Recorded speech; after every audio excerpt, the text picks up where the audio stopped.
Chapter 1706. Seeing that Xuanai's face had lost all color, Noah was shocked. Xuanai. What happened to you? Are you not feeling well? Xuanai didn't care about Noah's question. Her body started to shrink and her face became paler and paler. Originally, Xuanai was sitting on the ground and leaning against the wall. The moment she shrank her body, Xuanai was like a helpless child, shrinking into a ball. My fault. Xuanai hugged her knees, her eyes starting to lose focus. It's all my fault. At this moment, Xuanai's heart was filled with despair. As mentioned before, Xuanai was a weak and self-abased young lady. Actually, in Xuanai's eyes, she had always been a person who brought misfortune to others. Since young, the people who accompanied Xuanai, those who were friendly to Xuanai, almost none of them had a good ending. For example, Xuanai's family met with misfortune. In the end, only Xuanai escaped. Another example, Noah saved Xuanai and gave Xuanai a new life. In the end, on Sky Wolf Island, Noah also encountered Econarolia. Together with his companions in the guild, they were all frozen for an entire 7 years. Misfortune after misfortune, disaster after disaster, they all happened to the people around Xuanai. In this way, how could Xuanai not feel inferior? And this time, Xuanai finally found a new home and was warmly accepted by the people of Fairy Tale. In the end, because of Xuanai, Noah not only agreed to not participate in the Great Demon Martial Arts competition, but also stayed here to accompany her, leaving her companions in Fairy Tale to fight alone. If because Noah didn't participate in the competition, Fairy Tale lost this year's Great Demon Martial Arts competition, then who was to blame? Noah and the others suffered for 7 years, protecting their companions in the guild with difficulty, and their wish to regain their former glory was broken. Then who was to blame? Thinking of this, Xuanai could only think of one reason. It's all my fault.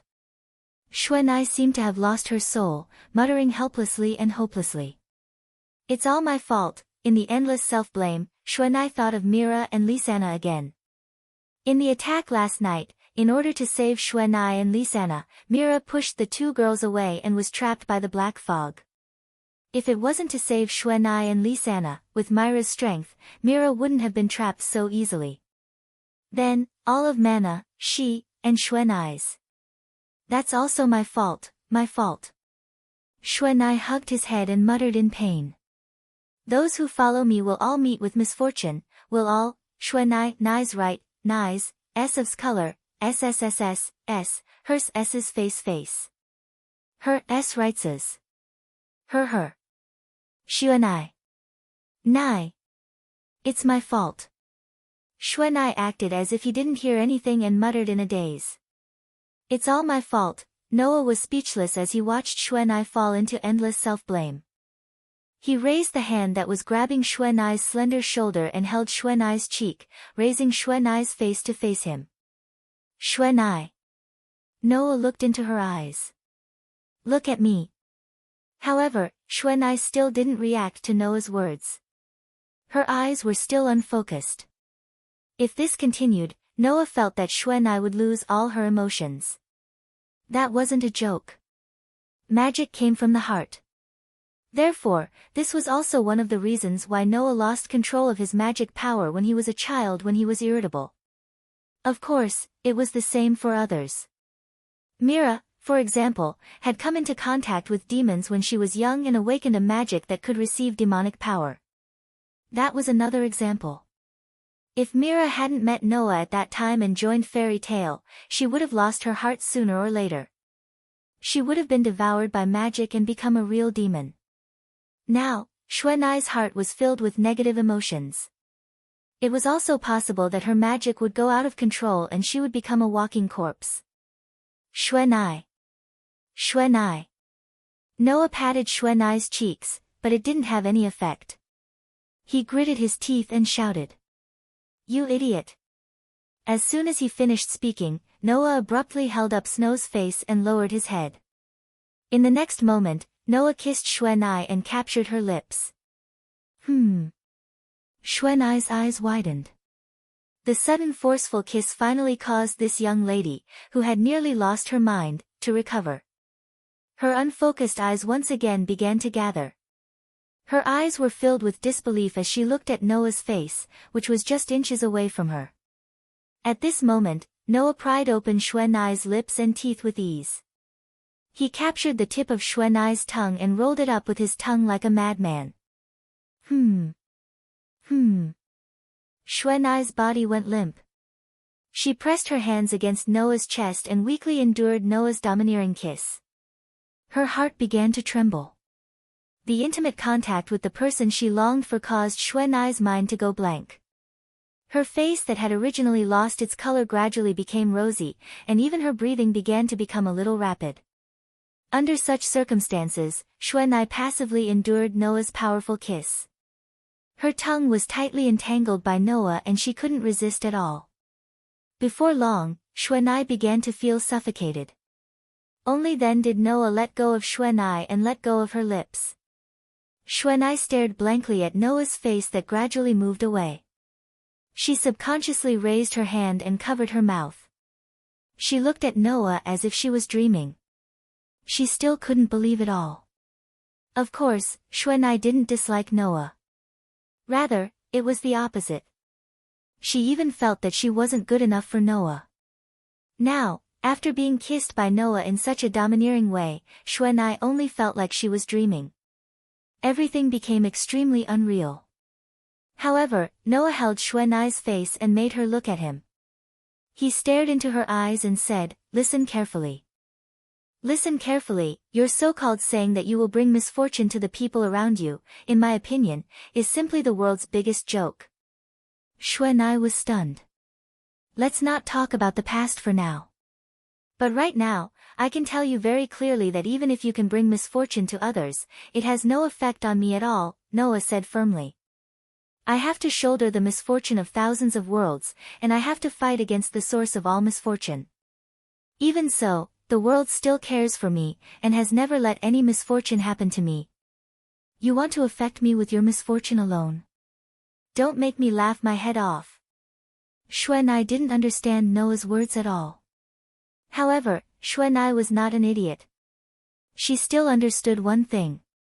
That was, Noah seemed to be carrying something that was even heavier than her misfortune alone.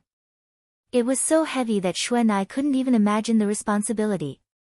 "I will only say it once, so you have to listen carefully. Undoubtedly, you have to listen clearly." Noah looked straight into Xuanai's eyes that were shaking because of her wavering. "The person who decided not to participate in the Great Demon Battle exhibition was me. The person who decided to stay here with you was also me. Although you are part of the reason, it is not entirely your fault. If you continue to blame yourself like this, then I will really get angry." "Sir Noah." Xuanai looked at Noah in a daze and said almost subconsciously. "But, the people who are with me will all have misfortune. The closer the person is to me, the more misfortune will happen. It has always been, so, that is a joke." Noah's hand that was holding Xuanai's face tightened slightly. "If that is really the case, then I would like to see what kind of misfortune will happen to me who is close to you." After saying that, Noah lowered his head again and captured Xuanai's lips. Their tongues intertwined. This time, Xuanai was completely intoxicated. She timidly and uneasily responded to Noah's domineering kiss. Her heart was lost. Chapter 1707. In the dragon graveyard that was so dark that not a single ray of light could be seen, the cold air spread slightly as if it symbolized eternity, making this space present an indescribable deathly stillness. However, the cold air and the eternal deathly stillness did not extinguish the warmth of the man and woman in this space. Instead, the two of them felt a different kind of heat from the surroundings. His breath hit the air, causing that small area of air to gradually become scorching hot. Noah and Xuanai hugged each other, leaning against the rock wall in the deepest part of the cave. They felt each other's heartbeat, not feeling that this space was very cold at all. Noah kept hugging Xuanai like this, caressing her soft hair while kissing her smooth cheeks and lips, making Xuanai's delicate body tremble slightly. Xuanai could only respond passively, feeling like she was in a dream. Her beautiful face was slightly red, leaning in Noah's embrace, as if she did not have the slightest bit of strength, not moving at all. After maintaining this state for who knew how long, Noah finally stopped, gazing at Xuanai's moist eyes and slightly red face, softly saying, "Now, our relationship is close enough, right?" Being stared at by Noah's pitch-black deep eyes, Xuanai's beautiful face became redder and redder, and she lowered her head in embarrassment, feeling shy and ashamed. "Sorry, Lord Noah," Xuanai said softly. "I actually showed such a weak appearance in front of you, I really don't have the face to see you again. There is no need to feel ashamed." Noah continued to stroke Xuanai's head and said, "Although there is nothing wrong with being strong, being weak is not a sin. You are only an ordinary girl, sometimes, learning to rely on others is very important." "Is that so?" Xuanai nodded as if she did not fully understand, softly murmuring, "I feel like I have been saved by Lord Noah again." Noah smiled faintly, extended his hand, and gently brushed it across Xuanai's lips, speaking frankly, "There is nothing bad about it, right? No matter when, a kiss from a beautiful girl is the best gift to any man. I have indeed received this gift, haven't I?" "How? How can that be?" Xuanai's pretty face reddened again, and she said with some panic, "For someone like me, even if Lord Noah dotes on me so much, it can't be considered a thank you gift." "Oh." Noah raised his eyebrows and said with a faint smile, "In other words, a kiss isn't enough to thank me? How are you going to thank me?" With that, Noah moved his mouth close to Xuanai's ear and whispered in a low voice, "For example, give me something more important than a kiss?" "Something more important than kissing?" Xuanai's heartbeat began to speed up, and her face was already completely red. In the end, Xuanai could only mutter in a voice even softer than a mosquito, If Lord Noah thinks that someone like me can do it." At this point, Noah should have understood Xuanai's intentions no matter how stupid he was. Obviously, at this point, no matter what Noah wanted to do to the girl in his arms, she wouldn't have any objections. In short, Xuanai's current state was in a state where Noah could do whatever he wanted to her. And Noah wasn't Lu Xiaohui, so it was impossible for him not to be moved. "It's a pity that the location isn't right." Noah pinched Xuanai's little nose, who was extremely shy. "Let's do the rest after we return." Hearing this, Xuanai finally remembered what kind of environment they were in and what kind of situation she was in and what kind of words she said. Thus, shame surged into Xuanai's heart all of a sudden, making her feel too ashamed to face anyone. She could only speak with a red face. Then let's hurry back, Noah was a little embarrassed, and said teasingly, "Are you that anxious to give yourself to me?" "No. It's not like that." Xuanai shook her head with a red face. I mean, we should hurry back now, my companions are still in the competition." "That's right." Noah stopped smiling and raised his head to look up. "My companions are in the competition, so leave the rest to me." Xuanai was a little shocked, and asked with uncertainty, "Lord Noah, are you not going back to the competition? Elisha and the rest are enough for the competition." Noah narrowed his eyes. Compared to the competition, the inside story of the Great Demon Battle Exhibition is undoubtedly more important. I have to find out what's going on with the solar eclipse plan. Otherwise, there might be a disaster that will drag everyone into it. Does Lord Noah intend to stay here?" Xuanai asked after a moment of silence. "Until after the Great Demon Battle Exhibition is over?" "That's right." Noah nodded. "That guy named Law seems to be planning something. For this reason, he did not hesitate to expose himself in front of me, capture you here, and threaten me with death. He definitely has a big plan. Moreover, behind him, there seems to be the shadow of the kingdom. This year's Great Demon Battle Arts Exhibition tournament is full of mysteries. If these mysteries are not solved, no one knows what will happen. Originally, it would take a lot of effort to solve these mysteries, but that guy called Law is just too confident. He seems to think that once the Great Demon Battle exhibition is over and his plan succeeds, then I will no longer be able to do anything. Noah pursed his lips and smiled. So, as long as I stay here, that guy will definitely confess everything to me when the Great Demon Battle exhibition is over. Since that's the case, there's no need for me to investigate on my own. I'll just wait for him to reveal everything himself. But, what about the Great Demon Battle exhibition? Xuanai asked worriedly. Without Noah Sama's participation, can the lords in the guild win? It should be known that in this year's Great Demon Battle exhibition, not only is there the Saber-Tooth, who has always been the champion in the past, but there are also unimaginably strong enemies in the other guilds. For example, in this year's Great Demon Battle exhibition, only Noah can firmly suppress the Saber-Tooth of the Lamia scale. Another example is Kagura of the Mermaid Heel, who is known as the strongest sorcerer in this year's Great Demon Battle exhibition besides the Saber-Tooth. Her strength must be very strong. In the other guilds, like the Cotter Cerberus, there are also S-rank sorcerers who can compete with Alusha. And although the sorcerers of the Blue Pegasus aren't very strong, the application of magic is very diverse and suitable for all kinds of situations, so they can't be underestimated. In addition, there is also the Raven Tail who is secretly watching the fairy tale. Without Noah's participation, the situation won't be very good, right? In this regard, Noah has a different opinion. Maybe without my participation, the situation won't be as smooth as before, but that doesn't mean that our guild's situation is very bad. Noah said. Although the Saber-Tooth is very strong, Laxus should be able to barely match him. Kagura naturally can't be ignored, but we also have Alusha and Mira. Although the other guilds are also difficult to deal with, it's a pity that in terms of difficulty, our guild is definitely not weaker than the other guilds. As for the Raven Tail, Noah smiled indifferently. That guild no longer exists. No longer exists. Yukino suddenly froze. Noah didn't explain and just hugged the weak and cute girl.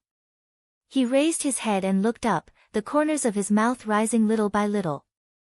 Presumably, the Great Demonic Combat Arts exhibition will cause quite a bit of chaos because of Raventail's absence, right? Yukino blinked, obviously not understanding. However, Noah's trust in the guild also affected Yukino, making her feel relieved and silently cheering for her guild. Chapter 1708. Just as Noah expected, because Raventail had not arrived for a long time, everyone in the venue was talking about it. In the two contestant areas of Fairy Tale, everyone had gathered together to discuss this matter. In the end, there was only one conclusion that everyone came to. It seems that something must have happened to Raventail. Alusha said thoughtfully. If the person who attacked Mira and Lisanna yesterday and took Xuanai away is Raventail, then the reason why that guild is not here is most likely that Noah has taken care of them, right? This was the conclusion that everyone came to. After all, this was the only conclusion that was consistent with the current situation. But if that's the case, Noah, who has taken care of Raventail, should be able to come back. Gray said. Now, Noah hasn't come back yet. There should be a deeper reason, right? In other words. Lucy hesitated for a while and said tentatively. The whereabouts of Noah and Raventail are unknown. It's very likely that they are together now, or even fighting. How could that be the reason? Gadula curled his lips.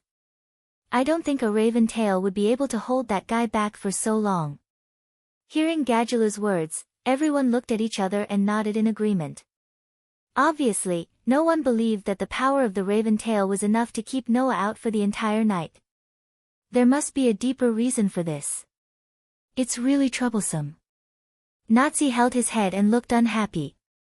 If you want to have a showdown, why don't you just come and find trouble with us in a fair and square manner? Why do they have to make things so troublesome? It's because there's no chance of winning in a head-on confrontation that those people would do such a thing. Lucy warned. Nazi, don't mess around anymore. The president is already making arrangements. We just need to focus on our game. Lucy is right. Alusha nodded and looked around at everyone. In any case, it's better that Ivan's guild is not here. This way, we don't have to worry about what they will do in secret. However, as soon as this sentence fell, another voice sounded. It's a pity that Ivan's guild is not here. For us, it's not just a good thing. With that said, Makarov, dressed in a suit, walked out of the corridor in front of everyone. There's a piece of news that I don't know if it's good or bad, Makarov said with a serious expression. Because Raventail didn't show up, and no one was found at the hotel they were staying at, the organizers have decided to disqualify Raventail from the competition. Everyone immediately burst into laughter. Only Wendy tilted her head and asked in confusion. But, why don't we know if this news is good or bad? Because, after disqualifying Raventail, the number of teams participating in the competition will be reduced to 7. This way, putting aside the competition part, there will be no way to pair up for the duel part. Makarov sighed. So, the organizers have decided to let us combine Team A and Team B and choose a new team to participate in the competition. This news made everyone frown. Combine the teams. That was not a good thing for Fairy Tail, who had the upper hand. After all, originally, if two teams participated in the competition together, the chances of winning would increase. Now that they were combined, Fairy Tail's advantage was gone. However, currently, Team A and Team B were in first and second place respectively. This was an advantage that could not be ignored. After the combination, how will the points be calculated? Laxus looked at Makarov, crossed his arms, and asked calmly. Although the two teams are in first and second place respectively, the points won't be the same, right? This has already been decided. Makarov said helplessly. After the combination, we will use the results of the team with the lower score. At this moment, everyone frowned. One must know that Team B had 44 points, while Team A only had 37 points. There was a difference of 7 points. Sabretooth, who was in third place, scored 34 points. If they were to use the results of the team with the lower score, then the gap between Fairy Tail and Sabretooth would be much smaller. It would be very easy for them to surpass each other. Isn't this unfair to us? Zhu Bian said angrily. Even if we combine our teams, we should use the results of the team with the higher score. That's right. Karna also nodded. Two of our guild's teams have passed the qualifiers and obtained the qualifications to participate in the official competition.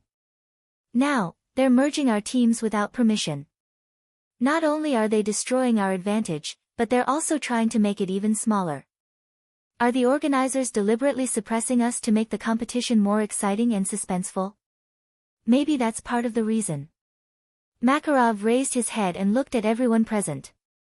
But, the bigger reason should be that the organizers are suspicious of us, right? Suspicious? Everyone was stunned. Only Elusha understood what Makarov meant. I see. Elusha narrowed her eyes. Because Noah wasn't present, the organizers are suspecting that our guild let Noah attack Raventail to eliminate the competition. Is that against the rules? That's right. Makarov stroked his beard. But, that's just suspicion at best. So, the organizers didn't disqualify us from the competition. Instead, they let us combine and use the results of the team with the lower score. They are probably trying to cover up this matter. Cover up? Lucy couldn't help but interject. That can't be considered a suspicion, but it's basically confirmed that Noah did something to the Raventail. It can't be helped. Our guild has too many connections with Ivan's guild. Moreover, before the Great Magic Combat Arts competition started, Noah and Ivan had an argument on the street. They have enough reason to think that we did it. Makarov spread his hands. Besides, do you really think that Ivan's guild not being present has nothing to do with Noah? Everyone immediately shut their mouths. So, the organizers are already giving us face by not disqualifying us from the competition. Makarov raised a finger. Now, let's regroup the team. So, after some discussion, Lucy, Wendy, Kana, Julian, and Mira withdrew from the competition. A new team was formed by Elusha, Naz, Gray, Gadjalu, and Laxus. Originally, in terms of combat power, Mira should also be selected, but Mira was still worried about Lisanna in the hotel, so she took the initiative to give up her position and return to the hotel to take care of Lisanna. After regrouping the team, today's competition could finally begin. And the person who appeared in the competition was Elusha. Elusha, who walked into the venue, suddenly felt a very strong gaze. She raised her head and looked over. She saw that in front of her, Maniba was staring at Elusha, revealing an unpleasant smile, and said so. Without that monster, can the sprite still defeat the tiger? Hearing this, Elusha's eyes flashed, and a strong smile full of determination appeared on her face. It's a pity that our guild is filled with monsters, Shifeng said, shaking his head. Maniba's eyes narrowed, and her smile became cold. Chapter 1709. The competition had officially begun. However, as soon as Chabadi announced the start of the competition from the rostrum, all the spectators fell silent. They looked at each other with a confused look on their faces. Not only the spectators, but even the magic shooters from the major guilds looked at the battle in the center of the field in amazement. They were somewhat unable to react. Taking a closer look, a huge water ball with a diameter of more than 100 meters was suspended in the air. In the huge water ball, there were two girls in swimsuits. One was wearing a bold red bikini, showing off her perfect figure, but she was looking at Elusha with a dignified face. The other one was wearing a conservative swimsuit like a training suit. She was floating in the water with a victorious smile on her face. Aside from Elusha and Maniba, the other contestants from the other guilds were lying on the ground outside the giant water sphere. They were also wearing swimsuits, and their bodies were soaking wet. They all had blank looks on their faces. Looking at this strange situation, on the platform, Chapati was extremely surprised and puzzled. At the beginning of the competition, except for contestant Elusha from Fairy Tale and contestant Maniba from Saber Tooth, all the other contestants fell out of the field and were directly eliminated. What the hell is going on? Chapati's report made all the spectators talk about it. Only Elusha, who was in the water ball, still looked at Maniba with a dignified face and said in a deep voice. What did you do? The fourth day of the Great Magic Battle Arts Exhibition was a naval battle. As the name implied, although the battle was not in the sea, the contestants were required to enter the water ball in the center of the venue to fight and find ways to stay in the water ball. Once they were hit by the huge water ball, they were considered to be eliminated. The first person to come out of the water ball was the last person. The second person to be hit out was the second to last person. And so on, until the third person was born, when there were only two people left in the water ball. From then on, the special rules were used. The so-called special rule referred to the 5-minute rule. When there were only two people left in the water ball, a 5-minute countdown would begin. Within the next 5 minutes, if one of the remaining two people was hit by a water ball, that person would fall to the last place. If the remaining two did not get hit by the water ball after 5 minutes, then even if one of them was hit, he would still be able to get second place. The organizers probably wanted to make the competition more interesting, so they used such a rule. However, no one expected that. As soon as the competition started, apart from Elusha and Maniba, all the other contestants from the other 4 guilds mysteriously fell out of the water ball. Everyone was puzzled by this unbelievable situation. However, Elusha could feel it clearly. At the start of the match, a very special magic emerged from Maniba's body. Therefore, there was no doubt that all of this was Maniba's doing. In other words, in just a moment, Maniba used a method that even Elusha was not aware of to eliminate the rest of the contestants, and only Elusha remained. To this, Maniba just laughed. This is my magic, a magic that manipulates space. A magic that manipulates space? Elusha was slightly startled, but she immediately understood. Don't tell me, you can use magic to manipulate space and teleport as you wish? That's it. Maniba raised one hand, and then, on that hand, a wave of space began to vibrate, condensing into a ball of light. It's not just me. As long as it's within my sight, I can use this magic to move everything I want. Once the competition starts, I'll throw out all those fellows who are in my way. How about that? Very good magic, right? Hearing Maniba's words, the surrounding audience suddenly understood. However, not only did Alusha not feel relieved, her pretty face became more and more tense, and her gaze towards Maniba became extremely sharp. If that's the case, why don't you teleport me out as well? That way you'll win, right?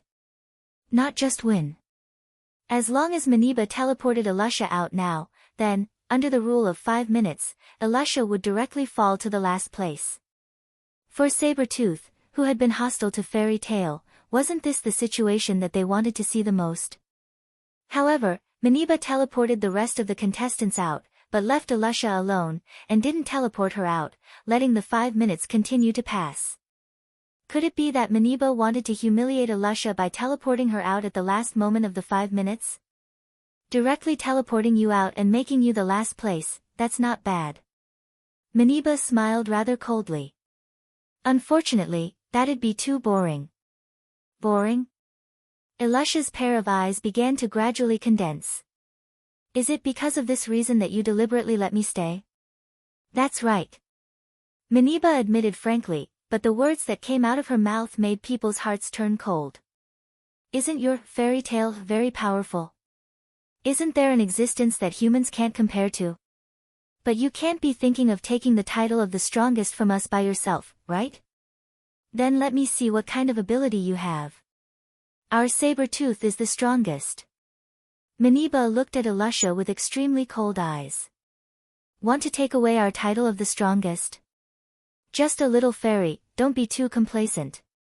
The audience suddenly became silent. Alusha just stared at Maniba.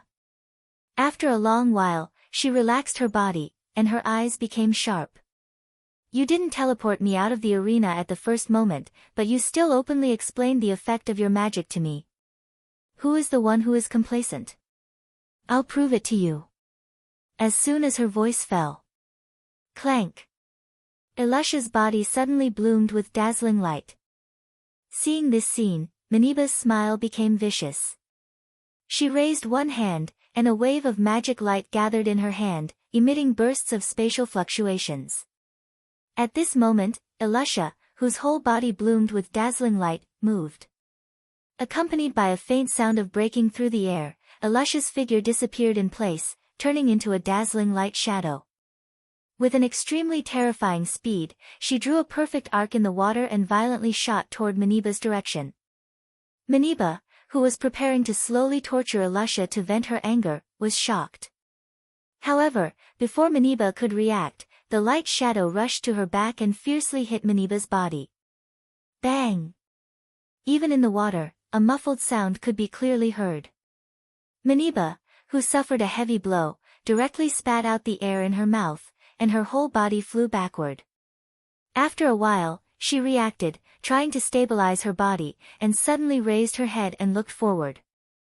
There, Alusha's figure slowly appeared from the dazzling light. However, Alusha's red bikini swimsuit had disappeared. Instead, it was replaced by an animal costume. It was a costume that looked like a cat and a leopard, with animal ears on the head. Wearing this animal costume, Alusha held 2 night swords in her hands, and a pair of eyes suddenly opened. Then, under Maniba's gaze, she turned into a phantom, like an arrow leaving the bow, and once again violently shot out. That speed was just like a torpedo in the water, leaving only a faint trace, and stirring up a surge of water. Maniba turned pale with fright, and directly swept over her body. Poochie! In the tearing sound, a sword light cut through Maniba's side abdomen, and Maniba let out a scream. Chapter 1710. WH. What? In the contestant area of Sabretooth, Sting, Logue, Lucifer, and Alyga watched as Maniba's side was slashed by the sword light in the water ball. They all turned pale with fright as Maniba let out a cry of pain. On the contrary, when the audience saw the sudden change in the situation, they all began to cheer. Under such circumstances, in the water ball, Alusha, who was dressed like a wild animal, directly turned into a flash of light. Like lightning, She repeatedly dashed through the water at a speed that couldn't be seen by the naked eye. It was as if she came from all directions, and the sword light slashed Meniba's body one after another. Poochie poochie poochie. A series of tearing sounds resounded. Ah! Meniba's scream resounded. After being slashed repeatedly by Alusha, who had turned into a flash of light, Meniba felt a sharp pain all over her body. This girl with a somewhat twisted personality, whose face was covered with heavy makeup, began to show a trace of pain. The sharp pain from all over her body finally made Meniba react. She tightly bit her lips, and her face twisted. Damn it! After angrily shouting, Meniba fiercely spread out her hands, and a wave of magic light fluctuated in her hands. Suddenly, one wave of magic light after another appeared around Alusha, who had turned into a flash of light. Moreover, the magic inside began to riot. In the next moment, the magic light waves exploded one after another. Bang, bang, bang, bang, bang. Accompanied by a series of explosions, the magic light waves turned into the most direct impact. Like bombs, they exploded one after another, setting off waves of turbulence in the water.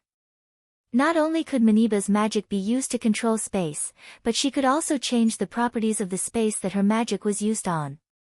For example, if he added the fire attribute like just now, the space controlled by Meniba would directly turn into heat and explode like a bomb.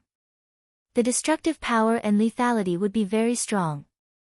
However, in the face of those continuous explosions, Alusha was like a flash of lightning.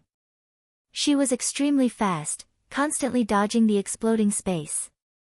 She was flashing in the turbulence and wasn't affected at all. So fast. Meniba's expression changed. At this moment, Alusha swept through space again. The knight's sword in her hand suddenly flashed, and the sword light once again slashed through Meniba's body. Poochie! With another tearing sound, Meniba's shoulder was fiercely slashed. The sharp pain assaulted her mind, causing Meniba to scream out in pain. For a moment, Meniba was completely unable to do anything to Alusha. She endured the slashes from all directions, and continuously let out miserable cries. How? How is this possible? In the contestant area of Saber-Tooth, Sting tightly grasped the railing, his eyes full of disbelief. Milady can't even fight back against that Alusha Shukalito. No, the problem lies with Alusha Shukalito's armor. Lucius' expression became serious. Alusha Shukalito uses magic to change equipment. She can change equipment at will. Right now, the armor she's wearing is called flying armor. It can increase the user's speed by several levels. So, Milady's magic can't catch up with that woman? Alyago was also shocked. Is that Alusha Shukalito really that strong? Alusha Shukalito is indeed very strong, but in my memory, she's not strong enough to make Milady unable to fight back. Lucius stared at the huge water ball in mid-air and said in a deep voice. There must be some other reason. Rog also stared at the water ball that was constantly transforming into flashes of light that swept past Meniba's body. After a while, Alusha suddenly widened her eyes as she slashed at Meniba's body one after another, causing sword lights to shoot out from all directions and slash at Meniba's body. After a long while, she suddenly opened her eyes wide. Alusha Shukalito's weapon isn't an ordinary weapon. Hearing Roger's voice, everyone was shocked. It wasn't until this moment that they realized with difficulty. In Alusha's hand, which was constantly sweeping through space like a flash of light, one of the two knight swords looked like a fish's fin. It was dark green all over. That's... Lucius said in shock. In my memory, that seems to be a weapon that goes with Sea Emperor's armor. As soon as this was said, everyone immediately understood. Alusha didn't just use the flying armor that could provide super high speed, she also used the Sea Emperor's armor that had a great resistance to water. That water attribute magic weapon completely cut through the resistance and pressure of water, allowing Alusha to walk as if she was walking on flat ground and could increase her speed by several levels. On the contrary, Meniba was hindered by the resistance of water and her movements were somewhat sluggish. With one increasing and one decreasing, Maniba simply couldn't adapt to Alusha's super high speed and could only passively endure the attacks. Puchi. The sword light was like lightning. With the support of the flying armor, it quickly slashed through Maniba's body, causing Maniba to be heavily injured and covered in cuts and bruises. In the midst of the screams, Maniba heard Alusha's indifferent voice. If you had used your magic to teleport me out from the beginning, then I definitely wouldn't have been able to beat you in this battle. Unfortunately, you were too confident in your own strength and your own advantages. Now, your magic can't catch up with me at all, and in the water, you can't be unaffected like me. This is the result. Your arrogance led to your defeat, Maniba. While speaking, Alusha, who had turned into a flash of light, suddenly flashed behind Maniba. Her body spun, and one of her legs was like a whip, violently lashing out. Along with a surge of water, it heavily whipped Maniba's side waist. Bang! In the midst of the muffled sound, Maniba screamed again. Her whole body was sent flying by the powerful leg whip. In the end, Maniba flew out of the water ball and fell heavily on the ground, spitting out a mouthful of blood. The battle is over. Chapati immediately raised the microphone and announced loudly. On the fourth day of the Great Demon Martial Arts Competition, the reorganized team, Fairy Tail, won first place in the sea battle. In the water ball, Alusha, who was wearing the flying armor, raised the Sea Emperor's sword high in the air, causing the entire audience to burst into enthusiastic cheers, welcoming the victory. Compared to the loud cheers from the audience, the contestant area of Sabertooth was silent. Impossible. Sting murmured, as if he had lost his soul. Miss, actually lost, Rog, Lucius, and Alyaga were also silent. It was no wonder that their performance was so unbearable. First of all, they had already determined that Fairy Tail, without Noah, was no match for Sabertooth. Now, after being slapped in the face by Alusha, these people were already dumbfounded. Secondly, Maniba, who could control space magic, was the strongest sorcerer in Sabertooth. Even Sting and Rog of the Twin Dragons were no match for her. How could Sting and the others believe their eyes that Maniba was so easily defeated by Fairy Tail? Maniba, who was lying on the ground, looked at the sky in disbelief and murmured, "I lost." These words were buried in the rising and falling cheers of the crowd.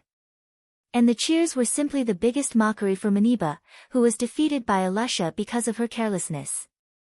At that moment, Maniba raised her head and looked at Alusha, who was holding her weapon high in the water ball and enjoying the cheers of the audience.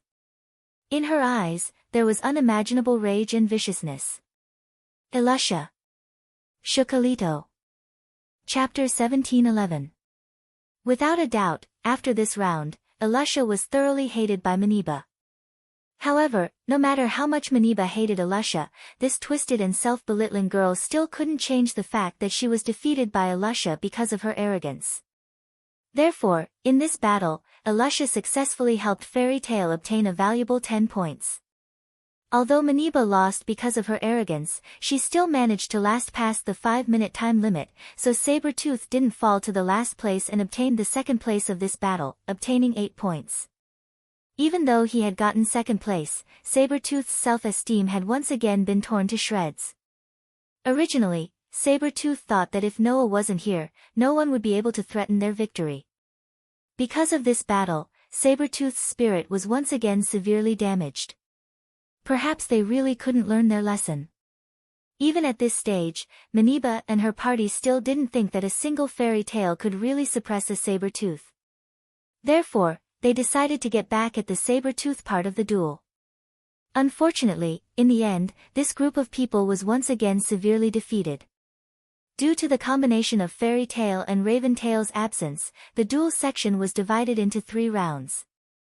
Different from the previous 3 days, the 4th day's duel section was a group duel. 2 people from each group would be selected to fight in pairs. After the 3 group duels, the results were as follows. The first duel was between the Blue Pegasus and the Cotter Cerberus. The result was that the Blue Pegasus won and obtained 10 points. The second duel was between Lamia Scale and Mermaid Heel. The result was a tie, with both sides winning 5 points.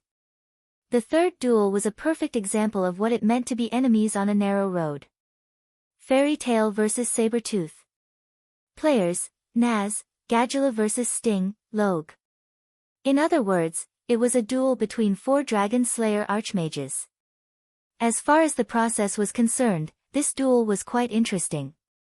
Not to mention anything else, Sting and Log were indeed not weak. 2 of the 5 most powerful magic shooters in the previous Great Demon Combat Arts exhibition matches, Justin and Log, were at least much more powerful than Naz and Gadula during the S-Rank Magic Shooter Advancement exam. However, after 3 months of cultivation, Naz and Gadula could really be said to be reborn. Their strength had increased to the point that even their companions in the guild were surprised. Therefore, Naz and Gadula almost completely defeated Sting and Log. They won the battle without any injuries, and won another 10 points. In the end, the whole day, the rankings almost didn't change, but the gap between the team scores was widened. First place, Fairy Tail, 57p. Second place, Sabertooth, 42p. Third place, Mermaid Heel, 39p. Fourth place, Lamia Scale, 36p. Fifth place, Blue Pegasus, 29p. Sixth place, Cotter Cerberus, 14p. At this point, the 4th day of the Great Demon Combat Arts competition ended. On the other hand, Fairy Tail completely defeated Sabertooth on this day, pulling the gap between them to 15 points. Without the monsters, could the fairy still defeat the tiger? There was no need to answer Migniba's question. Thus, on this day, the pride of the entire Sabertooth magic shooters was torn to shreds, which gave Lucius and Alyaga a new idea. Perhaps, this time, the title of the strongest guild in the Fiori Kingdom was really not fated with Sabertooth. After all, the great demonic battle show had entered the real late stage. The end of the 4th day meant that the 5th day was coming. At this time tomorrow, the outcome would be revealed. However, facing Fairy Tail, would Sabertooth really be able to win tomorrow? No one knew about this. There was only one thing that could be confirmed. That was, as the great demonic battle show went on, an unknown plan was also going on. Night, who knew how many times it had fallen? In the palace, in Emerald's room, the princess of the Fiori Kingdom was standing by the window like before, looking at the night sky outside, her delicate face full of worry. At this time, the door was pushed open, and Alcardios walked into the room. Looking at Emerald, who was standing by the window, he was silent for a while, then suddenly opened his mouth. The 4th day of the Great Demonic Battle show has ended. After tomorrow, the results will be out. Yes. Emerald's small hands slowly clenched as she whispered. At that time, whether or not the solar eclipse plan will be carried out will depend on the results of the Great Demonic Battle show. Whether or not it is carried out, we must be prepared. Alcardios said. The magic collection is basically complete, now we only need the power of the Star Elf Archmages. To be more precise, it should be the power of the keys of the 12 Zodiac Gates. Emerald turned around and looked at Alcardios. Sir Alcardios, how are the 2 Star Elf Archmages in the guild now? Hearing this, Arcadio's expression turned solemn and serious. I was just about to report this matter to the princess. What? Emerald suddenly became nervous. Could it be that there is a problem?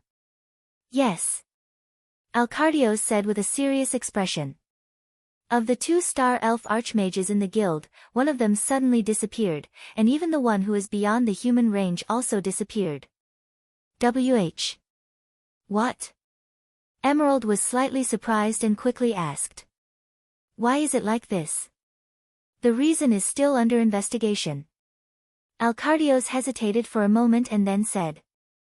However, I found that the lock on the Eclipse Gate seems to have been unlocked a little. The lock on the Eclipse Gate was unlocked? Emerald was more and more surprised. But, to unlock the Eclipse Gate, one must use the keys of the 12 Zodiac Gates. Yes. Alcardios looked at Emerald and said. So someone must have used part of the keys of the 12 zodiac gates to unlock the eclipse gate. Feitsue's complexion suddenly became somewhat uncertain. After a while, Emerald raised her head and looked at Alcardios. Let's go. Let's go to the eclipse gate. At the same time, in the dragon graveyard, Noah and Xuanai were still hugging each other with their eyes closed as if they were resting. At a certain moment, Noah's ears moved slightly, he opened his eyes and looked forward. There, a person in a black robe slowly walked over and stopped in front of Noah. Xuanai seemed to have noticed the footsteps and quickly opened her eyes. Under the gaze of Noah and Xuanai, the black-robed person reached out and lifted the hood of the cloak. Looking at the appearance that appeared under the hood, Noah and Xuanai were shocked almost at the same time. Lucy? It was Lucy. However, the other party lowered her head and spoke with a trace of vicissitudes of life on her face.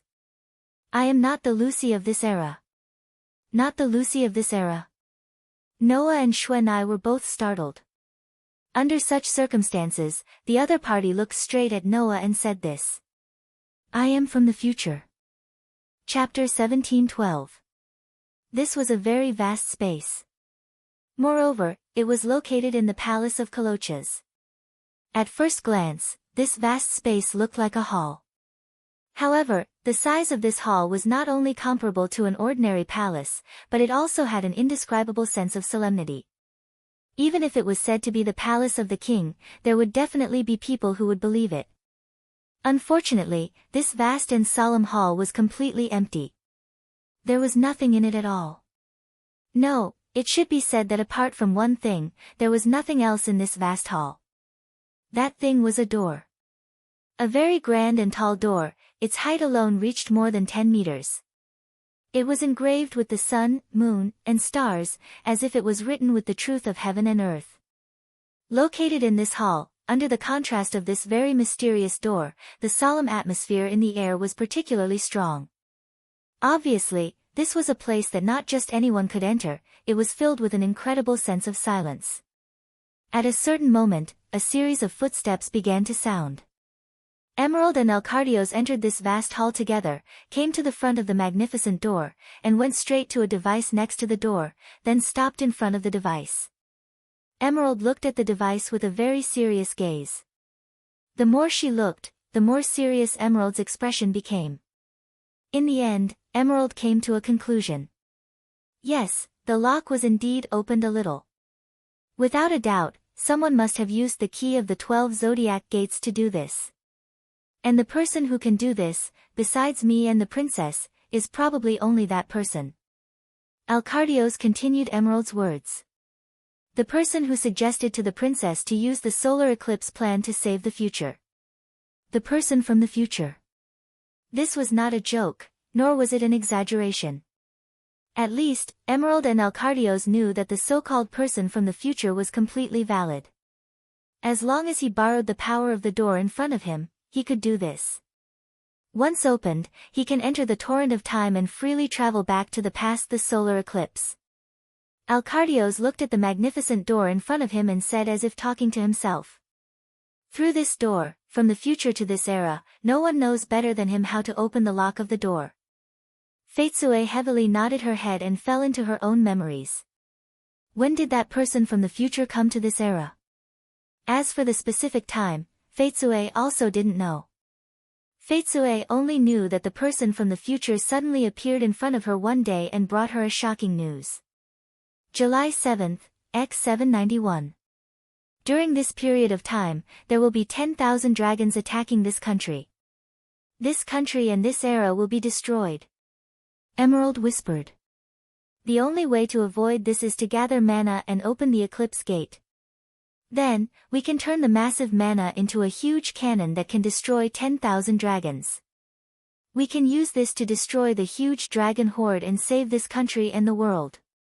This was the reason why Emerald and Alcardios used the Great Magic Battle Show as a bait to hold an annual ceremony that would determine the ranking of the major guilds in the kingdom. They were secretly collecting the magic power of magic shooters from all over the kingdom. The eclipse gate that could allow people to freely travel back to the past. Through this gate, that person from the future came to this era and brought the news of 10,000 dragons attacking the kingdom and the world to Fetsue. For this reason, Fetsue and Alcardios spent 7 years to collect the mana needed to open the eclipse gate. This was because the people from the future had told Emerald that other than traveling to the past, the solar eclipse could also use the gathered magic power to launch a cannon. The power of the cannon was enough to destroy 10,000 giant dragons and save the country and the world. In addition to the huge amount of mana needed to open the eclipse gate, there was another condition to open it. That was to gather all the keys of the 12 zodiac gates and open the eclipse gate. This was the reason why there was a legend that once the 12 zodiac gates keys were gathered, the power was enough to change fate. As long as the 12 golden keys were gathered and the eclipse gate was opened, one could freely travel back to the past and change history and fate. That person from the future told Fetsue that in order to change the fate of the world being destroyed by 10,000 dragons, he came from the future. Using the mana he collected for 7 years to launch the eclipse cannon and destroy 10,000 dragons.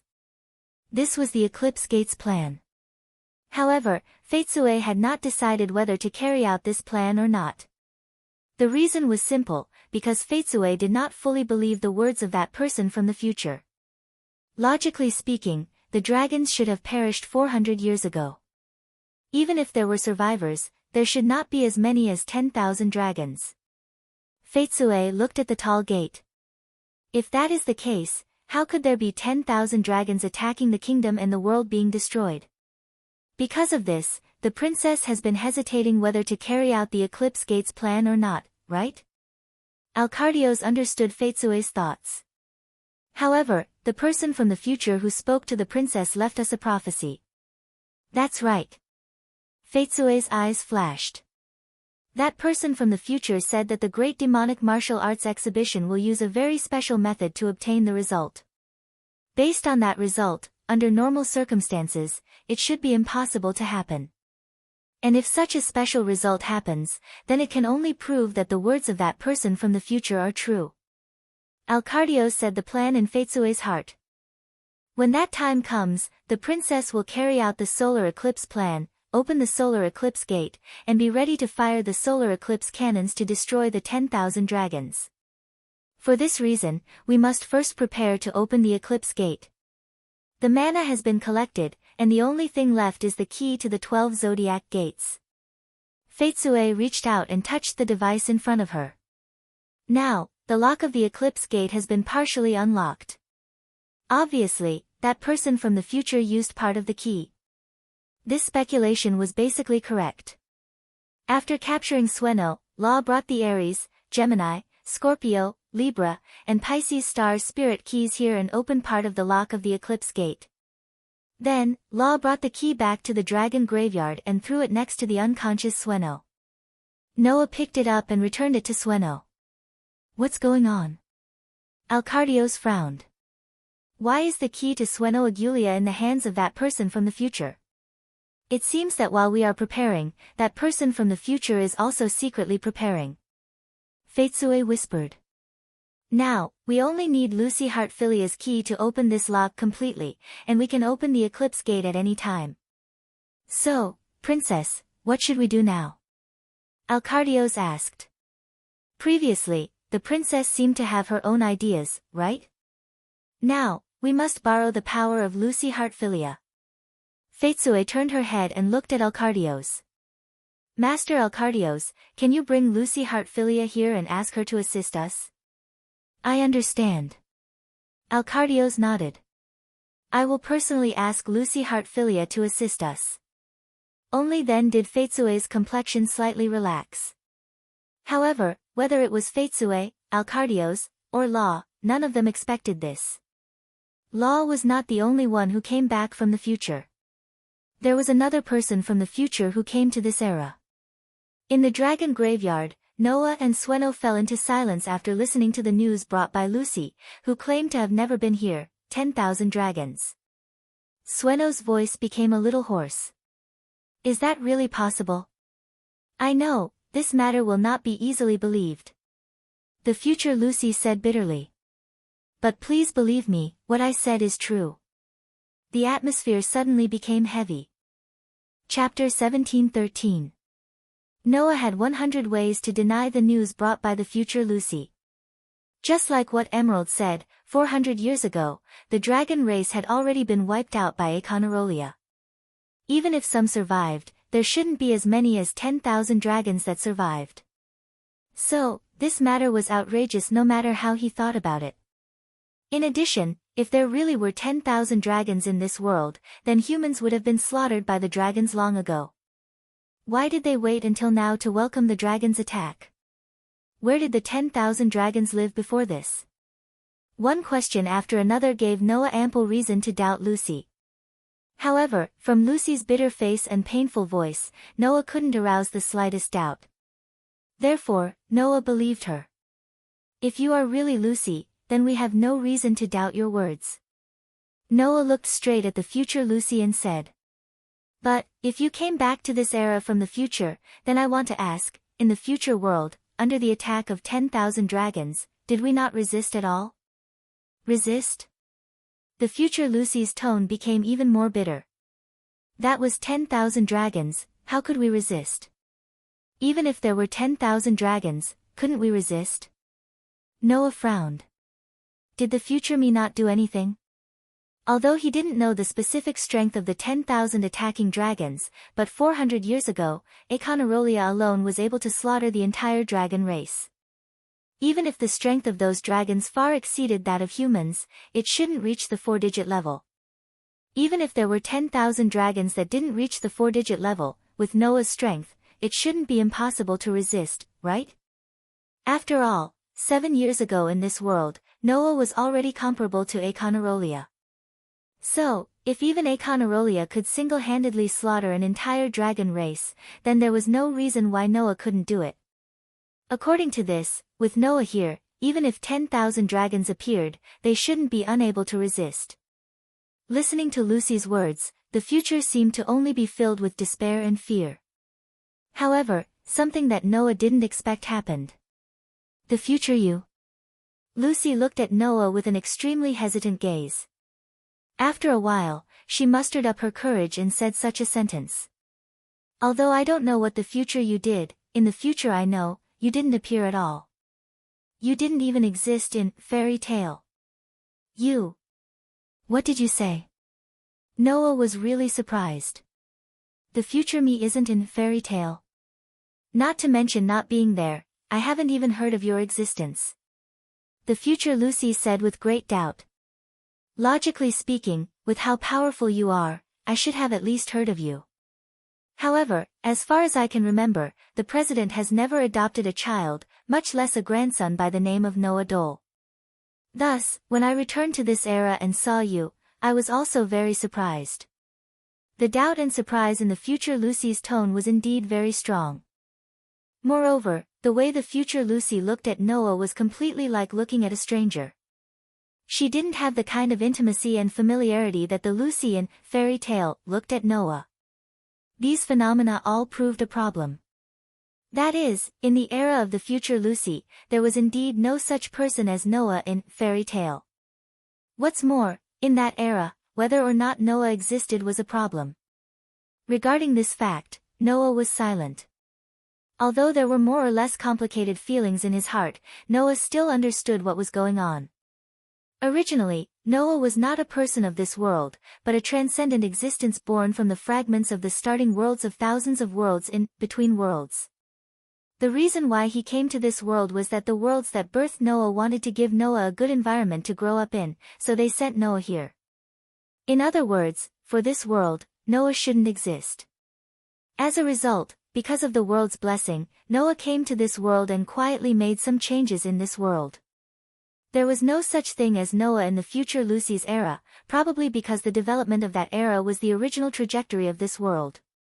And the era where Noah is now, because of the existence of Noah, has undergone some changes and became independent from the original trajectory of the era.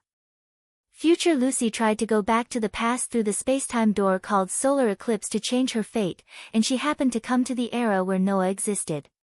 In other words, the era of Noah and the future Lucy were two different developments in the same world, which was similar to the theory of parallel worlds. It had to be said that this was a very regrettable matter. If Noah existed in the era of the future Lucy, then with Noah's ability, which was too high for this world, he might be able to save everyone and not let the future Lucy's era go to destruction. Looking at the pain and sadness of the future Lucy when she mentioned the future, Noah had enough reason to believe. In the future Lucy's era, everyone in fairy tale died. I have a question. Noah looked at the future Lucy and said, "Do you know what Project Solar Eclipse is?" Project Solar Eclipse? The future Lucy was slightly startled and immediately shook her head. Sorry, I haven't heard of it. Then, the second question. Noah's eyes slowly condensed. Besides you, is there a second person who came back to this era from the future? A second person from the future? The future Lucy froze and answered almost reflexively. I don't know, but in my era, I was the only one who came to this era through the solar eclipse. Hearing the future Lucy's words, some of the doubts in Noah's heart gradually solved. There is no doubt that this Lucy came back from the future with only one purpose.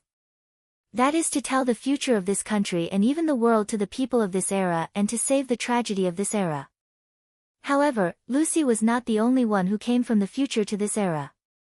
The guy who called himself Law once said that if there was no Noah in this year's Great Demonic Combat Arts competition, then the result would be doomed. In other words, Law knew very well what the future of this era would be without the existence of Noah. In this way, there was only one thing that could be proven. Law was also a person from the future. Moreover, Law also arranged a plan with the solar eclipse as the center in an attempt to do something. Was it because Law clearly knew that 10,000 dragons were about to attack this world, and this world was heading toward destruction, so he wanted to change that fate? Or did he have other plans?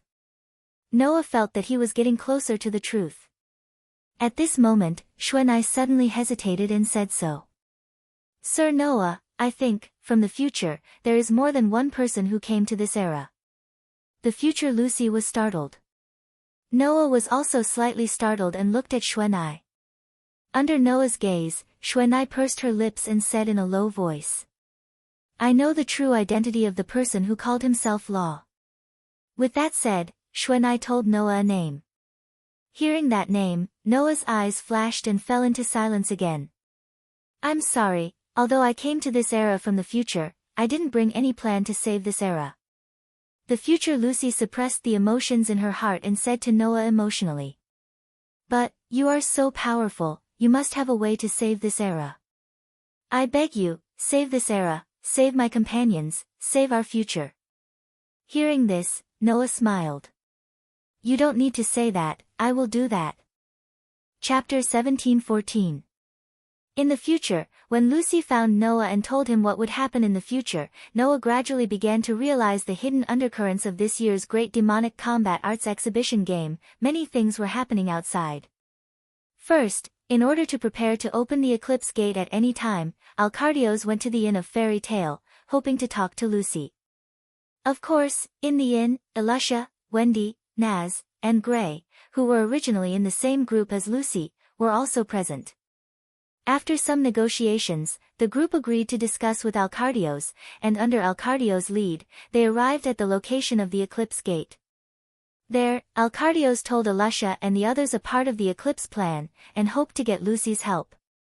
However, before Lucy could reply, someone barged in and directly arrested Alcardios, Elusha, and the others. It was the Minister of National Defense of the Fiori Kingdom, Dardan.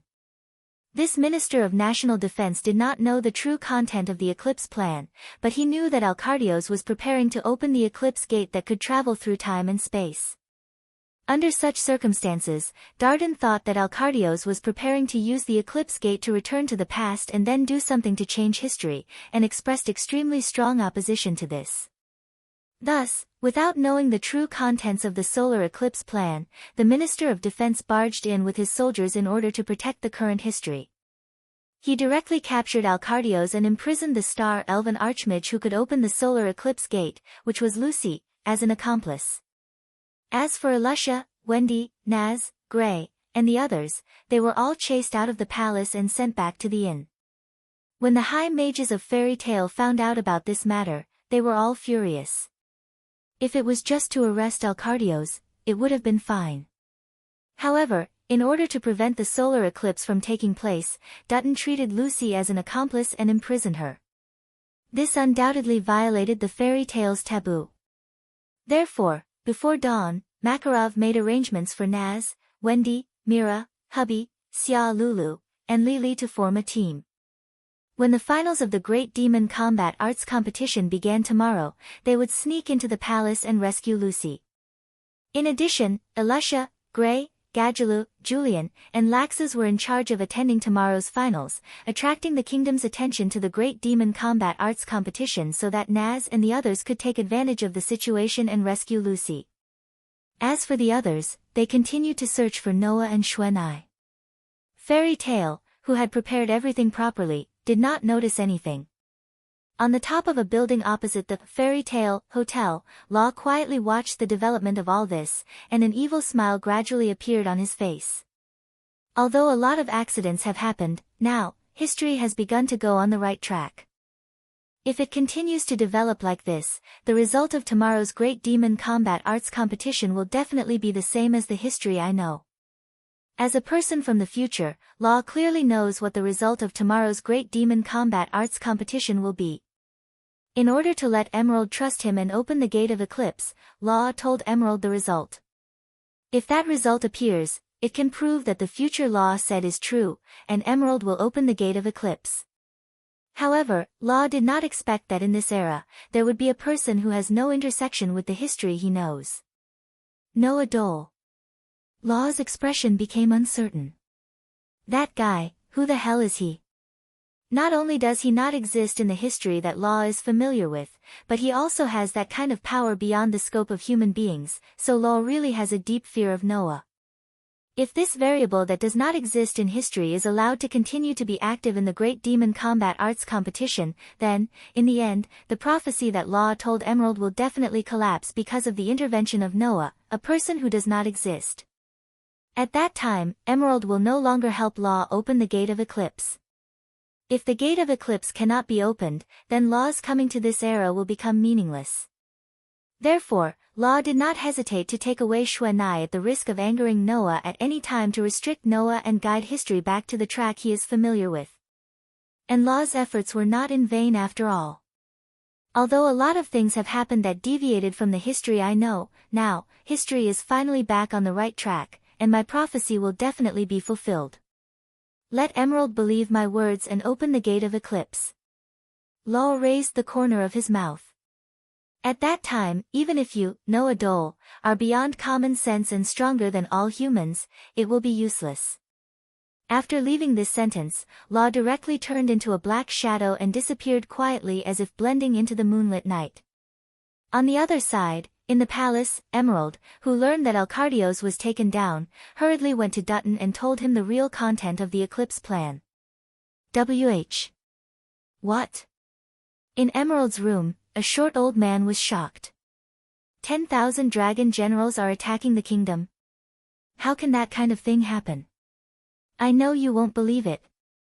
In fact, I don't believe it either.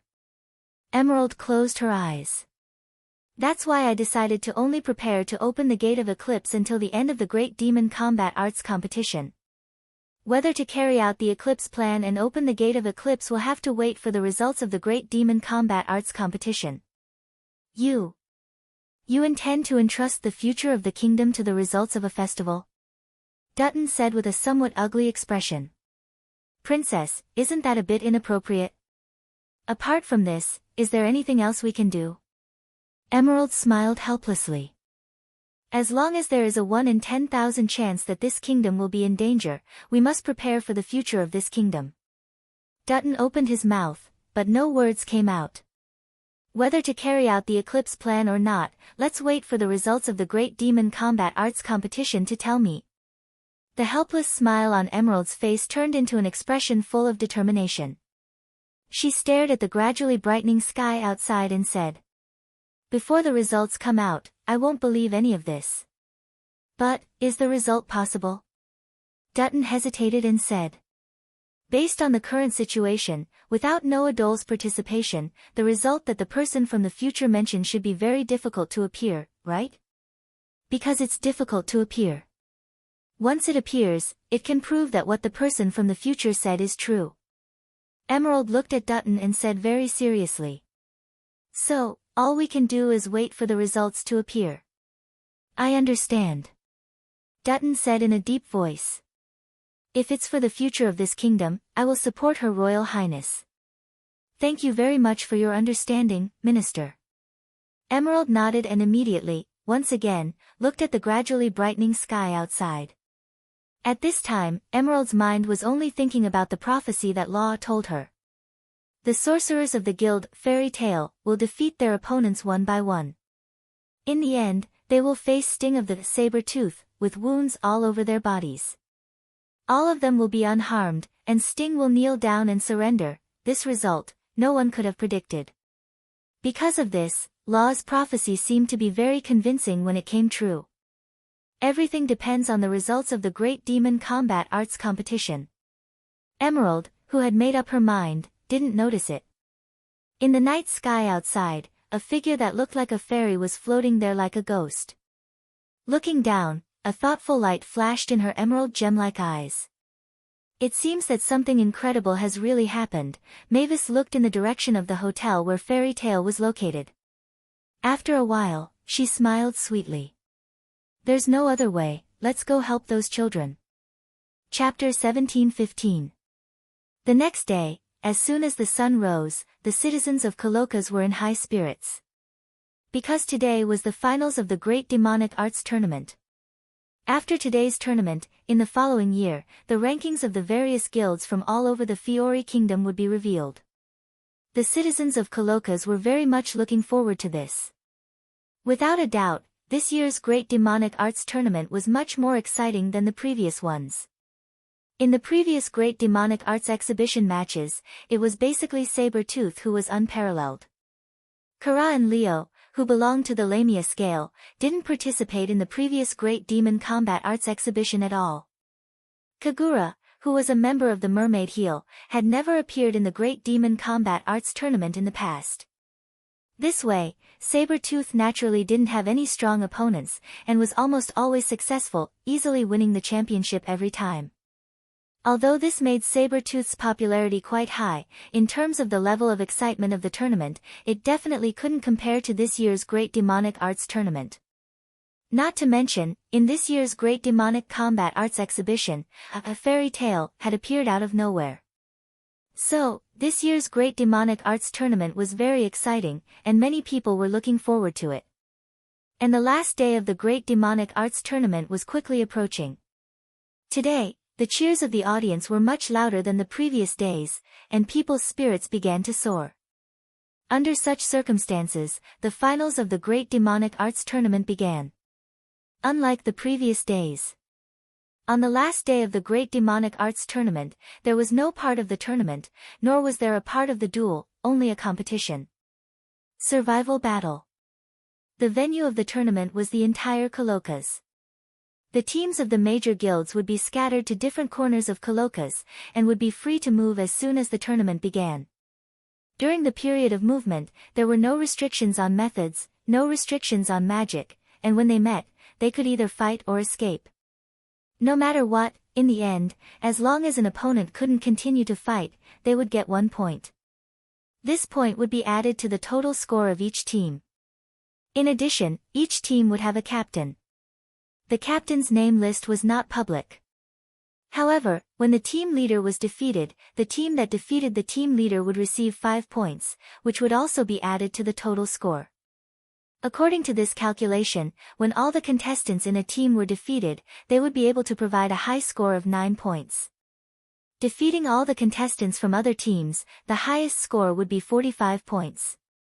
Therefore, even if it was Cotter Cerberus, who was currently in last place with only 12 points, they still had a chance to turn the tables and win the game. It was under such rules that the battle for survival unfolded. Unfortunately, not long after the start of the competition, the Blue Pegasus, whose individual strength was not very high, were all eliminated. Not long after, all of the members of the Kater Cerberus were also eliminated and left the stage. As the tournament progressed, all but one member of the mermaid heel was eliminated, with the exception of Kagura, leaving behind only one person. Immediately after, in the Lamia scale, other than Kara, Leo, and Shirley's group, all the other members also left the stage. Next, under the cheers of the audience, the Fairy Tale and the Saber-Tooth were in an all-out battle. First, it was Gray versus Lucifer. The battle between the two magic users was one-sided at first, and Gray was suppressed by Lucifer. In the end, it was Gray who turned the tables and overturned Lucifer, obtaining victory. Next, it was Gadula versus Logue. The duel between the two Dragon Slayer magic users was just like yesterday's duel. Gadula completely crushed Rog, and in the end, he defeated Rog and won. Then, Laxus also encountered Alyaga. However, just as the duel between the two lightning-attributed mages was about to begin, Kara suddenly appeared and dealt with Alyaga with a single blow. Without Noah's participation, the strongest sorcerer in this year's Great Demon Combat Arts drill was extremely powerful. Facing Kara, who was ranked 5th among the top 10 Saint Archmages, Laxus chose to fight. After a hard battle, with his whole body covered with wounds, Laxus defeated Kara with a single blow of the Dragon Slayer mystery, causing the audience to cheer. Then, Gray met up with Julian and encountered Leo and Shiria, who were also in the same team. After a hard battle, he defeated the two. However, what happened next was completely unexpected. Elusha encountered Kagura halfway, and after a wonderful hand-to-hand battle, she was interrupted by Maniba. Because of yesterday's tragedy, Maniba thoroughly hated Elusha. Therefore, during the duel between Elusha and Kagura, Maniba used her space magic to suddenly move behind Elusha and launch a sneak attack. At that time, Elusha didn't notice at all. However, Kagura, who was confronting Elusha, clearly saw Maniba appearing behind Elusha. So, Kagura directly took action and saved Elusha in Maniba's shock. Originally, Kagura was indebted to Noah, and Elusha was Simon's childhood friend who shared weal and woe with him. How could Kagura watch Elusha be attacked? Maniba, who didn't know this, was blinded by hatred. She ignored Kagura's existence and launched a sneak attack on Elusha, but her plan was ruined by Kagura, who disdained such an action. In the end, the furious Elusha and Kagura joined hands and cut down Maniba, defeating this despicable sneak attacker. After that, Elusha and Kagura once again had a fair duel. In the end, Elusha narrowly won and defeated Kagura, winning the duel. At this point, other than Fairy Tail and Saber-Tooth, the rest of the guilds had all left the stage. However, Elusha, Gray, Julian, Gadulu, and Laxus were all heavily injured and couldn't even stand properly. Saber-Tooth, on the other hand, only had one person left. That person was Justin. From beginning to end, Justin hadn't engaged in a large-scale battle.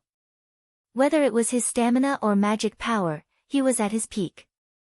Facing a group of opponents who couldn't even stand properly, Justin, who was at his peak, had no reason to lose.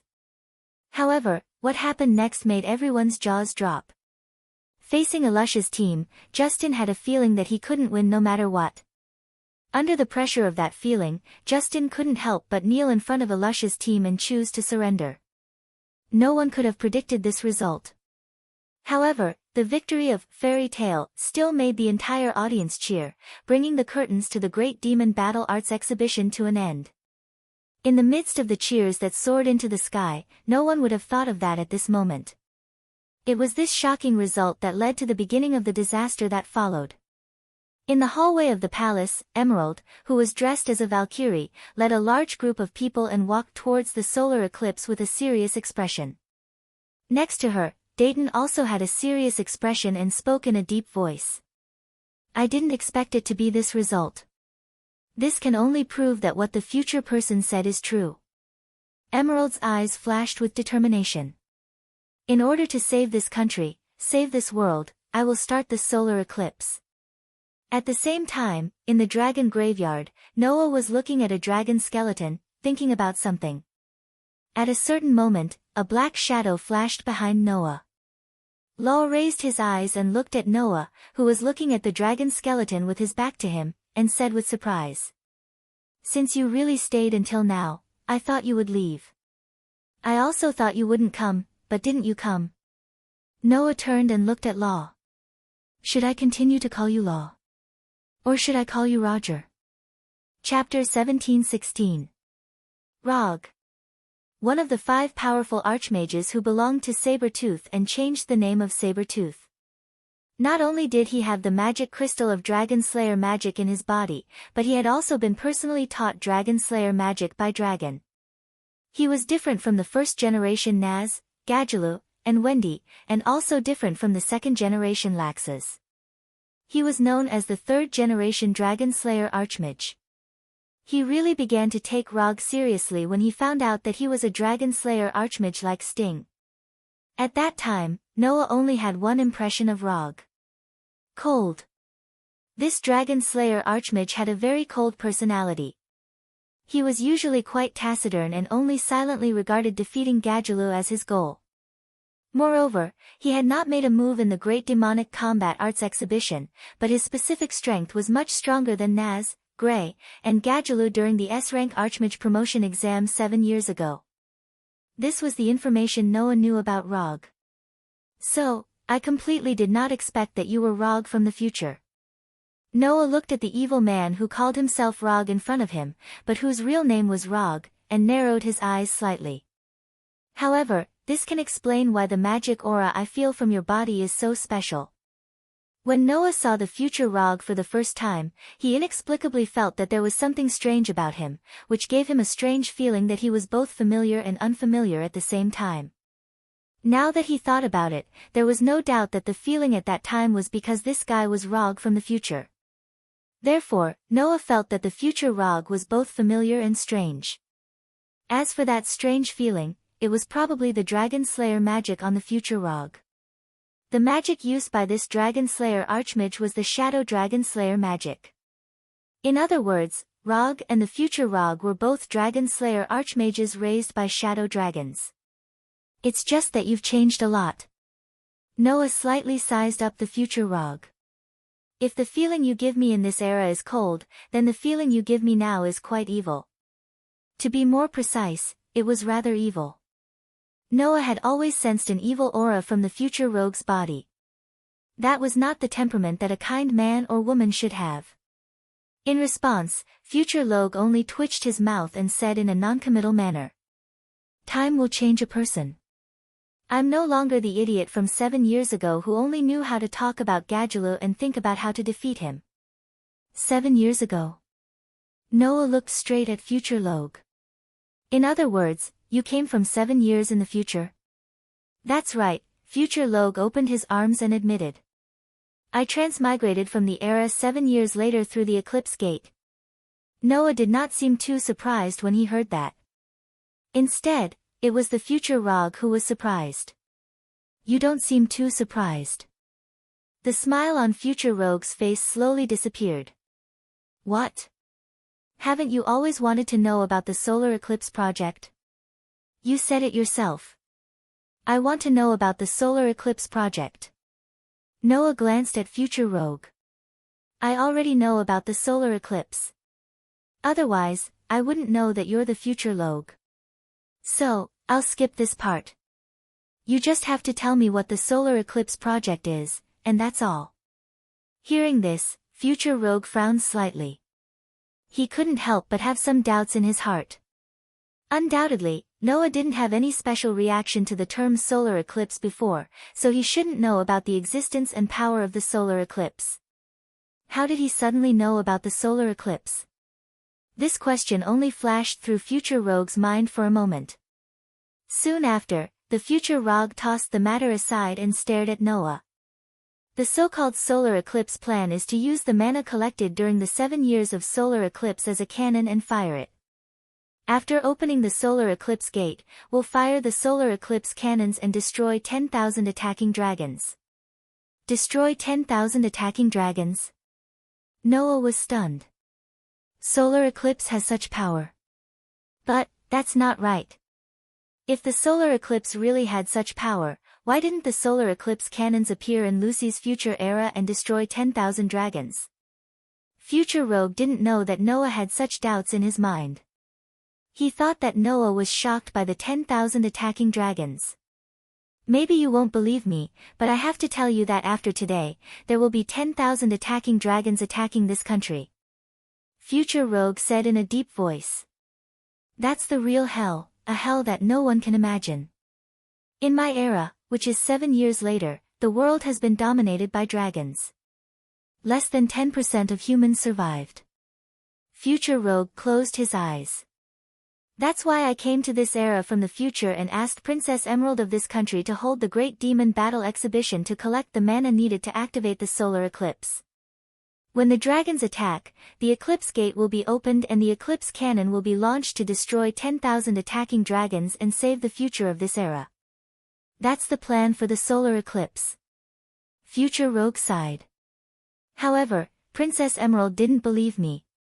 In order to make Princess Emerald trust me, I told her about a future I was familiar with. Only when the future I spoke of became true would Princess Emerald believe me. Then, she would open the solar eclipse and carry out the solar eclipse plan to save the future of this world. Hearing this, Noah's heart skipped a beat. The future you're talking about, don't tell me you're referring to the result of the Great Demon Battle Exhibition? That's right. Future Rogue nodded heavily. In the history I know, the Great Demon Battle Exhibition ended in a very special way. Fairy Tale's members were all unharmed, and the other guilds were all defeated. In the end, Sting was at his peak, but he felt that he couldn't defeat your guild, so he knelt down and surrendered. Once this happens, Princess Emerald will believe me and carry out the solar eclipse plan. At this point, the way the Future Rogue looked at Noah suddenly changed. However, I didn't expect you to appear at this time. Noah immediately understood what Future Rogue wanted to say. Since Noah didn't exist in Future Lucy's era, then Noah shouldn't exist in Future Rogue's era either.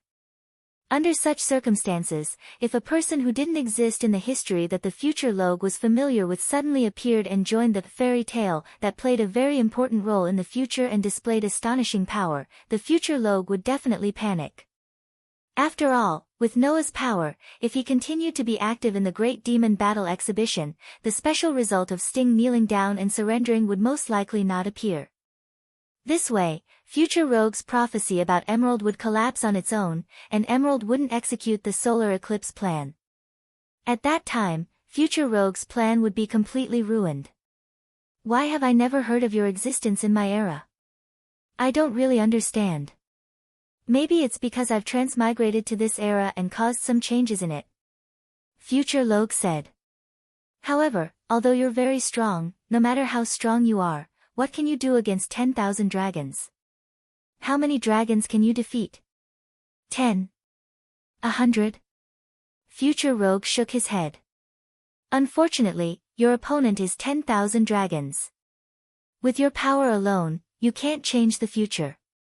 Therefore, the solar eclipse plan must be executed, Rogue said resolutely. Because of this, I have to think of a way to make you leave the Great Demon Battle Exhibition and let the outcome of the Great Demon Battle Exhibition develop towards the future I know. All of this is to save this world and save the future. This is what you want to know. I've already told you everything, Future Rogue said sincerely. You should be able to understand my words, right? Noah fell silent. However, in the next second, Noah calmly spoke. Unfortunately, you're lying. Chapter 17:17. At that moment, the expression on Future Rogue's face froze. The atmosphere in the space suddenly became heavy, and the temperature around Noah and Rogue seemed to have dropped a little, giving off a feeling that they were ready to draw their swords at any moment. After a while, Future Rogue spoke with an unpleasant expression. What makes you say that? Don't you realize that your words contradict each other? Noah smirked.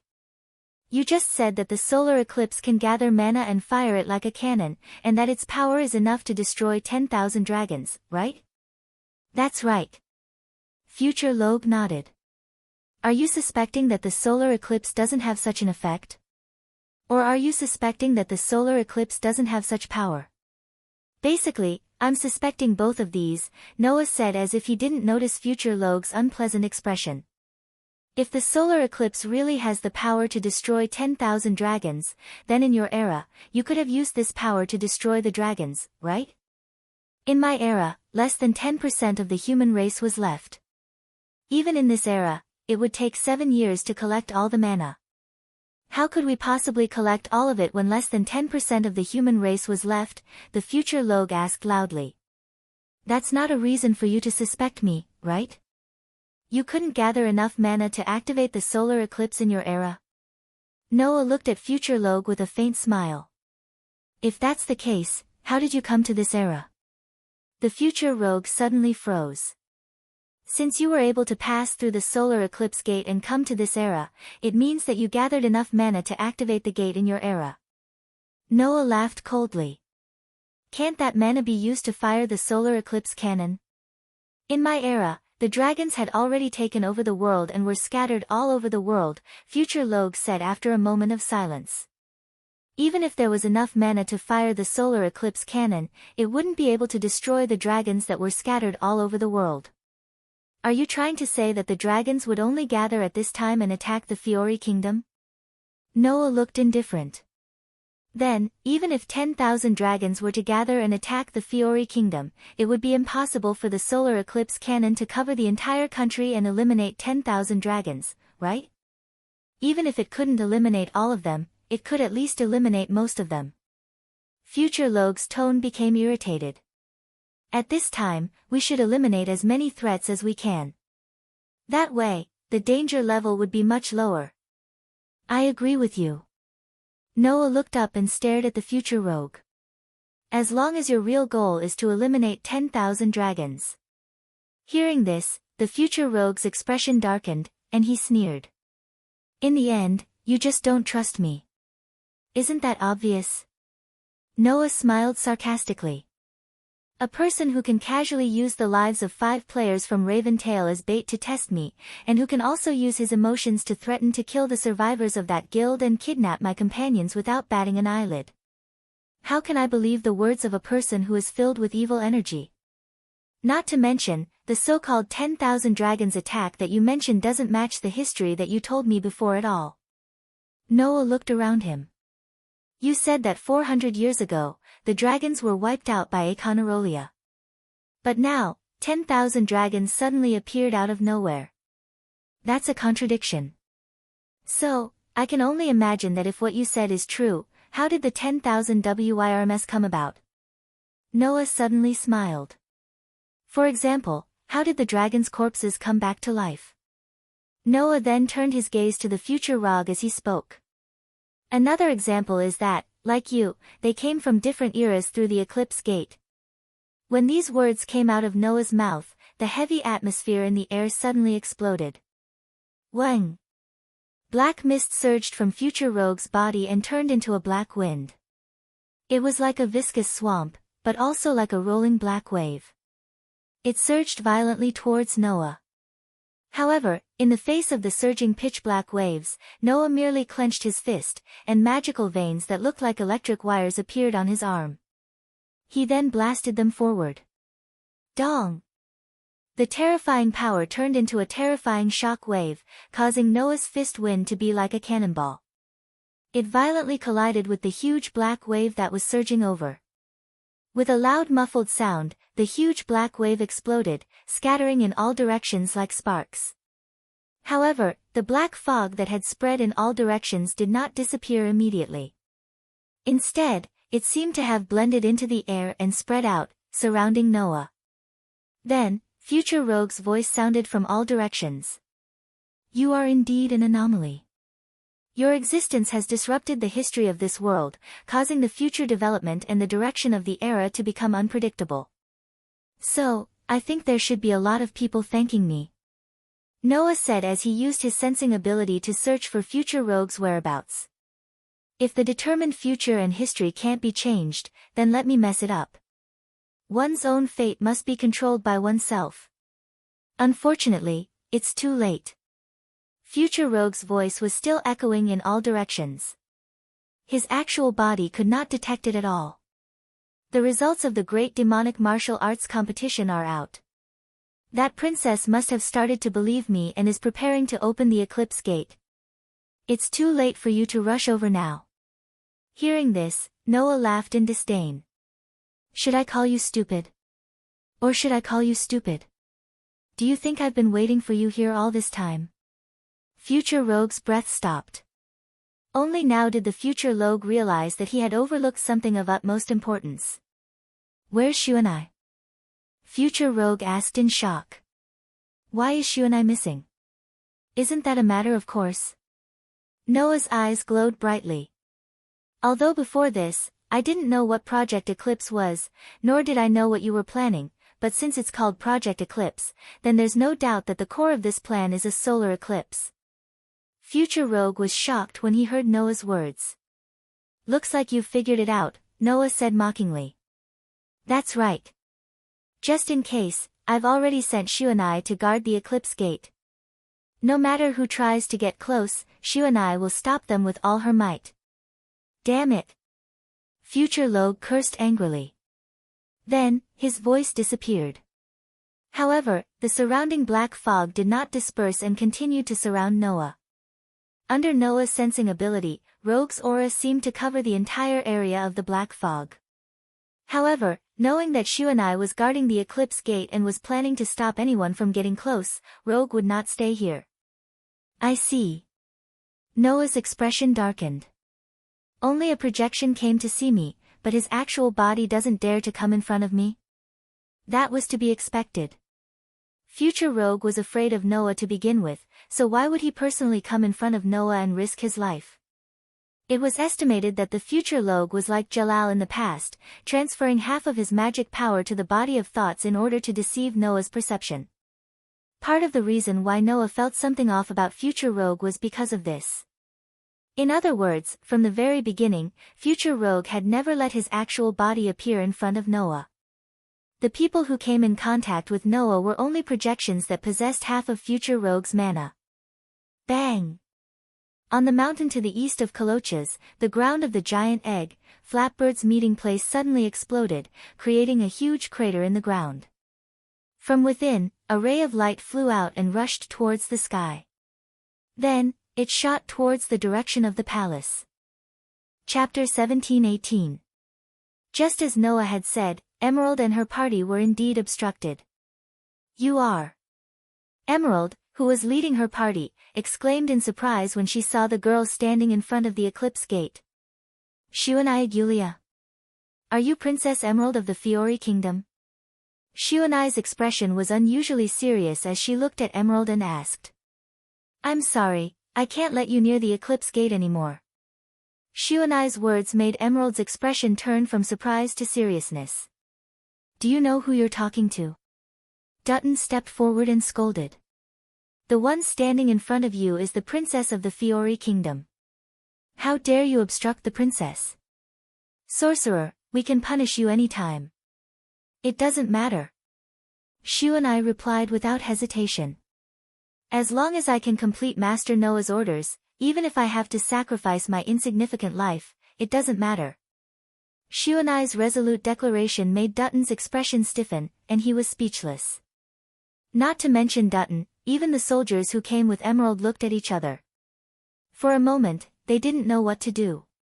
Under such circumstances, Emerald remained silent for a while, and then spoke softly. I can feel that there is not a single bit of falsehood in your words. What an amazing determination. It seems that Lord Noah, who can make you offer up such determination, is not only outstanding in strength, but also in character. But, this is not a reason for you to stop us. Emerald said loudly. Miss Shuanai, please step aside. We have a reason to open the eclipse gate. If you continue to obstruct us, I'll have no choice but to have you taken down. I've said it before, it doesn't matter. Shuanai raised her hand, and in her hand was a dazzling golden key. Her eyes were filled with determination. But, if you don't have the resolve to kill me, then you can't pass me. As she finished speaking, the key in Shuanai's hand emitted a dazzling light. Seeing this scene, the kingdom's soldiers raised the weapons in their hands and pointed them at Yuno. However, Emerald raised her hand and stopped the soldiers from acting rashly. Almost in the next second, a strange phenomenon occurred. The dazzling light emitted from the star elemental key in Xuanai's hands suddenly dimmed. Then, Xuanai sensed it. The mana that he had just instilled into the astral key in his hands suddenly went out of control.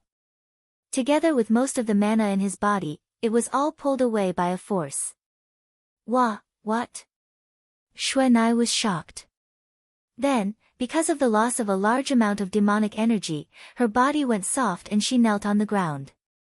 Seeing that Xuanai was at a loss, Emerald explained. Since you know this place, you should know that the purpose of our great demon martial arts exhibition is to gather mana for the solar eclipse. Meanwhile, this is the location of the solar eclipse gate. If you use spells in front of the solar eclipse gate, all of the mana available will be sucked away. You won't be able to fight here. Xuanai's pretty face suddenly changed. If you can't use magic, no matter how powerful you are as a magic shooter, you're just an ordinary girl. Dutton shook his head. Unfortunately, you can't stop the princess. Then, Dutton immediately waved his hand. A few soldiers stepped forward and held Xuanai up. Although Xuanai was weak, she still struggled desperately. Unfortunately, just as Dutton said, without mana, Xuanai was just an ordinary girl.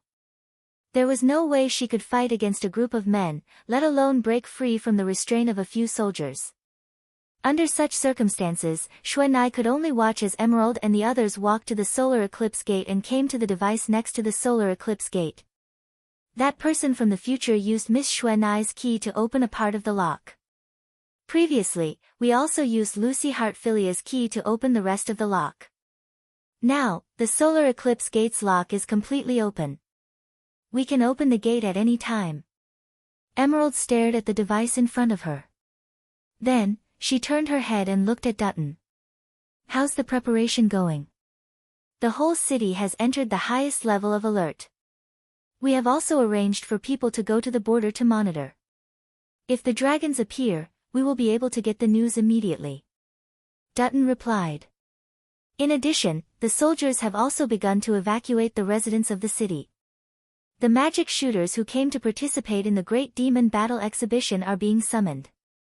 They have already gathered in the central square of Coloches. Very good. Emerald nodded. After the dragons appear, we will immediately fire the eclipse cannons to destroy the dragons. However, no matter what, there are 10,000 of them. By then, there will definitely be some survivors. We need the power of the magic shooters to fight against the dragons. We must not neglect them. I understand. Dutton pondered for a moment, then glanced at the struggling Xuanai. However, that starling magic shooter seems to have agreed to Noah Doria's request to stop us from opening the gate. Should we treat Noah Doria and Fairy Tale as enemies? We must not do that. Emerald hurriedly said. Although I don't know what's going on, that Lord's power is much greater than that of an ordinary person. He will be our trump card to destroy the remaining dragons. Moreover, there are many powerful magic shooters in Fairy Tale. We cannot lose this powerful force.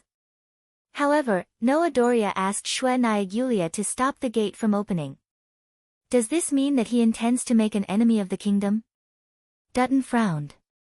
When the time comes, what if he helps the dragons to fight against the kingdom? That lord may not know the true purpose of the Eclipse Project, nor does he know that 10,000 dragons are about to attack. Perhaps, like you, he thinks that we intend to use the eclipse to change history. That's why he wants to stop us. Emerald looked at Dutton seriously. Could it be that you, who did the same thing as that lord, also intend to help the dragons to fight against the kingdom? This. Dutton was speechless. You can't be too presumptuous. Emerald raised her head and looked at the eclipse gate. I don't think that lord has any ill intentions towards us. Although he is different from us and possesses great power, he is still a human.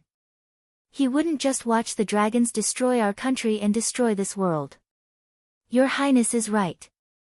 Dutton said helplessly. Then, What should we do now? Hearing this, Fei closed her eyes and took a deep breath.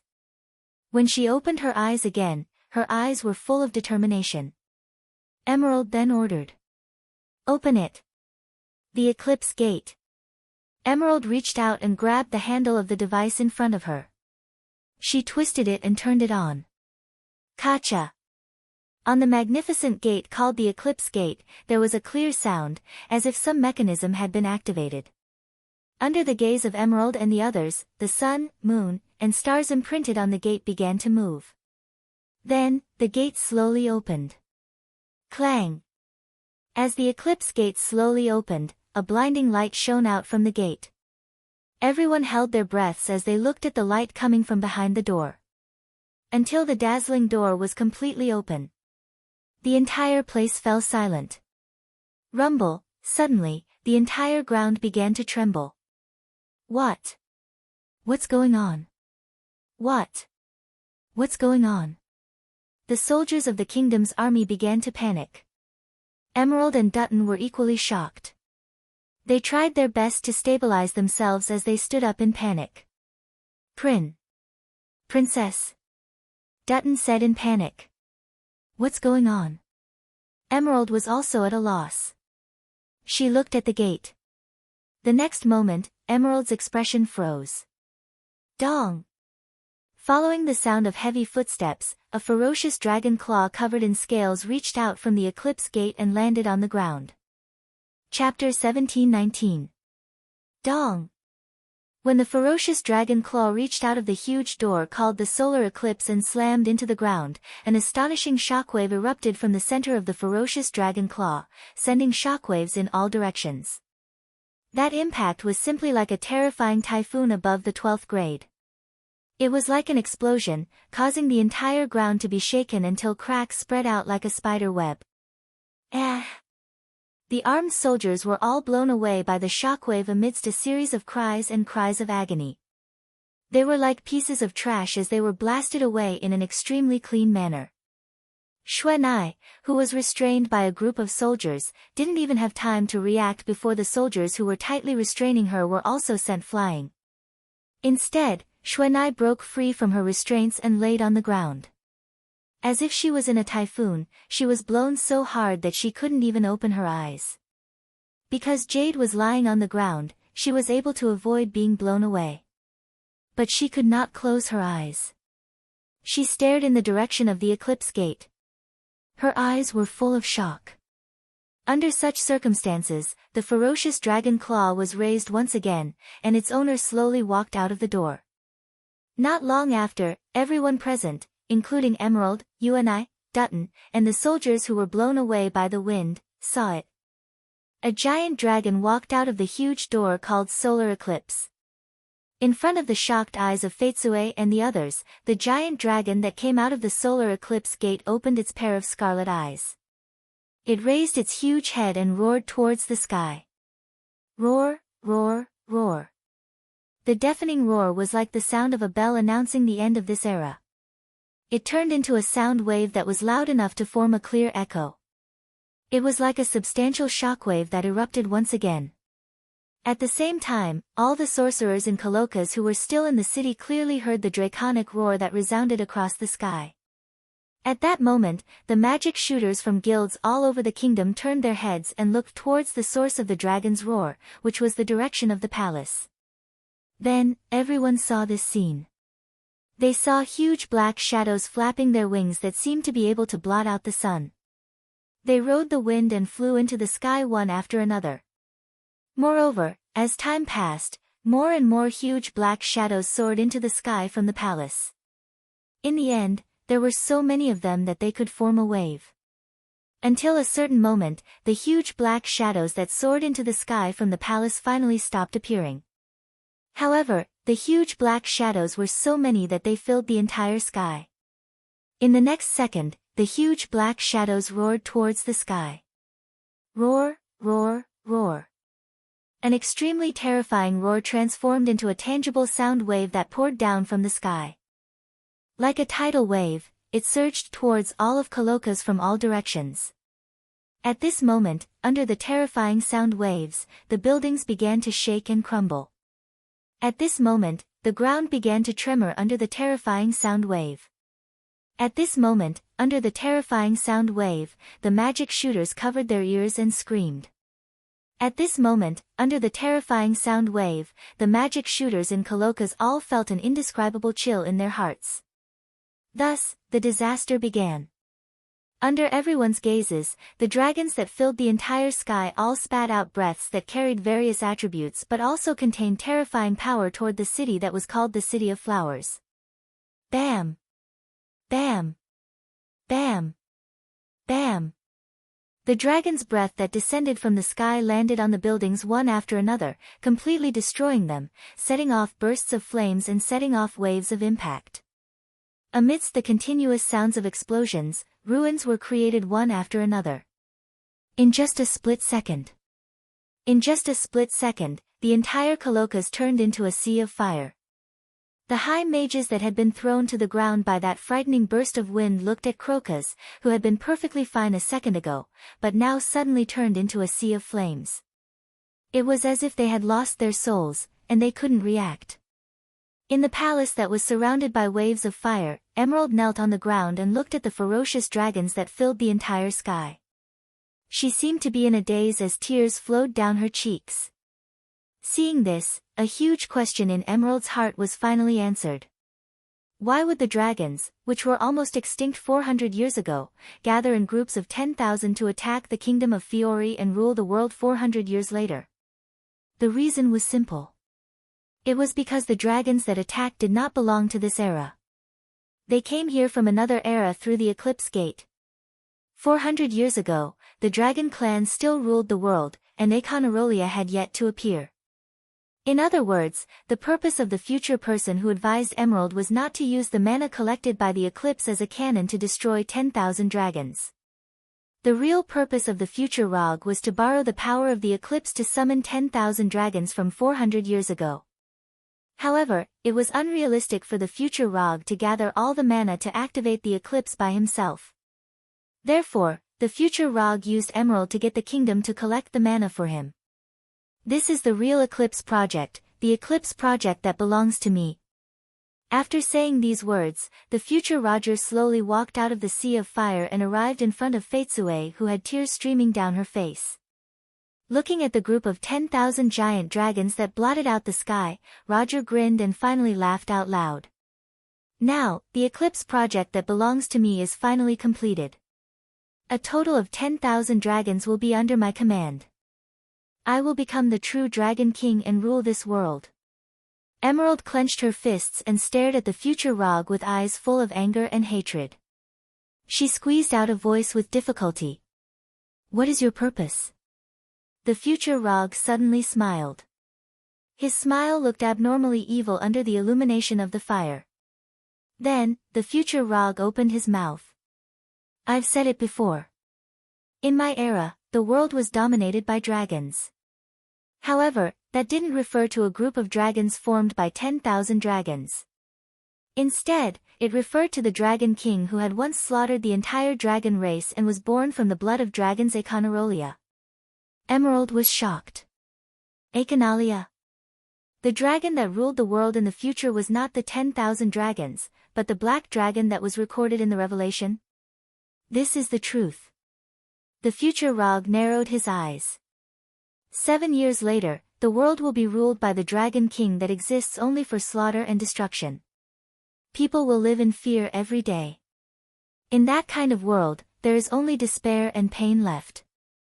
In order to escape from Aeconalia's control, I created a secret technique that can control dragons, which is the so-called dragon control magic. The future Rog clenched his teeth and said with hatred. However, I don't know if it's because Aeconalia's nature is human, or if it's because he's too powerful, my dragon control magic has no effect on him. In the end, I could only escape from the era of Aeconalia's control and come up with a plan. The eclipse doesn't have the effect of a cannon. It's just a door that connects to time.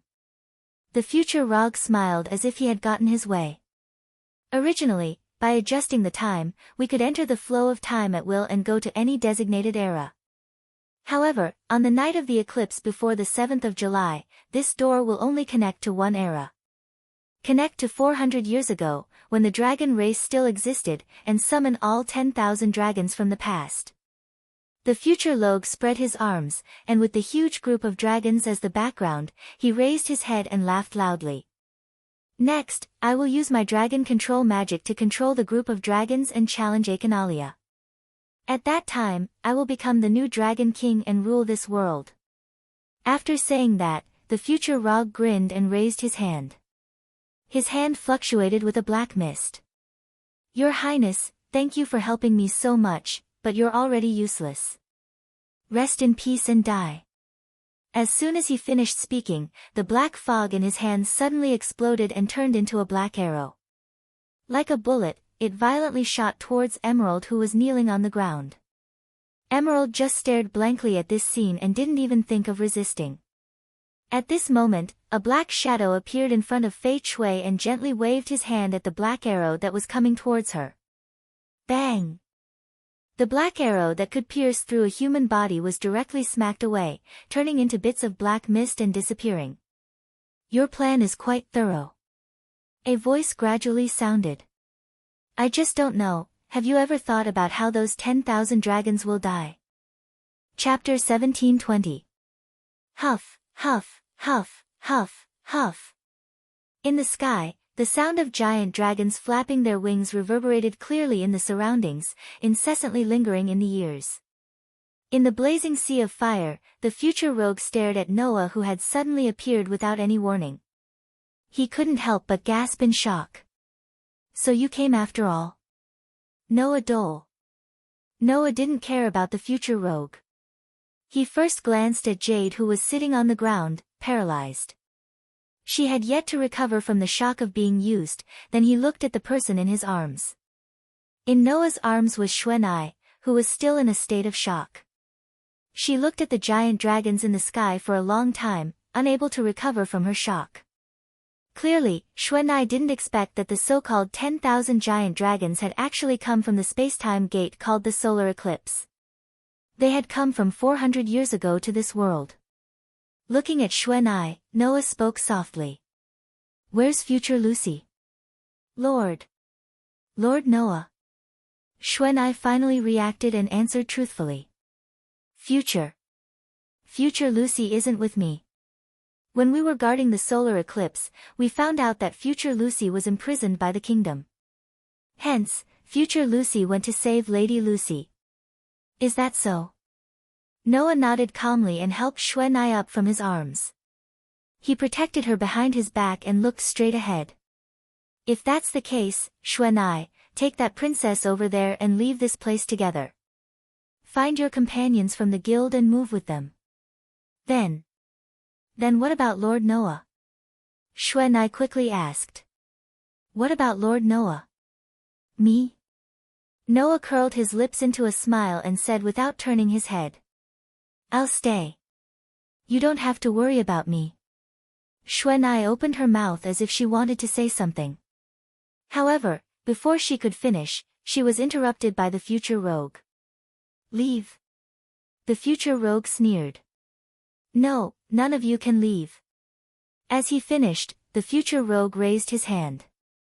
Roar. In the sky, one of the huge dragons suddenly roared and turned into an arrow that was shot from a bow. It swooped down, bringing with it a whistling atmosphere and a strong wind. It was like a huge meteorite that rushed towards Noah. Lord Noah. Xuanai cried out in surprise. However, Noah merely coldly stared at the enormous dragon that was charging down from the sky toward him with an extremely powerful momentum. He clenched his hand into a fist. Wang! Magic patterns that looked like electric wires crawled up Noah's arm. After being strengthened by magic and the endless magical power provided by the third perpetual motion mechanism, at this moment, a terrifying power surged into Noah's arm. Bang! With a loud explosion, Noah soared into the sky and punched the chest of the huge dragon that was swooping down. Dong! When Noah's fist landed on the huge dragon's chest, a loud, heavy sound that sounded like a bell rang in the air. Then, the huge dragon that was swooping down with a huge momentum was blasted away. It turned into a cannonball and flew back at a speed faster than when it came, crashing heavily into a building. The huge building was smashed into pieces by the huge dragon and turned into rubble. The huge dragon was buried in the rubble and could no longer be seen. The future rogue's expression froze on his face. Xuanai covered her mouth, and her eyes were filled with surprise.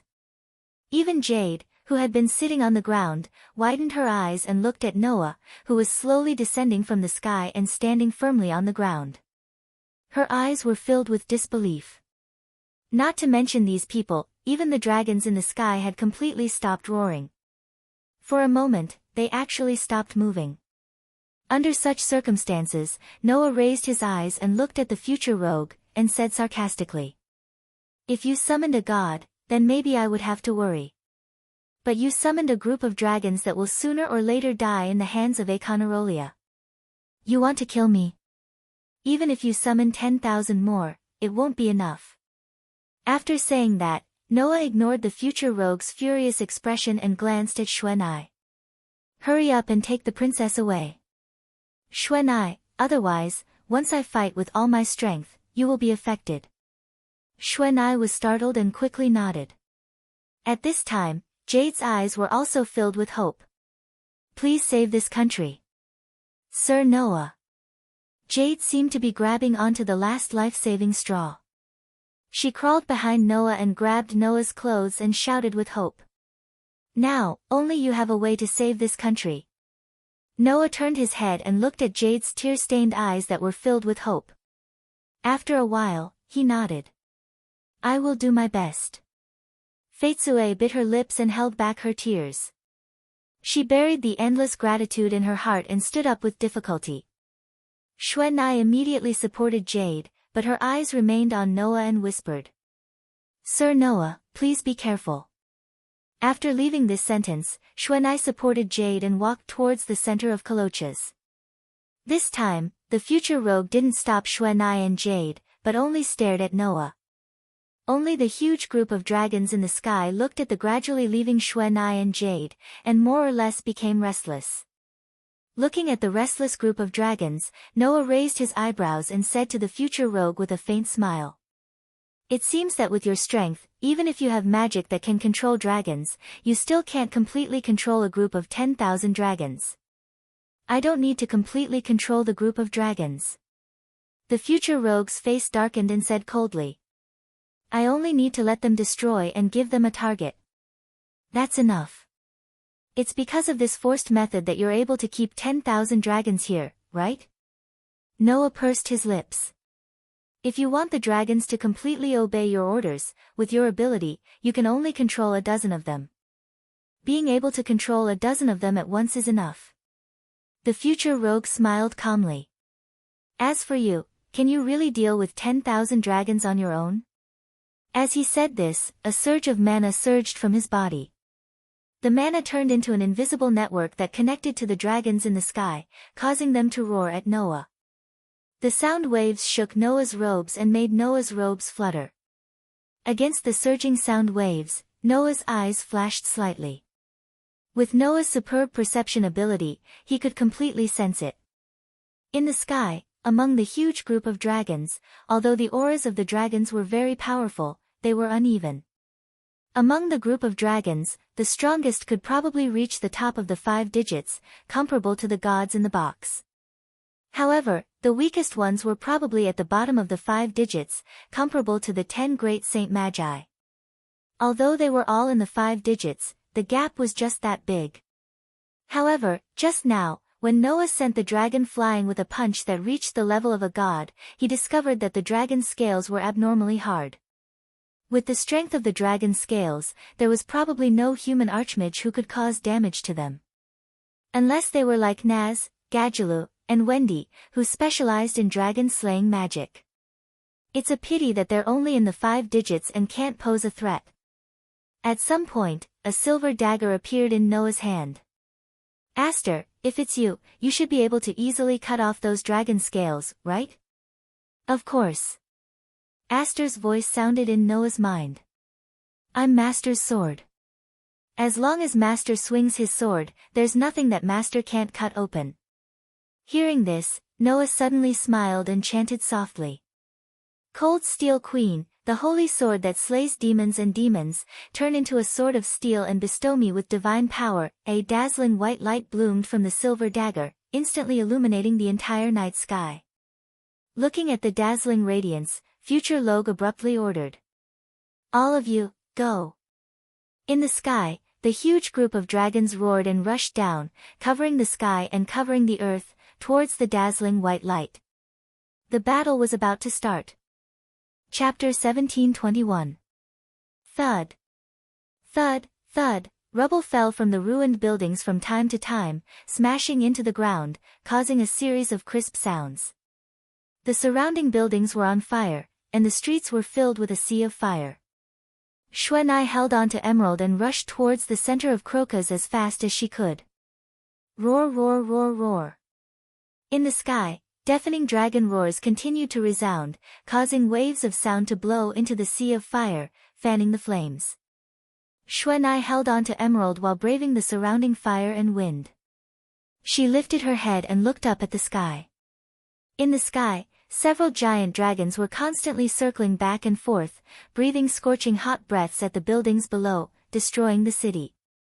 Future Log's dragon mastery magic could not control the large number of dragons in the end. Even though he forced most of the dragons to stay at the palace and hold the fort, there were still some that broke away and completely ignored Future Log's orders, wreaking havoc in Crocus.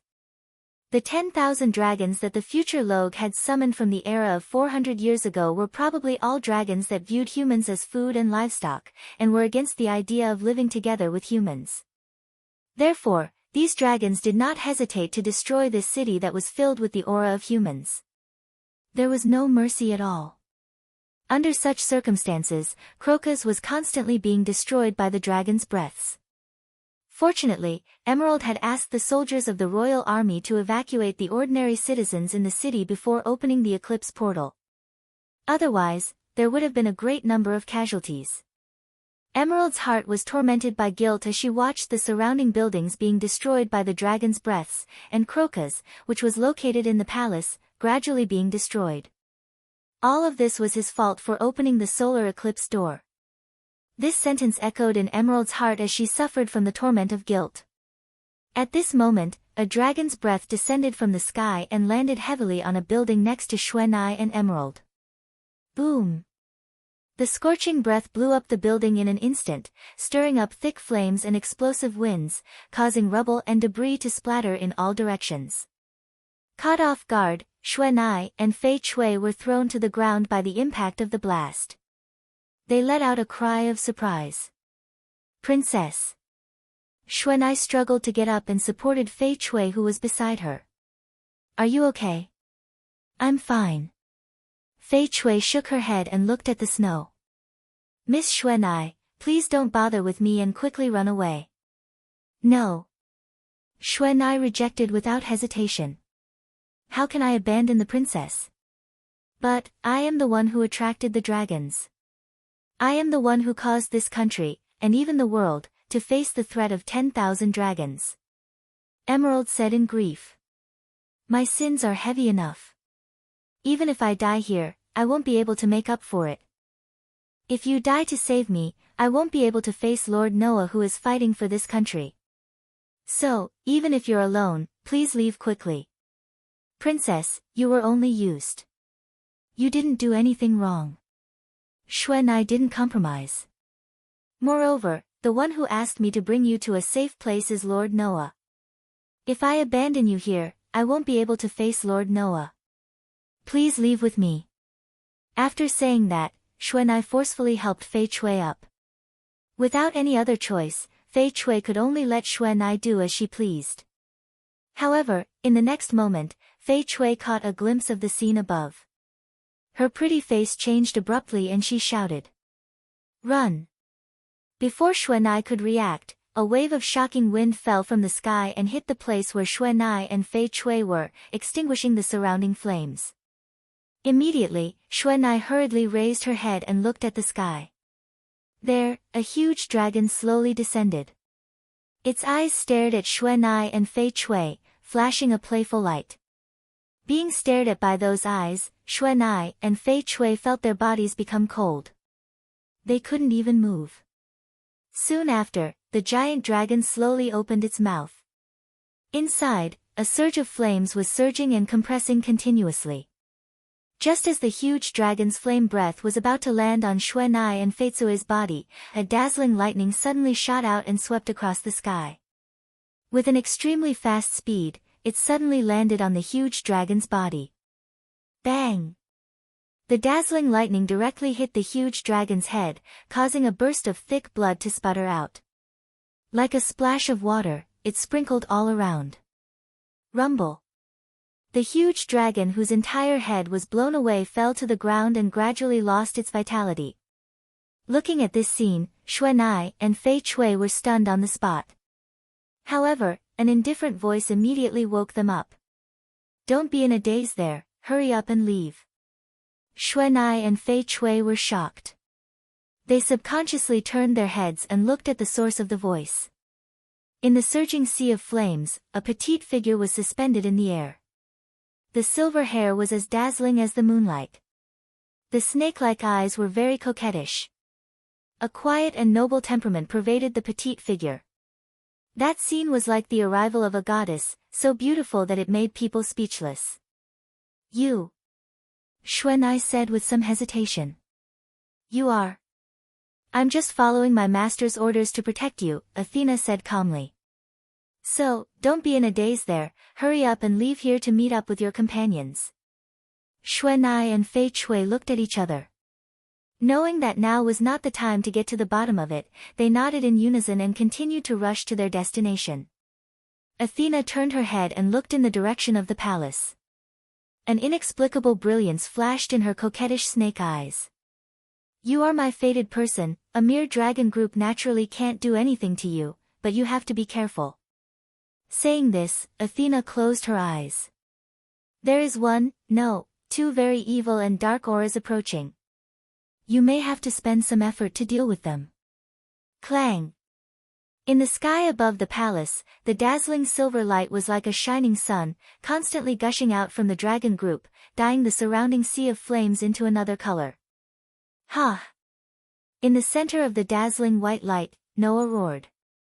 The demon slayer in his hand drew a cold arc of light, like moonlight, sweeping across the surroundings. Ultimate sword technique. Form 3 Shadow Moon Dance. The moonlight slash swept across the space, and like an arc, it suddenly appeared. In the sudden appearance of the moonlight, a roaring dragon that was rushing towards Noah's direction had just touched a little, and a white line immediately appeared on the part of its body that came into contact with the moonlight. Puchi! The moment the white line appeared, the dragon's body immediately followed the white line and directly broke into two halves, along with a large amount of blood, falling from the sky. And it was not only that one dragon that came into contact with the moonlight slash. Puchi puchi puchi. Accompanied by a series of ripping sounds, the giant dragons were all cut in half, bringing bursts of blood with them as they rained down from the sky. Apart from the Dragon Slayer magic, no other sorcerer could break through the scales, but under the elven magic equipment called the Demon Slayer, it was as fragile as a piece of paper. Holding such a terrifying holy sword in his hand, Noah continued to charge into the group of dragons, killing them one after another. His whole body was bathed in dragon blood. His figure was like a ghost. On the ground, Future Logue, who was watching this scene with his own eyes, shouted. "Don't go near him. Use your breath. Use long-range attacks." Receiving Future Logue's order, the dragons surrounding Noah suddenly opened their ferocious beastly mouths, gathering a wave of magic. In the next moment, the dragon's breath shot towards Noah's direction, landing on his body. The powerful breath exploded on Noah's location, turning into a burst of fire, vibrating in the air. Chapter 1722. On the ground, a victorious smile appeared on Future Logue's face as he watched the flames explode in the sky. However, in the next second, that smile froze on Future Logue's face. In mid-air, the flames that exploded in the sky suddenly trembled, and like streams of air, they all began to converge towards the center. There, Noah raised the holy sword in his hand high up, and absorbed all the surrounding flames into the holy sword. Immediately, streams of scorching flames converged on the holy sword's body, circling around the bright sword as it expanded. Noah held the holy sword's hilt tightly, and with a crouch, his entire body shot out like a bullet, instantly catapulting in front of the group of dragons closest to him. Absolute sword technique. Form 4 flame slash. The holy sword that was surging with scorching flames heavily slashed down. Pang! Flames that were even more shocking than before suddenly exploded, turning into a wave of scorching flames. In an instant, it covered the group of dragons, and a violent shockwave shook the group of dragons nearby away, scattering the entire group of dragons in an instant. Then, in the scorching flames, one by one, the dragons fell from the sky as if their bodies were being roasted, smashing onto the ground, causing the ground to tremble. Future Logue could only try his best to stabilize his body, looking at the dragon corpses all around him, and the dragon blood that splattered everywhere. His entire body trembled. That guy, is he really a monster? Just as Noah predicted, the scales and body of a dragon were extremely hard. Not only was their defense against physical attacks high, but their resistance against magic was also unimaginably high. Apart from the dragon slayer magic, it was almost impossible to find any magic that was effective against a dragon. At least, it was like that in this world. Therefore, even if it was the weakest 5-digit dragon, it was still possible for a human to win. Even if one mastered the dragon slayer magic, wanting to defeat a dragon was a very difficult thing to do. Not everyone could become an existence like Aconarolia. It was precisely because of this that the future Logue, a dragon-slaying archmage who used the shadow attribute dragon-slaying magic, created another dragon-slaying magic that could control dragons instead of fighting them head-on. However, in front of Noah, the WIRMs that humans could not defeat at all were like the most fragile lizards that were killed one after another. How could that kind of thing happen? If humans could really have this level of power, how could the world be controlled by Aconalia? Future Logue roared at Noah, who was in midair. It's impossible for a human to defeat a dragon. Future Logue's body, as if he was in a frenzy, formed an invisible network that connected to the dragons. Roar, roar, roar. The dragons immediately roared in unison. Their roars were filled with rage. Future Logue was unwilling to believe that a human could defeat a dragon, but how could those dragons, who regarded humans as food and livestock, believe that a mere human could single-handedly challenge a group of 10,000 dragons? Seeing one dragon after another die under Noah's holy sword, the rest of the dragons were incomparably furious and also went crazy. Therefore, there was no need for Future Logue to give the order. The giant dragons flapped their wings and charged towards Noah in groups. Noah's eyes flashed as he hovered in midair, his gaze sweeping the surroundings. As far as Noah's eyes could see, there were dragons charging in his direction from all directions, surrounding him in the middle. At that moment, Noah tightened his grip on the holy sword, and the divine power in his body was channeled to the maximum extent he could control, causing the sword to emit an unprecedented dazzling light, illuminating the entire night sky as bright as day. Then, one dragon after another rushed into the dazzling light. Clang! Sword light flashed in the space. Pang! A dragon's breath swept past. Poochie poochie poochie. Tearing sounds were incessant, causing the dragons to be cut in half one after another. Peng peng peng peng. Waves of explosions also shook the air, causing the astonishing flames to surge in the dark night, making it seem magical and illusory. Noah's figure was constantly flashing in mid-air, charging back and forth among the dragons. The holy sword in his hand was constantly swinging, and every time he swung, a dazzling sword light would be drawn, killing a dragon. Meanwhile, the dragons charged in Noah's direction fearlessly, spewing breaths of various attributes from their mouths, attacking Noah's figure that was too small compared to the dragons, causing explosions to ring out incessantly. However, as time passed, Noah didn't suffer any injuries at all. Even his physical strength seemed to be bottomless as he continued to charge, and charge. Compared to Noah, the dragons and the astonishingly large number of dragons were killed one after another, causing a large amount of blood to fall to the ground. On one side, there was a lone human. On the other side, there was a massive number of dragons. Originally, it should have been a completely different battle situation. In the eyes of others, there was a huge disparity in the battle, but it was a one-sided massacre by the humans. And this battle situation was predestined from the beginning. Comparing the advantages of both sides, it was easy to understand. Although Noah had lost his authority, sovereignty, ability value, and even his treasure vault, Aster was the strongest sword spirit that even the Elven King, who was the embodiment of the elements of the world, was afraid of. With the support of the third perpetual motion mechanism's spiritual core, and the support of unlimited divine power, this power was unleashed without any restrictions, and its power could be imagined. In addition, the sword dance of controlling the spirits belonged to the highest level of ultimate sword skills, and Noah could be ranked among the 4 digits. On the other side, the strength of the dragons was uneven. The strongest was at the top of the 5 digits, and the weakest was at the bottom of the 5 digits. However, in the situation where there were as many as 10,000 dragons, even if none of the dragons could be ranked among the 4 digits, they wouldn't be slaughtered by Noah alone. The problem was that although Noah had lost his authority, he still had the physique of a god slayer. Mysteries that didn't reach the level of a god couldn't be effective against Noah. Therefore, the magic of the dragons couldn't be effective against Noah, but Noah's elven magic device could easily break through the tough dragon scales that were almost impossible for humans to break. In this way, even if there were more dragons, how could they do anything to Noah? If Athena hadn't been sent by Noah to protect her companions in Kolokasli, and if she didn't have the lightning of salvation and the heavenly sword of salvation in her hands, the dragons would have all died. Looking at the dragons falling one after another under Noah's sword, the future Logue was terrified. Monster, that guy, is definitely a monster. At this moment, in the eyes of the future Logue, a figure appeared behind Noah who was killing the dragons. That figure was none other than Econarolia. One was a human. The other was a dragon king.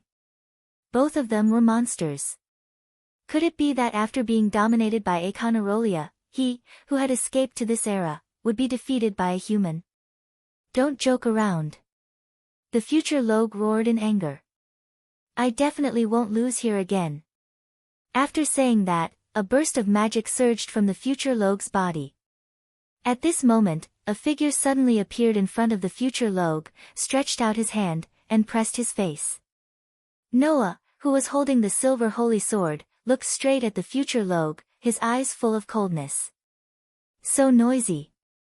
After saying that, Noah's hands suddenly tightened, and he directly grabbed the future Logue's face, lifted him up, and slammed him heavily on the ground. Bang! The future Logue didn't even have time to react before his whole body was slammed on the ground, causing the ground to crack. Chapter 1723. Cough. The strong impact from his back shook his internal organs, causing him to cough up blood on the spot. Blood splattered on future Rogue's face, staining his sinister face. In fact, future Logue wasn't weak. In this era, future Logue's strength was already very outstanding. He was much stronger than Naz and Gadjalu, who participated in the S-rank promotion exam. As a magic shooter, even if he couldn't be said to be at the peak, he was definitely in the ranks of the powerful. Future Logue came from 7 years in the future. 7 years of bitter struggle in a world dominated by Econarolia. One could well imagine how powerful Logue would become in the future. At least, with future Logue's strength, it wouldn't be strange to say that he could stand shoulder to shoulder with Alusha and Kagura. However, facing an existence that could solo 10,000 dragons, future Logue had no power to fight back. It was still the same sentence. It wasn't that future Logue was too weak. It was just that Noah's strength couldn't be considered on the same level as human magic shooters. Damn. Damn. Future Logue struggled to get up. But before future Logue could struggle to get up, a flashing holy sword was suddenly pressed against future Logue's neck. The cold touch from the front of his neck made future Logue freeze. Future Logue could only slowly raise his head and look in front of him. There, Noah was holding a silver holy sword and pointing it at future Log's throat. His eyes were abnormally cold. I don't know what kind of desperate life you lived in your era, but because of that, you came to this era and used everything you could to summon 10,000 dragons for you to manipulate and conquer the world for you. How is that different from Econarolia? Noah's gaze fell on future Log, giving future Log an indescribable sense of oppression. You can't even protect your own future, yet you want to take away someone else's future. Your defeat was already destined. Shut up. Future Log hysterically roared. If it weren't for you. If it wasn't for you. I will definitely not lose here. Hearing this, Noah laughed in disdain. However, before Noah could say anything, another voice rang out in this space. No, even without this person, you can't win. The sudden voice startled the future Log. Noah narrowed his eyes and turned his head to look at the source of the voice. Tap, tap, tap, tap, amidst a series of extremely clear footsteps, a figure seemed to be slowly approaching from the distant horizon in the sea of fire.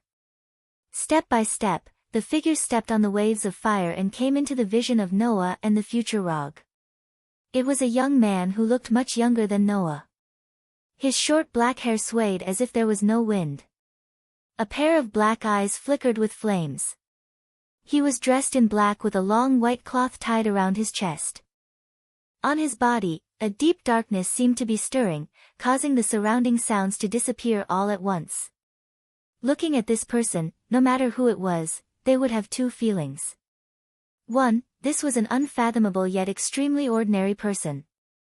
2. This was a harmless yet extremely dangerous person. The youth who had gathered two completely contradictory qualities into a single body hence walked with clear and quiet steps, arriving before Noah and the future Log. Immediately, the other party's eyes gathered on Noah as a harmless smile appeared on his face. We meet again. I'm very happy to see you again. These words were undoubtedly from the bottom of his heart. This was because no one could hear a trace of falsehood from the young man's words. As a matter of fact, she was genuinely happy to see Noah again. After all, among all the people I've met, you're the one who's most likely to kill me. Hearing this, Noah's eyes gradually narrowed. He softly spoke and revealed the identity of the person who had come. Jerf, that's right. The young man who appeared in front of Noah was none other than Jeffrey, who was exuding a contradictory aura. The most ferocious and evil dark magician in history. Jerf? The future Log gazed at Jerf in astonishment. It was apparent that even the future Log didn't expect to see this legendary figure here. However, Jerf didn't care about the future Log at all. 7 years ago, I saw the battle between you and Econarolia on Heavenly Wolf Island, Jerf said with a nostalgic sigh. Originally, I had thought that you would definitely be destroyed by Econolia. Who would have thought that in the end, not only did you not lose to Econolia, you even seriously injured him. At that time, I was truly shocked. The future Log widened his eyes to the maximum after hearing Jerf's words. His gaze towards Noah changed from resentment to shock. Heavily injured Econarolia. In the future Log's era, the world had been dominated by Econarolia. As such, it was impossible for the future Log to not know how terrifying Econarolia was. He was the dragon king who had slaughtered the entire dragon race. He was the black dragon who had destroyed an enormous country. He was the one who had brought the end of the world and the despair of an era, and this human had heavily injured him. So that's how it is. So that's how it is.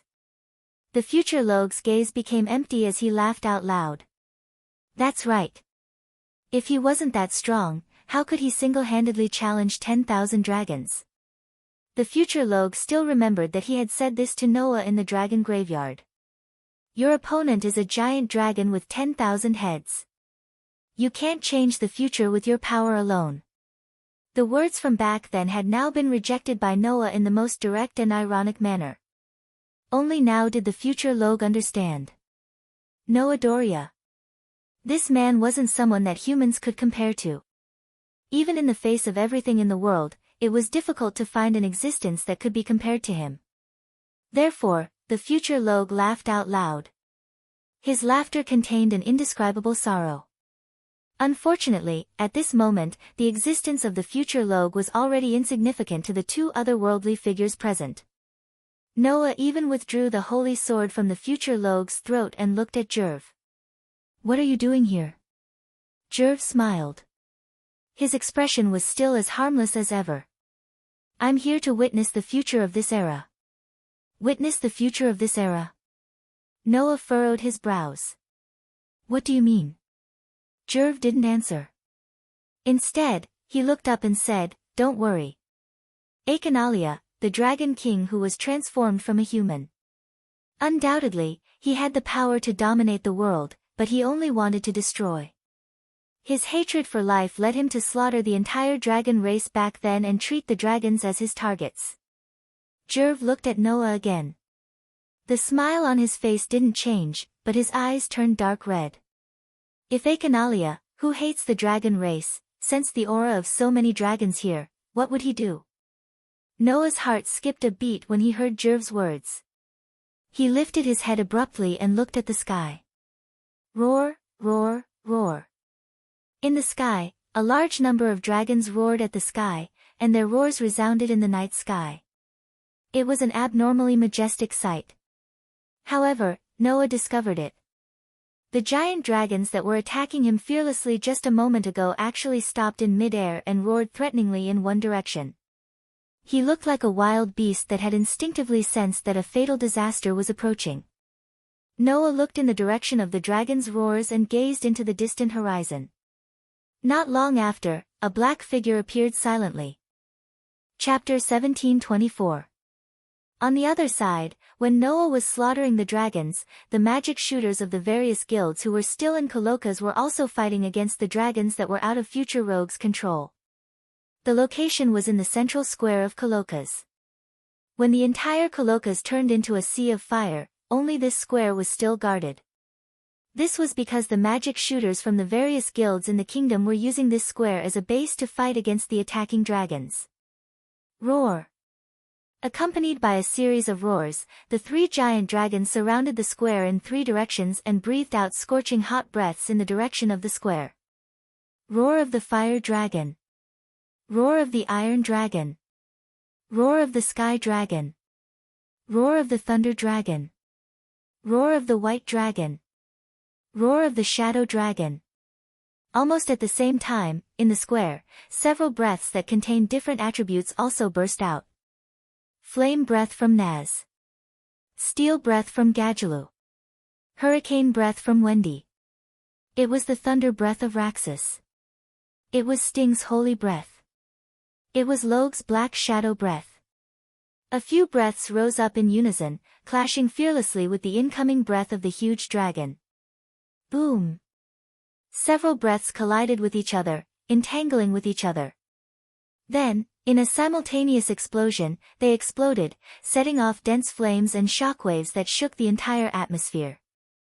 In the center of the square, the high mages from the various large guilds could only resist the berserk impact and the waves of fire while helplessly watching Naz and the other dragon-slaying high mages bitterly fighting the dragons.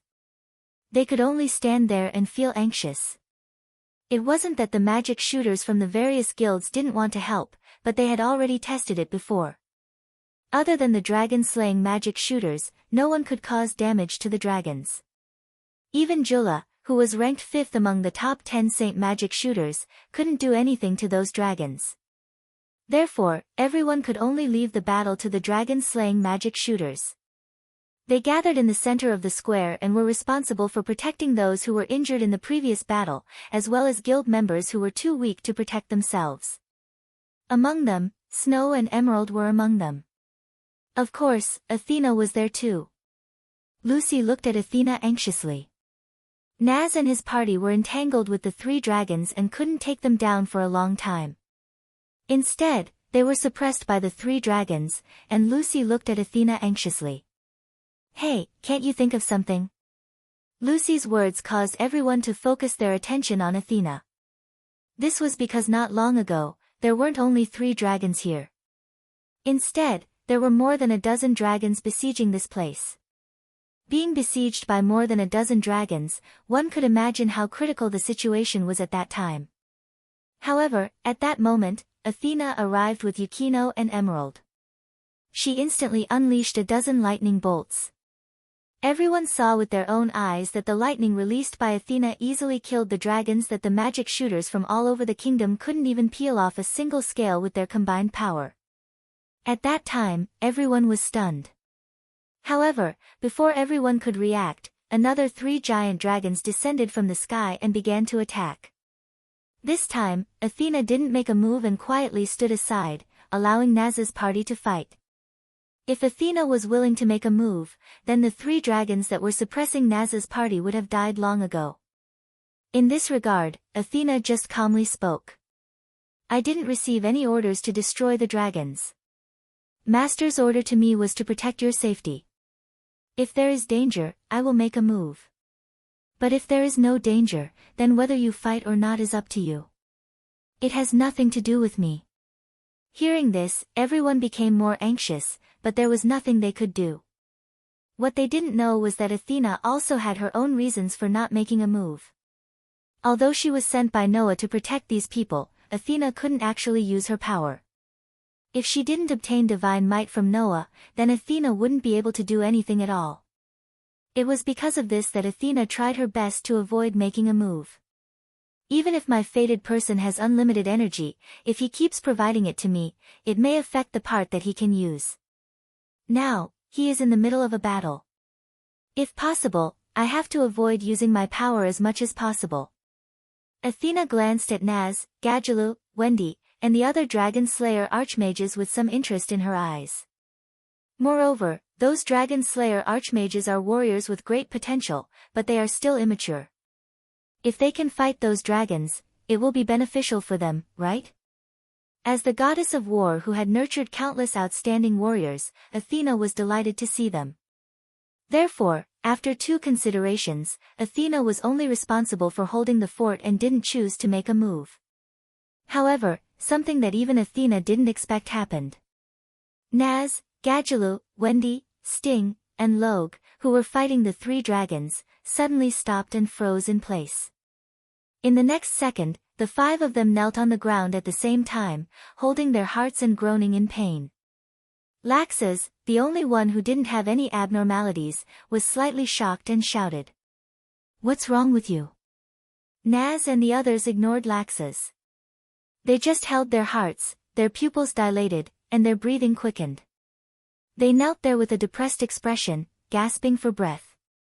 Naz. Gadjalu. Wendy. The group of fairy tale archmages were shocked. Just as they were about to rush out, they were immediately stopped by Athena. Don't go. Athena looked at Naz and the others with a coquettish glint in her eyes, and a look of surprise and doubt appeared on her young and pretty face. There's another soul awakening in their bodies? As soon as she said this, a strange phenomenon occurred. Roar, roar, roar, roar, roar, a terrifying roar that was different from the other giant dragons and seemed to be able to shake people's souls resounded throughout the world, causing the world to suddenly tremble. Hearing this roar, everyone seemed to be stunned. They froze on the spot, and their eyes widened to the maximum. The main force members of Fairy Tail were stunned when they heard this roar, and cold sweat dripped down their faces. This was because the main force members had an impression of this voice. And this voice resounded, causing the pain on the faces of Naz, Gadjalu, Wendy, Sting, and Roger to become even more intense. Their heartbeats also sped up, causing the clear sound of their heartbeats to shake from their bodies. Then, Athena raised her head, looked at the sky, and whispered softly. The evil aura is here. Hearing this, everyone present raised their heads and looked at the sky. They saw that in the night sky, in the thick clouds, a huge black shadow emerged from it, descending against the whistling wind. The pitch-black dragon wings shook the world. Its entire body was pitch black, and there were mysterious blue patterns everywhere. Its body carried a terrifying aura that separated the atmosphere. Its posture was like the embodiment of despair. The pitch-black dragon king slowly descended from the clouds under everyone's sluggish gazes. Looking at the pitch-black dragon, Makarov's voice trembled as he squeezed out a voice with difficulty. Echanarolia, as if it could hear Makarov's call, the descending Echanarolia lowered its ferocious head and looked in the direction of the square. Looking at the three-headed dragon surrounding the square, Echanarolia's eyes flashed with hostility. Not good. Athena was startled. It's planning to attack. Before she could say this sentence, in the sky, Echanarolia suddenly opened its ferocious dragon mouth, and a terrifying light of destruction fluctuated from within. In the next moment, the light of destruction turned into a breath and fell from the sky, directly falling in the direction of the square. At this moment, no one in the square could move. Everyone could only stare blankly at the breath fluctuating with terrifying destructive energy descending from the sky, and in their hearts, despair gradually grew. Athena's pair of bewitching snake eyes flashed, and her body finally surged with phosphorescent divine power. Wang! At this time, a huge beam of light violently shot from another direction, rubbing against the air, flashing through space, and fiercely attacking the breath of destruction falling on the square. Boom! The two magic power beams collided in midair, stirring up surging waves of fire, setting off a violent impact, causing everyone in the square to be shaken to the ground, letting out mournful cries. The divine power on Athena's body suddenly stagnated, and a faint smile appeared on her tender face. You came. As soon as he finished speaking, a figure flew down from midair and landed in front of everyone. Raising his head and looking at the pitch-black dragon, Noah's eyes bloomed with a cold light. Chapter 1725. Noah. The group of fairy tales magic shooters were pleasantly surprised. Noah Dole. The sorcerers of the other guilds were also overjoyed. However, Noah didn't have the spare energy to care about the others. He only looked at the pitch-black dragon king in the sky and tightened his grip on the holy sword. In the sky, Echanarolia also saw Noah, who had suddenly stepped forward. To Echanarolia, a human was just an ant, not worthy of his attention. Even dragons were prey to Echanarolia, let alone humans who even dragons couldn't resist. Therefore, Echanarolia definitely wouldn't look a human in the eye. However, at this very moment, Echanarolia was staring at Noah below.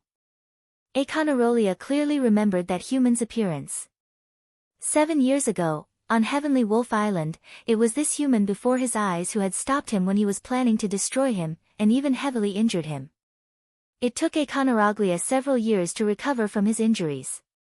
Taking a closer look, although the wounds inflicted by Noah's parting sword, EA, had already healed, there were still some scars left on Echanarolia's pitch-black body that was covered with mysterious patterns.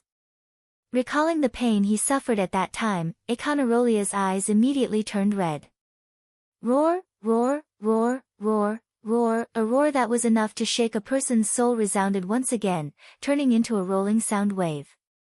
With a shock, it actually dispersed the thick clouds in the night sky in an instant, setting off a violent airflow that surged in all directions.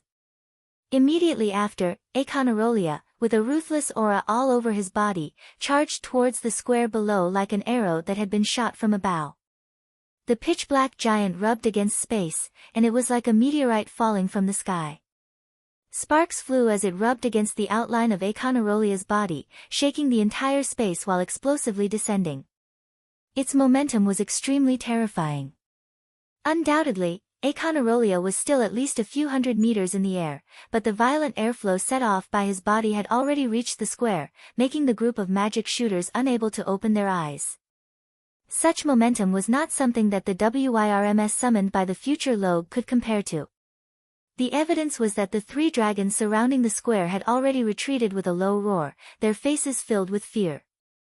Noah was the only one present who could withstand the violent waves of air that were roaring towards him. His dark and deep eyes grew brighter and brighter. Then, Noah poured all the divine might he could into the demon slayer in his hands. Clang! A gorgeous white light shone, illuminating the entire square. At this moment, Noah gathered a portion of the divine might under his feet, before releasing it in one breath. Bang! The released divine might transformed into a powerful shockwave that shattered the ground. Shio! Immediately after, Noah's entire body shot towards the horizon at an astonishing speed, the demon slayer, in his hands rising with a spiral-shaped phosphorescence. Absolute sword skill. Form 7 Dragon Bite. Dragon Bite. That was an absolute sword skill used in the air.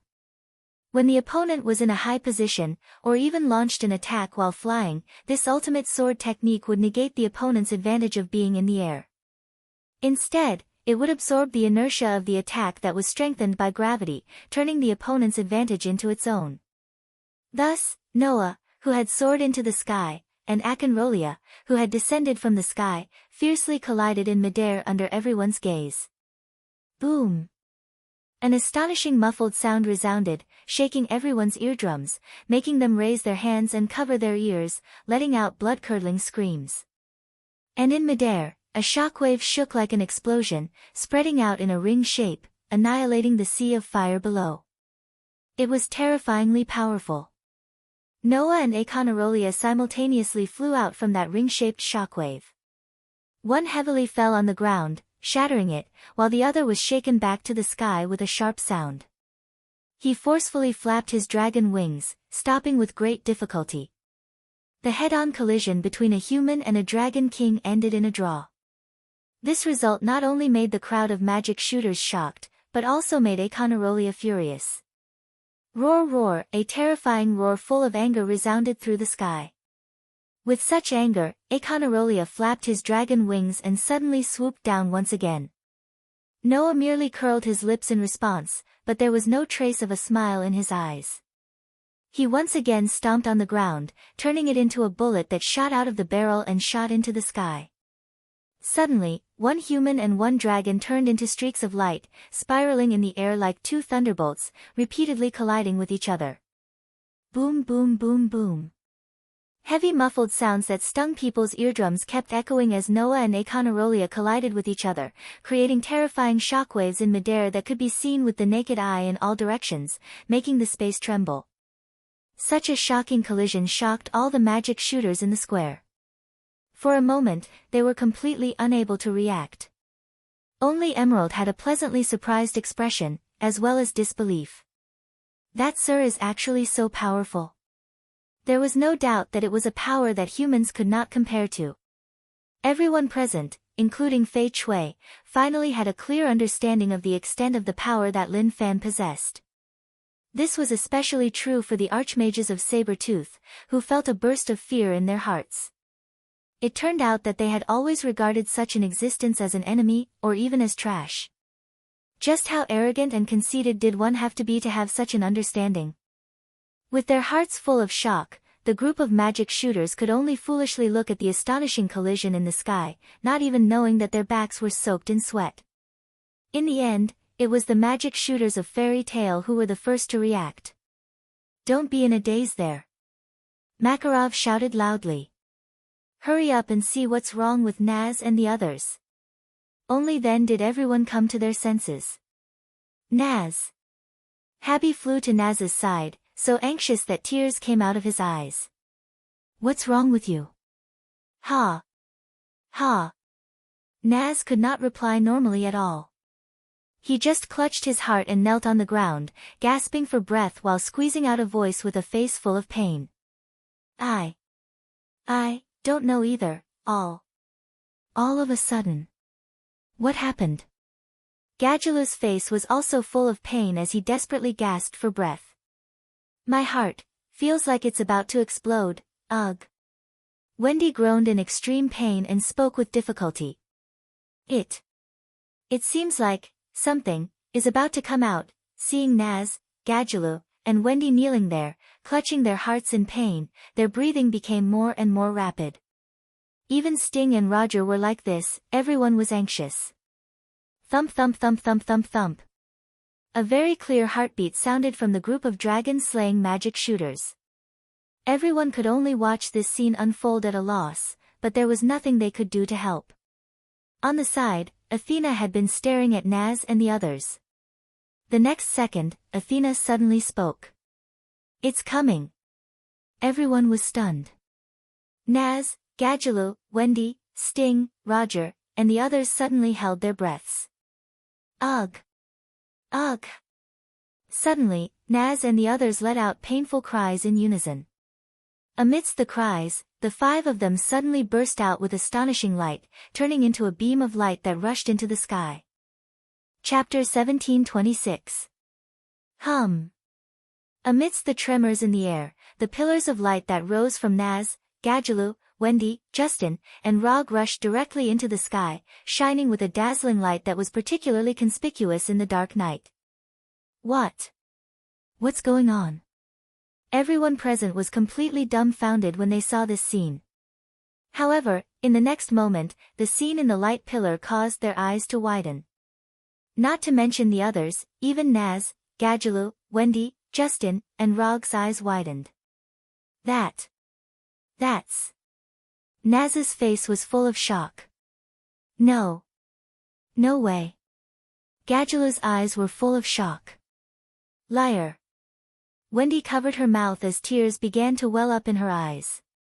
Even Justin and Rog were in disbelief as if they couldn't believe their eyes, and their bodies began to tremble slightly.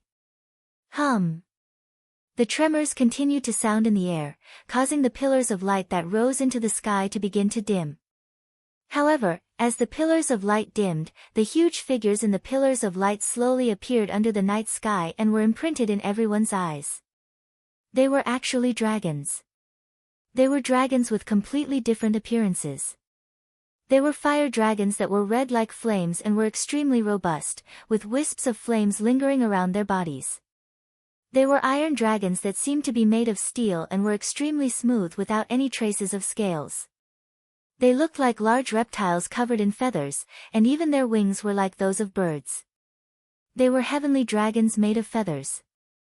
They had dragon heads and antlers like the divine dragons of the East, and their bodies were sparkling and translucent like seawater. They were shadow dragons that were undulating with some black flame-like mist and had an extremely dense and profound feeling. These 5 dragons slowly emerged from the 5 pillars of light, flapping the dragon wings behind them, suspended in the air, and slowly opened their eyes. Looking at the 5 dragons, everyone present was in a daze. That was because the 5 dragons in front of them were completely different from the other dragons. Although everyone present could clearly sense the powerful aura and pressure from the 5 dragons, no one felt any danger from them. It wasn't that these dragons didn't have the ability to harm humans, but humans instinctively understood. These dragons wouldn't harm innocent lives. Naz, Gadjaloo, Wendy, Justin, and Rog trembled all over as they looked at the 5 dragons and clenched their fists. Naz stared at the leading fire dragon and said in a hoarse voice, "Igoniel." Gadjaloo stared at the steel dragon, and his voice was full of disbelief. Metallicana. Wendy stared at the heavenly dragon that was covered in feathers, and tears finally fell from her eyes. Grandine, Justin and Rog looked at the remaining dragons and dragons, respectively, and their lips trembled, but they still called out their names. Boslogia, Sheodora, those names were all too familiar to the dragon-slaying archmages who were raised by dragons. That was because these names belonged to their parents. These dragons in front of them were the parents of Naz, Gadjaloo, Wendy, Justin, and Rog. Although they were dragons, they loved humans deeply. They raised Naz and the others, who were humans, and taught them dragon-slaying magic. However, they disappeared at one point, causing Naz and the others to bitterly search for their parents for several years. Under the incredulous gazes of Naz and the others, the 5 dragons lowered their heads and looked at their children with an unimaginable gentleness in their eyes. The leader, Igoniel, spoke in a loud voice. "Long time no see, Naz." Ignir. Naz couldn't help but stand up. He couldn't take his eyes off Ignir at all. He moved his legs and walked towards Ignir step by step.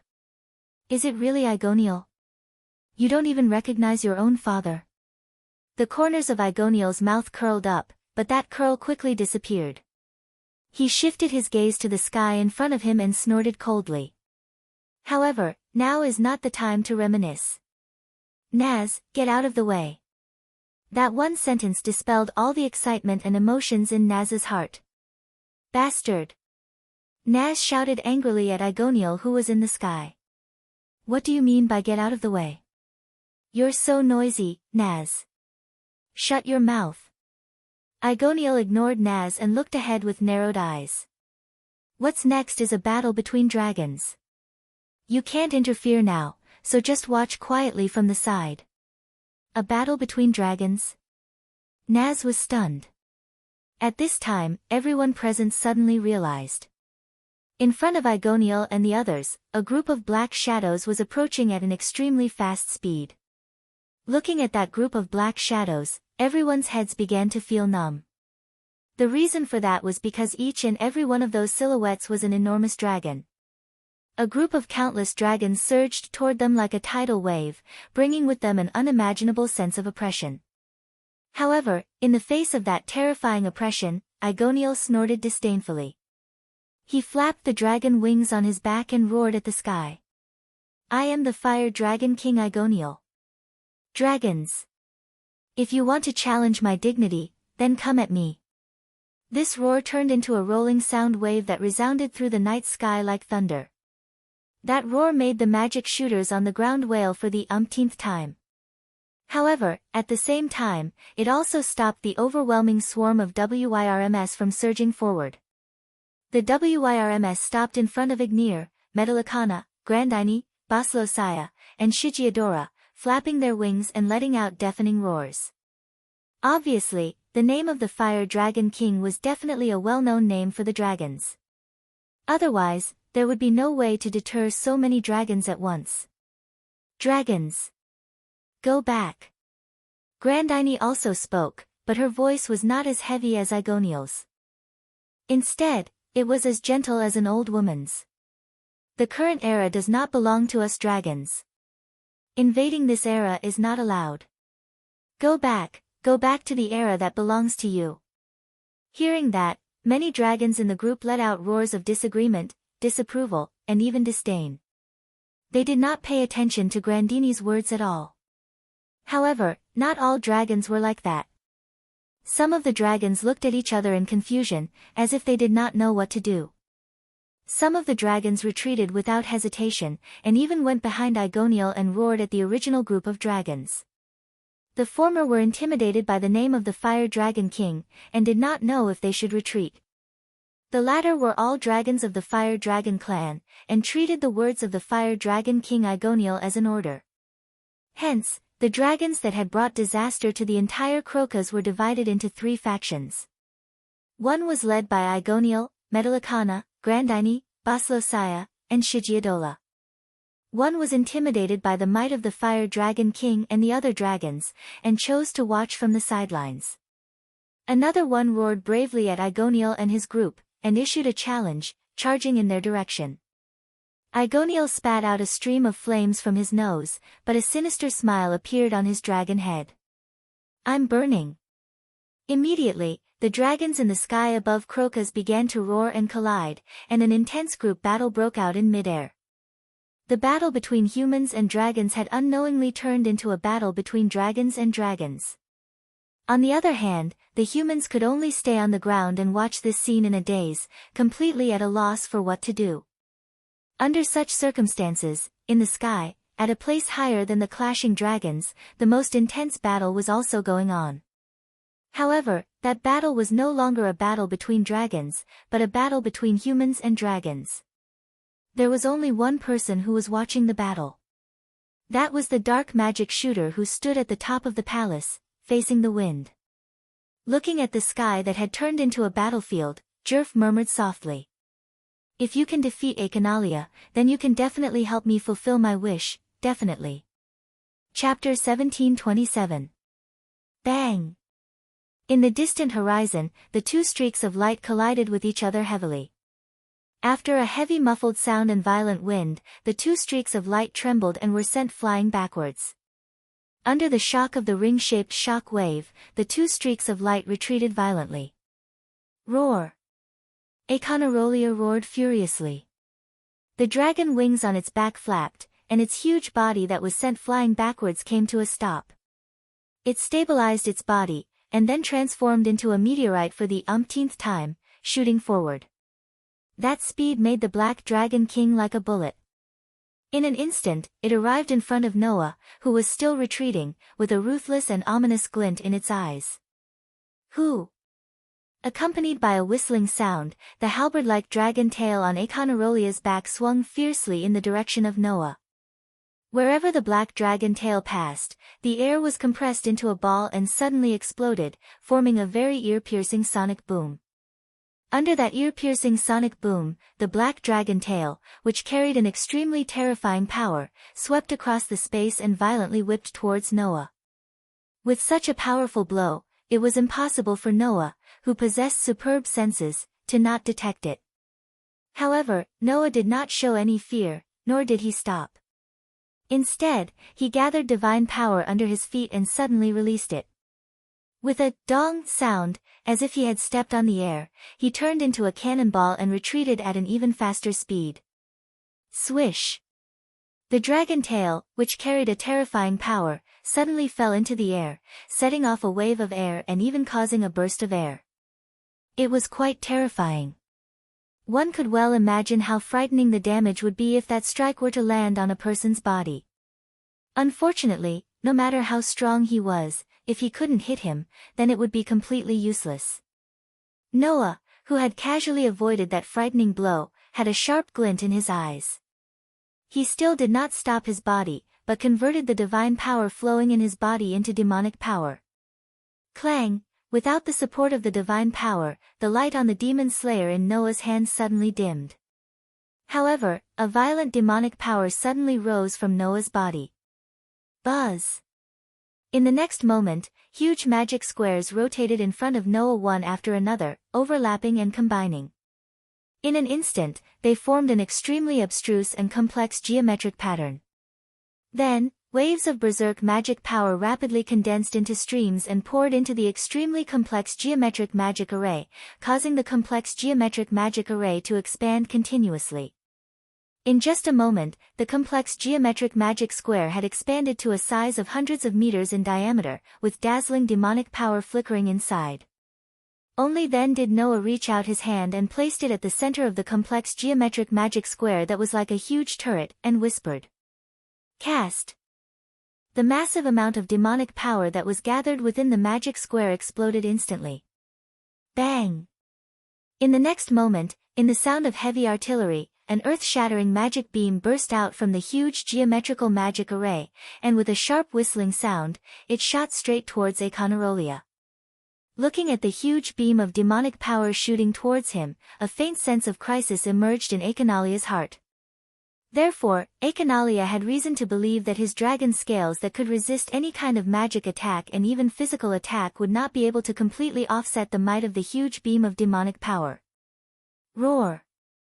Thus, Aconalia suddenly roared and opened his sinister dragon mouth, gathering demonic power that fluctuated with frightening destructive energy and condensing it into a ball of light.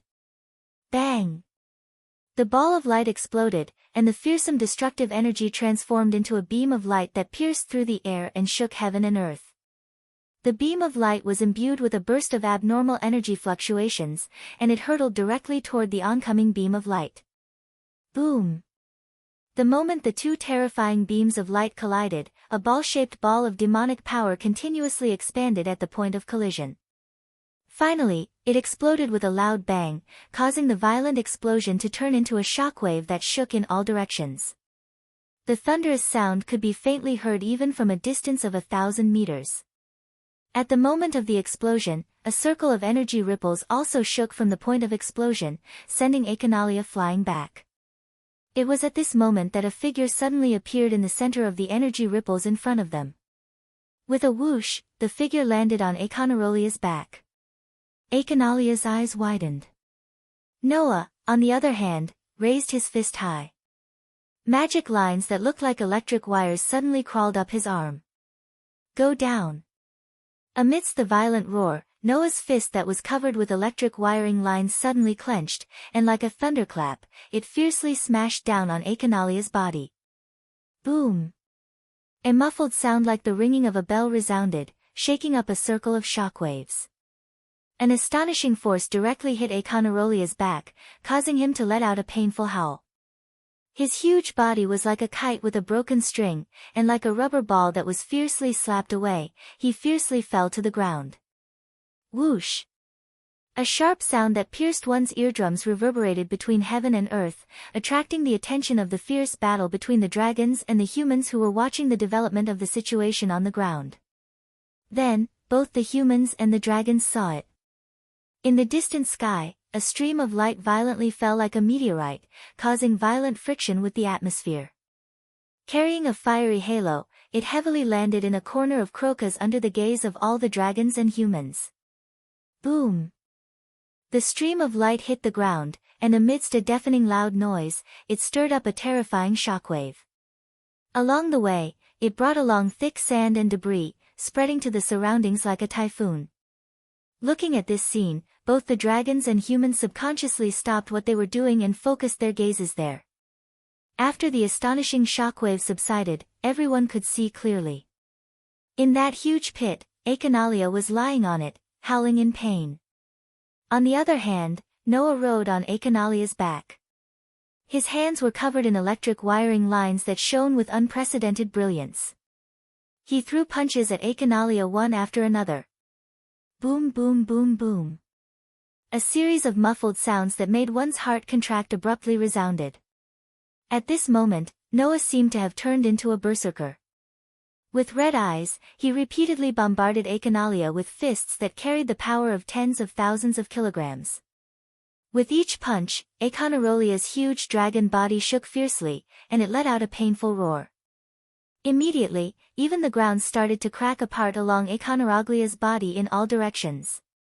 That extremely shocking scene made all the dragons and humans suck in a breath of cold air. Finally, even the ground couldn't withstand the shaking of those punches that could shatter mountains and split the sea. Bang! With a muffled explosion, the ground beneath Achanarolia shattered and caved in as if it was collapsing. Dense sand and dust filled the air, covering Achanalia's body.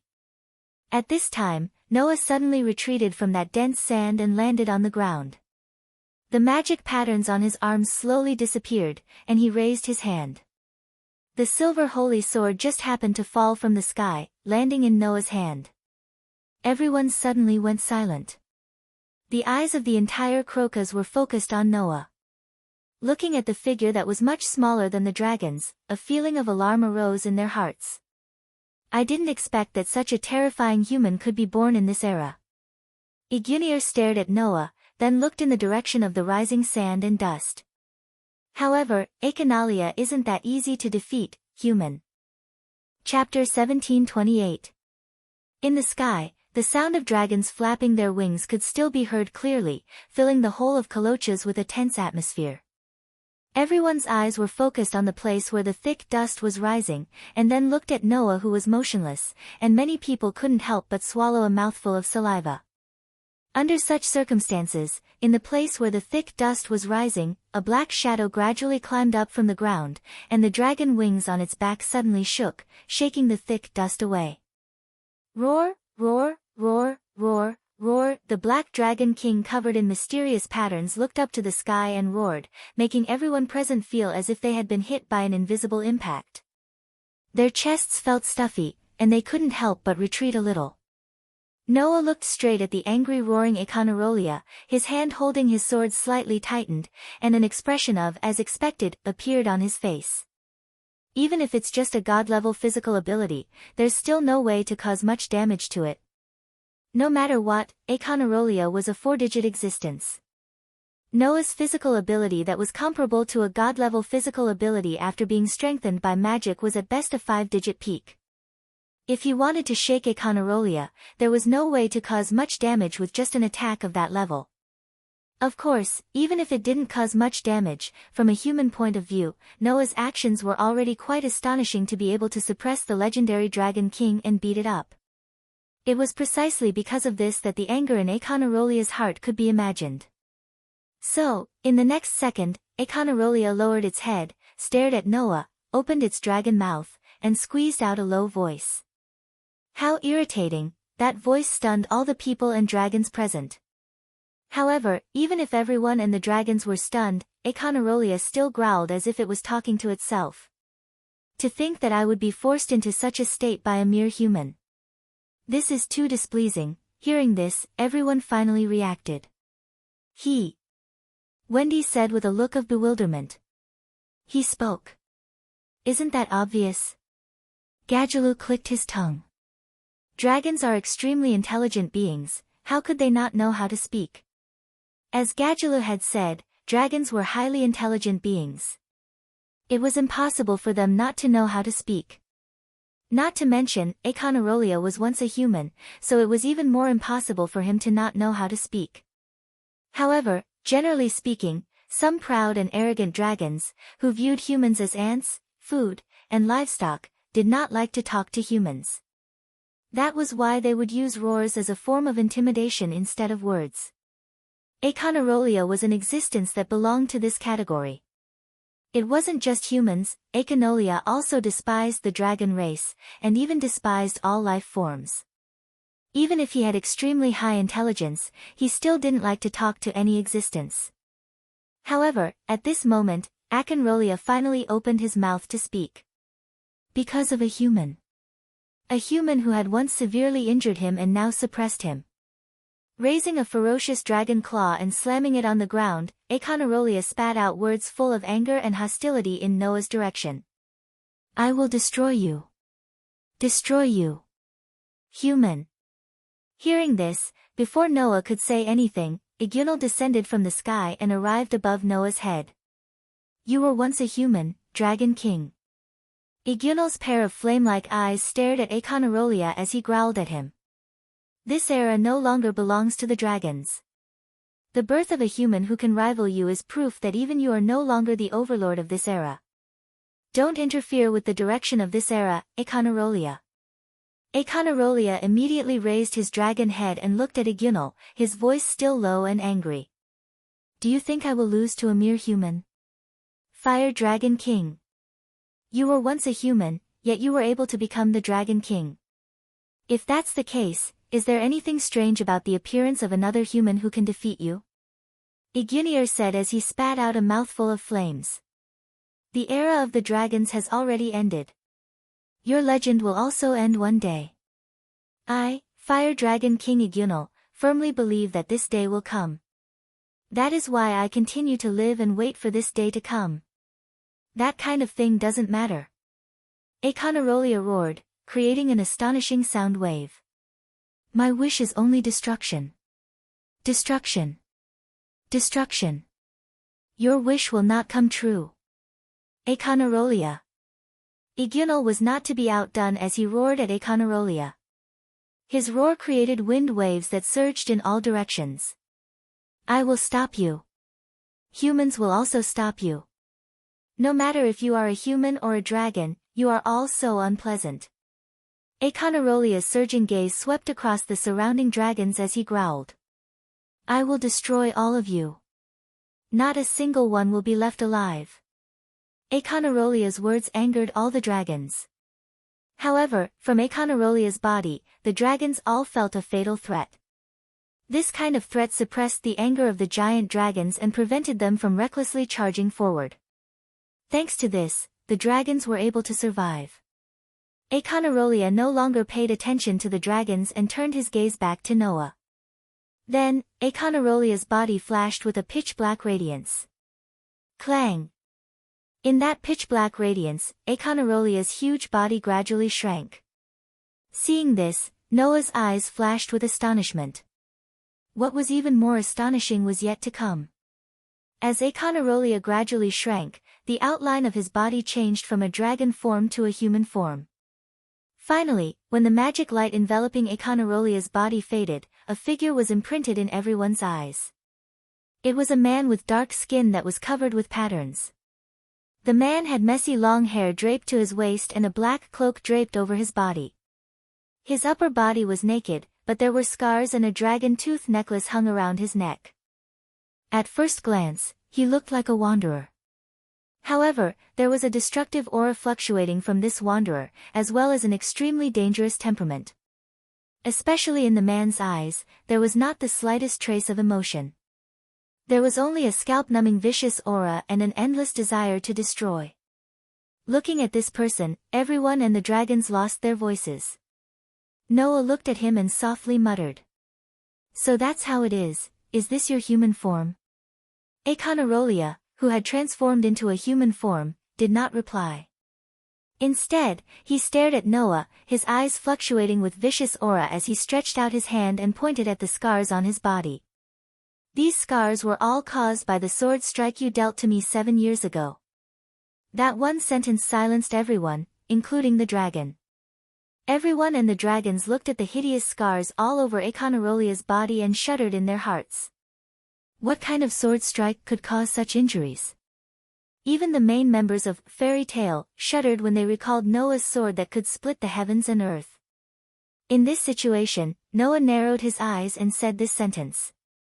It would be better to say that after taking that kind of strike, you only received such a degree of injury. That's what makes me surprised. Is that so? Akonarolia expressionlessly said. However, after this wound appeared, every time it hurts, a thought in my heart becomes stronger.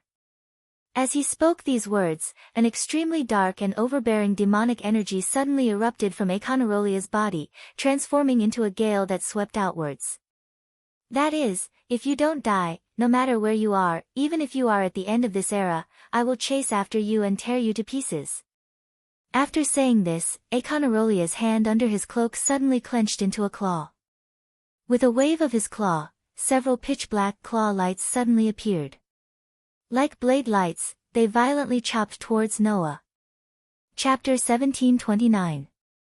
Following the sharp sound of something breaking through the air, that pitch-black sharp claw light suddenly cut through the air like a bolt of lightning, carrying a ferocious aura that caused one's expression to change as it viciously chopped down at Noah. That claw light was like the sharpest cutting machine in the world, suffused with a cold and dark aura, causing one's scalp to begin to tingle. It was believed that if one was hit by this claw light, then it would definitely be like what Akonarolia said, being able to tear a person to pieces in an instant. Even if that person was Noah, it would still be the same. However, facing such a terrifying attack, Noah's expression did not change in the slightest.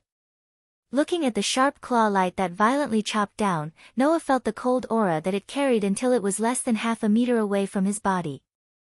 Only then did he tighten his foot and abruptly take a step to the side. Shwa! The sharp claw light immediately brushed past Noah's shoulder in an extremely thrilling manner, landing on the ground beside Noah. Pang! In the midst of the explosive sound, those sharp claw light directly exploded the ground, carving out several gullies in the ground, and explosively shot into the distance without losing momentum, plowing out abyss-like cracks along the way, causing gravel to fly in all directions and explode in the surroundings. The power of a single claw had actually reached such a level. And this claw was clearly just a greeting from Akonarolia. Pang! In the next second, Akonarolia stomped on the ground, and his entire body shot out like a sharp arrow. His eyes filled with hostility stared straight at Noah, while one of his hands was still in the shape of a claw, like a sharp beast's claw. Raising his arm, the claw brought about a cold and sharp wind as it mercilessly pierced towards Noah's throat. Only at this time did the onlookers and dragons react one after another. Looking at Akonarolia shooting towards Noah at an astonishing speed, the sharp claw directly piercing towards Noah's throat, one by one they cried out in alarm. Even the ground had been ripped apart by Akonarolia's claw, not to mention a human's body, and a fragile throat at that. Everyone could be sure. Once this claw hit, not to mention the throat, Noah's entire head would be directly torn apart, leaving only a pile of blood and flesh. Even the onlookers could understand, naturally Noah could not. In response, Noah suddenly raised the Demon Slayer in his hand. Clang! A surge of divine power surged into the silver holy sword, causing the elven magic equipment named Demon Slayer to blossom with dazzling light. Soon after, Noah raised the holy sword in his hand high up, and suddenly chopped down at the incoming sharp claw. The sword light fell in midair, colliding with the incoming claw with a loud bang. Clang!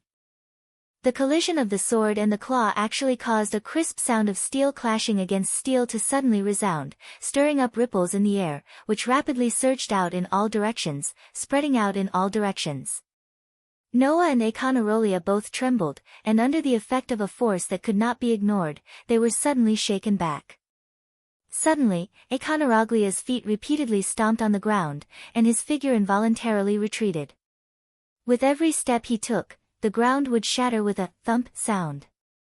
After retreating several steps in a row, Aconorolia fiercely stomped his feet, and at the same time, his figure finally stabilized. Noah was not as violent as Aconorolia. While retreating, his feet gracefully tapped on the ground, and with each leap, he dispelled the force that could not be ignored. Launching an attack without a word, as expected of a villain. Noah's gaze directly fell on Aconarolia's body, and a slight sharpness gradually emerged in his eyes. Then, should it be my turn next? As his words fell, the phosphorescent divine power fluctuating around Noah's body suddenly surged to his feet, converged into a ball, and then exploded. Noah's figure suddenly burst out, and with a low thunder-like sound, the holy sword in his hand pointed at Aconorolia from afar, and like a bolt of lightning, shot out. Absolute sword skill. Primary form purple lightning. The lightning-like thrust caused Noah's figure to turn into a blurry shadow, and in a flash, he arrived in front of Aconorolia. The sharp tip of his sword was directly pointed at Aconarolia's throat, as if returning the attack from before.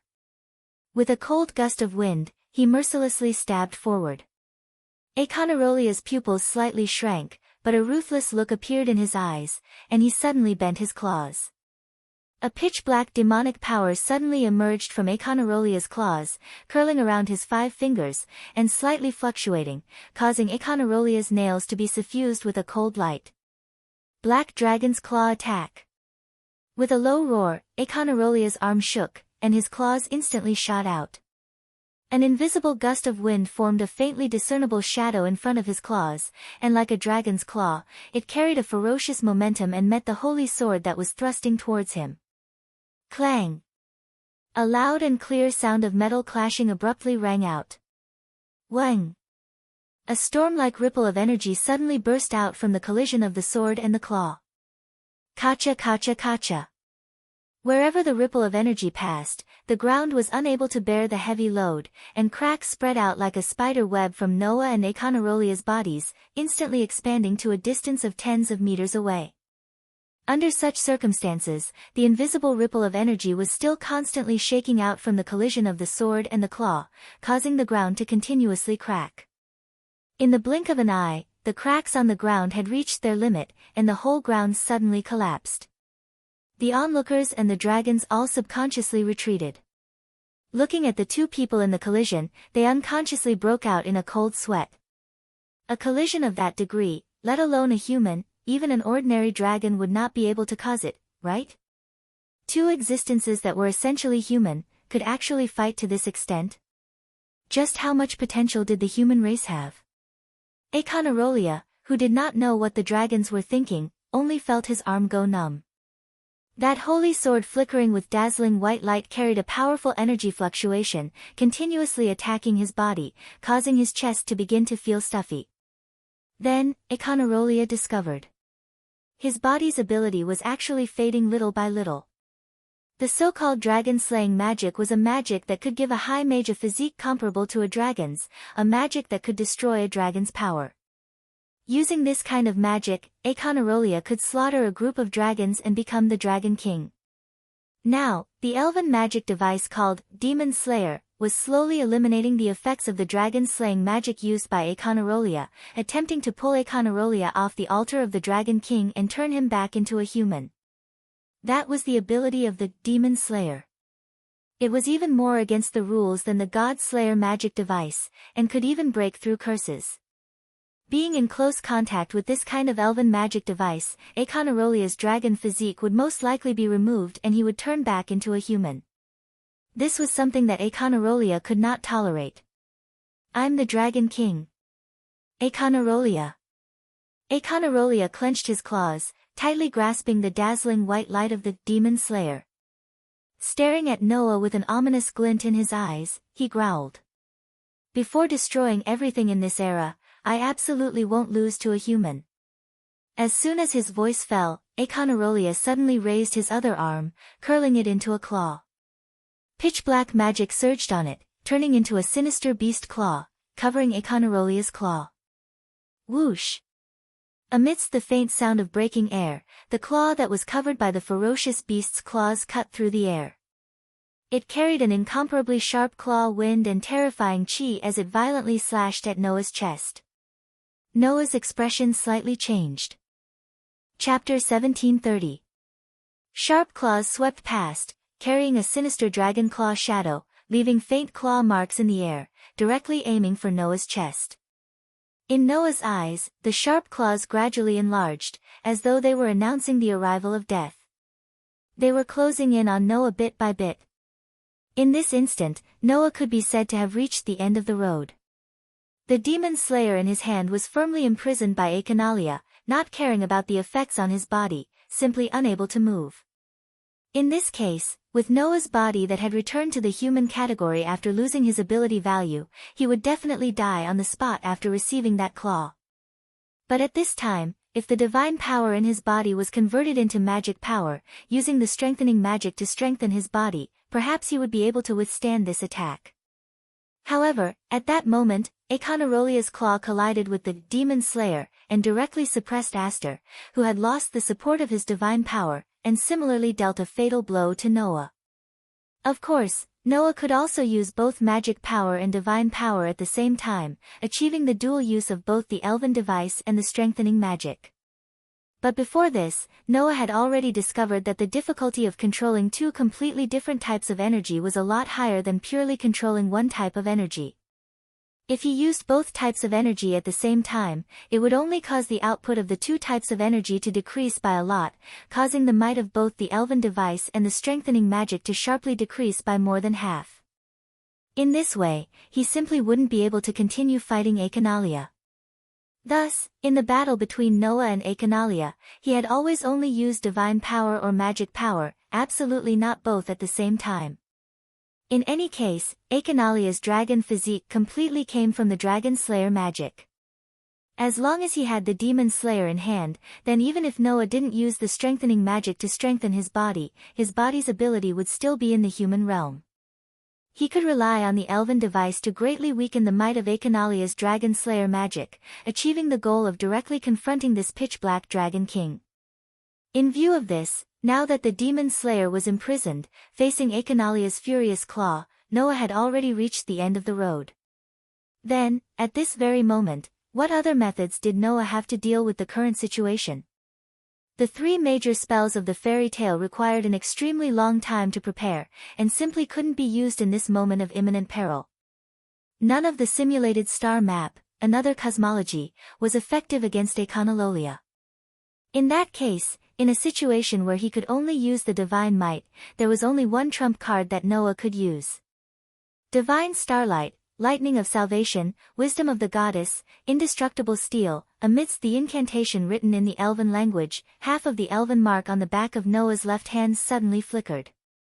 Sword, appear in my hand. Suddenly, Athena, who was standing by the side of the high mages of the fairy tale, had a pair of bewitching snake eyes that faintly flickered, and the corners of her mouth lifted slightly. Soon after, under the astonished gazes of the high mages of the fairy tale, Athena's body flashed with a resplendent radiance and turned into a platinum divine sword. She suddenly turned, broke through the air, and shot towards Noah's direction. Pa! With a crisp sound, the elven device called the Heavenly Sword of Salvation was caught in Noah's hand. Clang! A dazzling platinum light that was as bright as the sun suddenly blossomed from the Heavenly Sword of Salvation. The platinum light converged into a flash of light in the blink of an eye. Amidst Econorolia's abrupt change of expression, it suddenly shot out and shot towards Econorolia's sharp claws. In order to imprison the demon slayer, Econorolia directly used his hand to tightly grasp the demon slayer. Thus, under the power of the demon slayer, Econorolia's dragon slayer magic had been weakened by a large portion. What would be the result of using such a weakened dragon slayer magic to face a flash that could split stars? The answer was mercilessly revealed in the next second. Poochie! The resplendent flash burst out, and with a tearing sound, it directly pierced through Econorolia's arm and even annihilated that arm in the flash. Thick blood immediately sprayed into the sky. Woo! Woo ah ah ah ah ah. Aeconarolia let out a low roar filled with pain. Under the intense pain, Aeconarolia released the demon slayer's shackles. Noah's eyes flashed with a touch of coldness, and he raised the demon slayer high. Clang! The silver sword light flashed, and with a sword hum, it suddenly swept down towards Aeconarolia. Poochie! Another tearing sound sounded, and a large amount of dark red blood sprayed in all directions. The demon slayer, which turned into a sword light, slashed diagonally along Aeconarolea's shoulder, causing blood to spurt out from Aeconarolea's body. A hideous wound appeared on Aeconarolea's body from his left shoulder to the right side of his abdomen. With a large amount of blood, Aeconarolea's body soared into the air, flew backwards, and slowly fell to the ground. Blood dyed the ground red. The whole world fell into silence. Everyone looked at Aeconarolia, who fell to the ground, with a large amount of blood flowing out from his body and staining the ground red. They all fell into a state of silence, including the dragons in the sky. Whether it was humans or dragons, at this moment, they all held their breath, and lost the ability to speak and react. Then, on the ground dyed red, Aeconarolea's body trembled and he coughed. Cough cough cough. Aeconarolia constantly coughed out blood, but as if he didn't allow himself to lie on the ground, he struggled to get up. However, the entire process of getting up was difficult and cruel. Naturally, it was difficult to avoid. After all, even if it was a dragon king, receiving such a serious injury was enough to kill him. Thus, how could it not be difficult to get up? As for cruelty, it referred to the scene itself. Even after suffering such a serious injury, he still insisted on getting up. During the whole process, blood spilled out from Aeconarolia's severed arm and the wound in front of his body as if it was free, dyeing the ground into a pool of blood. However, even so, Aeconarolia still insisted on getting up. After standing up with great difficulty, his body was crooked, as if he could fall down at any time. That scene could be described as tragic. Noah quietly watched this scene unfold. He didn't stop it, didn't say anything, and didn't pursue the victory. Instead, as if talking to himself, he softly said. At the last moment, he desperately jumped back a step. That's right. The moment the demon slayer slashed down, Aeconarolia jumped back a step, avoiding the result of being cut in half by the demon slayer. But you already have no chance of winning. Noah looked straight at Aeconarolia and said indifferently. It ends here, Aeconarolia. Hearing Noah's words, regardless of the reactions of the spectators and dragons, Aeconarolia trembled heavily and slowly raised his head. It ends here. Aeconarolia coldly looked at Noah, blood dripping from the corner of his mouth, but he didn't care and growled. No. Until the moment of my life ends. I won't stop my destruction. Destruction. Destruction. Destruction. Aeconarolia roared towards the sky. I want to destroy. With a roar, Aeconarolia raised his remaining hand and formed a claw. Ignoring the large amount of blood that flowed out, he charged in Noah's direction. Looking at Aeconarolia who was charging towards him, Noah's eyes flickered. Before a feeling of pity emerged in his eyes, he closed his eyes.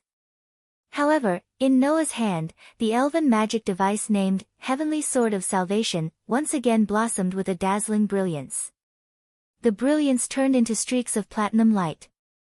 Like a laser, they suddenly shot out and directly shot towards Aeconarolia. Poochie poochie poochie. One after another, the streaks of light pierced through Aeconarolia's body and came out from his back.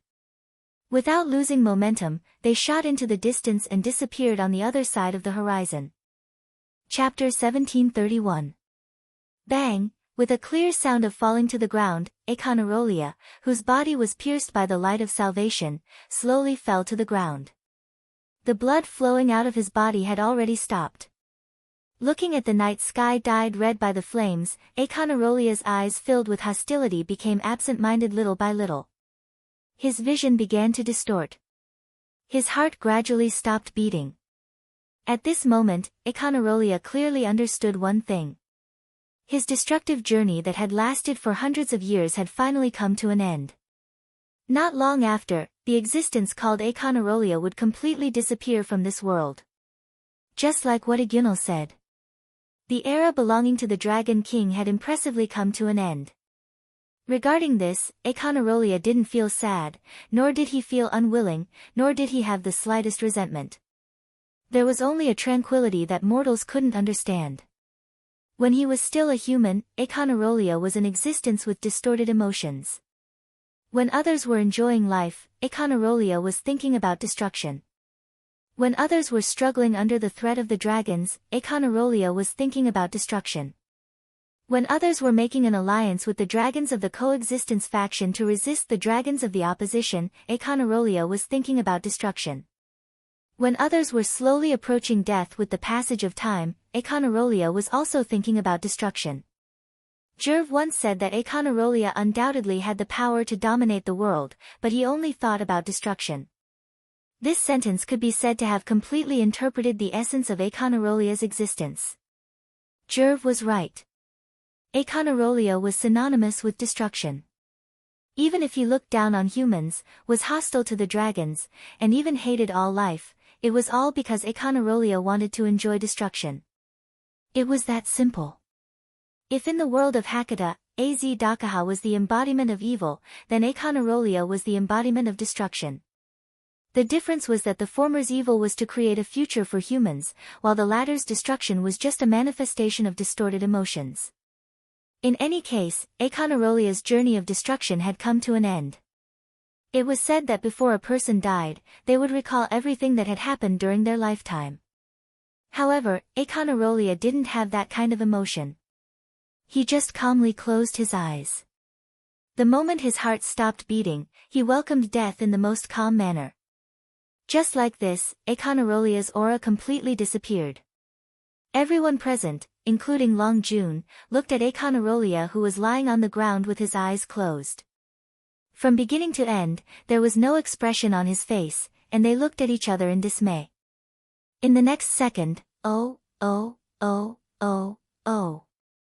Astonishing cheers soared into the sky, carrying the joy of the people, resounding through the night sky. Econarolia's death had caused everyone here to forget about him. It wasn't only Econarolia that threatened this world, but also the dragons flapping their wings in the sky. People hugged each other to celebrate this miraculous victory. Some of them even shed tears of joy. When the dragons descended, these high mages from famous guilds all over the kingdom experienced only infinite panic. When Econarolia descended, everyone present felt a deep sense of despair. However, the despair that the humans could not resist had finally fallen in front of everyone. He was single-handedly defeated by that existence called Noa Doria with 2 swords. Many people looked at the figure holding the silver holy sword and the platinum divine saber, standing in the sea of flames. Reverence and admiration appeared in their eyes, as well as longing and worship. Even Igoniel, Grandine, Metallicana, Baslosaya, and Shichiadora, who were soaring in the sky, were looking at Noah, who was standing on the ground, with endless emotions surging in their hearts. "There's no need to doubt it," Ignir said in a low voice. "This era belongs to the human race." That man proved it. "That's right," Grandine said in an extremely gentle voice. "The era of us dragons has come to an end." Metallicana, Baslosaya, and Shichiadora slowly nodded. Their hearts were actually the same as Econarolia's. There was no sadness, no unwillingness, let alone resentment. There was only inconceivable calmness. Perhaps, this was the state of mind that a transcendent of this era should have. With such a state of mind, Ignir turned his head and looked at the dragons in the sky. His voice resounded through the night sky. "Dragons! Go back. Go back to your era. There's no meaning in fighting. Strife shouldn't happen here. Our world doesn't belong here. It belongs to 400 years ago. Go back. Return this era to humans." These words reverberated in the sky for a long time without calming down. Hearing these words, the dragons were no longer as agitated as before. Instead, they looked at each other, then at Noah, who was standing on the ground with two swords in his hands. Undoubtedly, he was quite small, but he gave off a feeling of vastness that no matter what, they couldn't match. They fell into silence. Finally, the dragons raised their heads and roared at the sky. Roar, roar, roar. The roars of the dragons turned into vibrating echoes that rippled under the night sky and spread to the horizon. Immediately, the dragons flapped their wings and flew in the direction of the eclipse gate in groups. When the crowd saw this, they cried tears of joy and cheered once again. Emerald's eyes were also glistening with tears. She watched the dragons disappear in the direction of the eclipse gate with mixed feelings as she softly muttered. "It's over." This sentence was quickly drowned out by the cheers of everyone present. However, Noah heard this sentence in disbelief. He looked at Aconarolia's corpse in front of him, lowered his head, and muttered to himself. "Is it over?" As he said this, another figure appeared in Noah's mind. Immediately, Noah's eyes flickered. "No, it's not over yet." When this sentence came out of Noah's mouth, the flow of air suddenly changed. Wang, amidst a tremor that no one could hear, the entire space suddenly trembled. Then, with Noah as the center, the entire world was dyed in a pitch-black color. At this moment, all the magic shooters who were crying tears of joy and hugging each other froze in space and stopped moving. At this moment, Agnir and the rest of the dragons who were flapping their wings and flying in the air were also frozen in place. That scene was as if time itself had stopped flowing, causing the entire world to be dyed in a pitch-black color. Noah was the only one who was still standing in the same spot as before. Clang! The holy sword and divine saber in Noah's hands blossomed with dazzling radiance, as if they had sensed something, and phosphorescent divine might energy circulated around them. However, Noah did not inject divine might energy into the two elven devices, nor did he waver in the slightest due to the changes in his surroundings. He only slowly turned his head, as if he had expected someone to do all this, and cast a sharp gaze forward. Then, a figure appeared. "You really didn't disappoint me. You really defeated that Aconarolia." Jeffrey raised his head and met Noah's sharp gaze with a smile that did not give off any sense of danger.